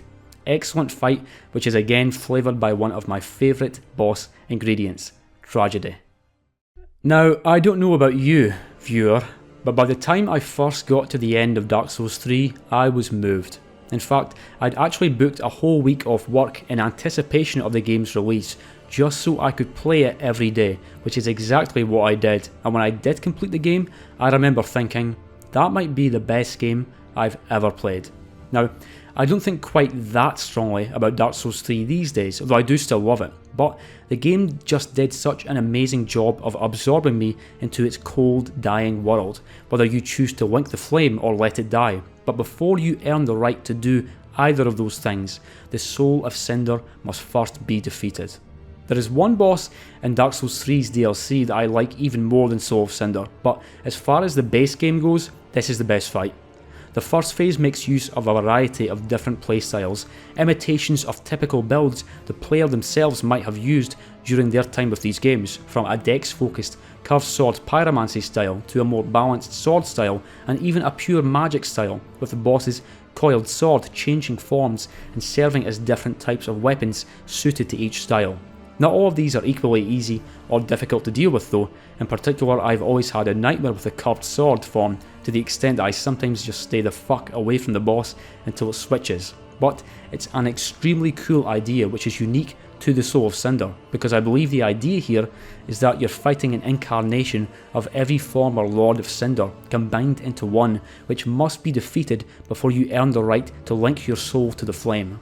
Then phase 2 happens and Gwyn's theme kicks in and you see it start to use some of Gwyn's attacks, and oh my god, it makes for one of the most amazing moments in the Dark Souls trilogy. I don't care if the game sometimes went a bit too heavy with the references to Dark Souls 1, because when it hits me with shit like this, I'm all in, and the boss even throws out lightning spears, which is one of those attacks that Gwyn should have had in the first game.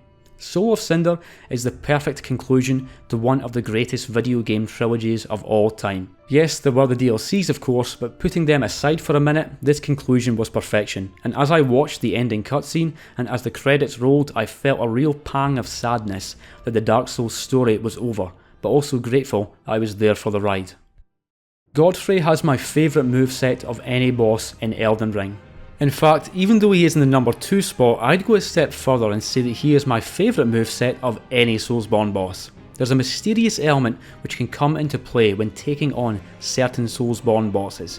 It's not there for every fight, but every now and then when on some tough encounter, perhaps on your 10th or 11th attempt or more, you enter into a flow, a state of being where you and the boss are engaged in a dance, a mortal test of rhythm, and I feel that Godfrey's moveset facilitates this flow better than any other boss, particularly with his frequent foot stomps encouraging the use of jumps.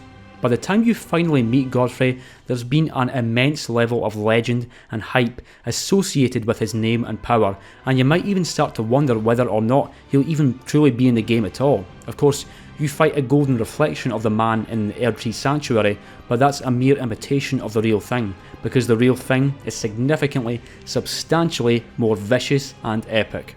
As with several other excellent bosses on this list, there's a terrifying transition as Godfrey sheds the body of his beast advisor, Serosh, from his back, embracing his true identity as Hoarah, chieftain of the Badlands, adopting a different fighting style and stance entirely, one with a focus on brutal hand-to-hand combat, complemented with kicks, slaps and throws, including brutal powerbombs, complete with him tearing open your character's chest if it's a killing blow. Absolutely awesome fight mechanically, and seriously, the second phase is one of the most terrifying in all of Soulsborne. He's so damn aggressive with long weird wind-ups to his attacks, and this is one of the most difficult fights when it comes to trying to find the time to squeeze in a heal, because he's always right on you with the next savage attack. Godfrey is the single sickest boss and character in Elden Ring, and even though your time with him is very brief, the entire climactic encounter with him is pretty much Elden Ring at its glorious golden best, and that's really saying something. Well, this is it folks. Position number 1, my all-time favourite Soulsborne boss. Someone even better than legends like Artorias, Ludwig and Godfrey. Who could it be? Well, I guess this is the part where I'm supposed to do that thing of showing a shitty boss instead as a joke, and then showing my actual pick. But I'm not going to do that, because that's kind of lame. My pick for all-time greatest Soulsborne boss is Slave Knight Gale, fought at the end of the Ring City DLC. The encounter takes place in the largest arena in the Dark Souls series. It features not one, but two of the game's best cutscenes, and it's all accompanied by such an overwhelming feeling of desolation and devastation. I've already spoken about the apocalyptic feel in Dark Souls 3, and those end-of-the-world elements coming through in many places and bosses, but none more so than when fighting Gale. Here, at some lost point in time, the world has completely fallen to ruin, having been reduced to ash, dust and never-ending storms, and what better arena to do battle with the fallen Slave Knight than this? I've spoken about bosses whose demeanours and even levels of sentience and intelligence take a dramatic shift partway through the fight, and the same thing happens in the Gale fight to an extent. He begins the battle by moving and attacking in a nearly animalistic manner, running on all fours like some maddened beast with wild, wide-arcing swings and combos from his broken greatsword, a blade ruined after untold centuries of searching for fragments of the Dark Soul for his lady's painting. It's a challenging phase, but at the same time, everything is very clear, fair and comprehensible, and you've also got an entire arena to make use of if you want. After losing about 35 to 40% of his HP though, Gale begins to bleed, and this is a very special type of blood.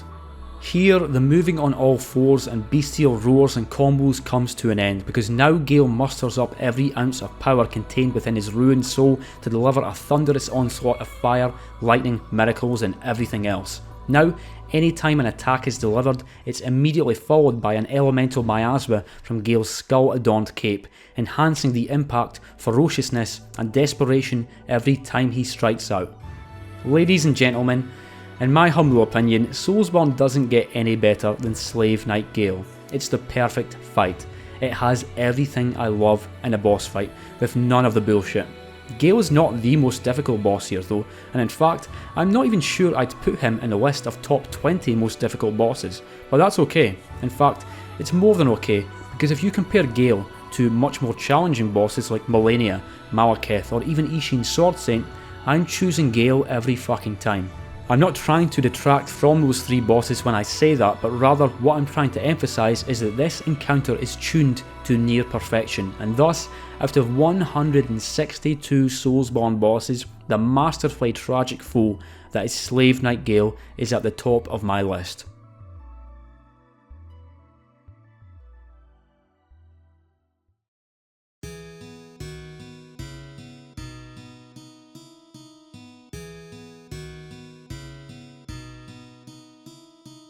Well folks, there you have it.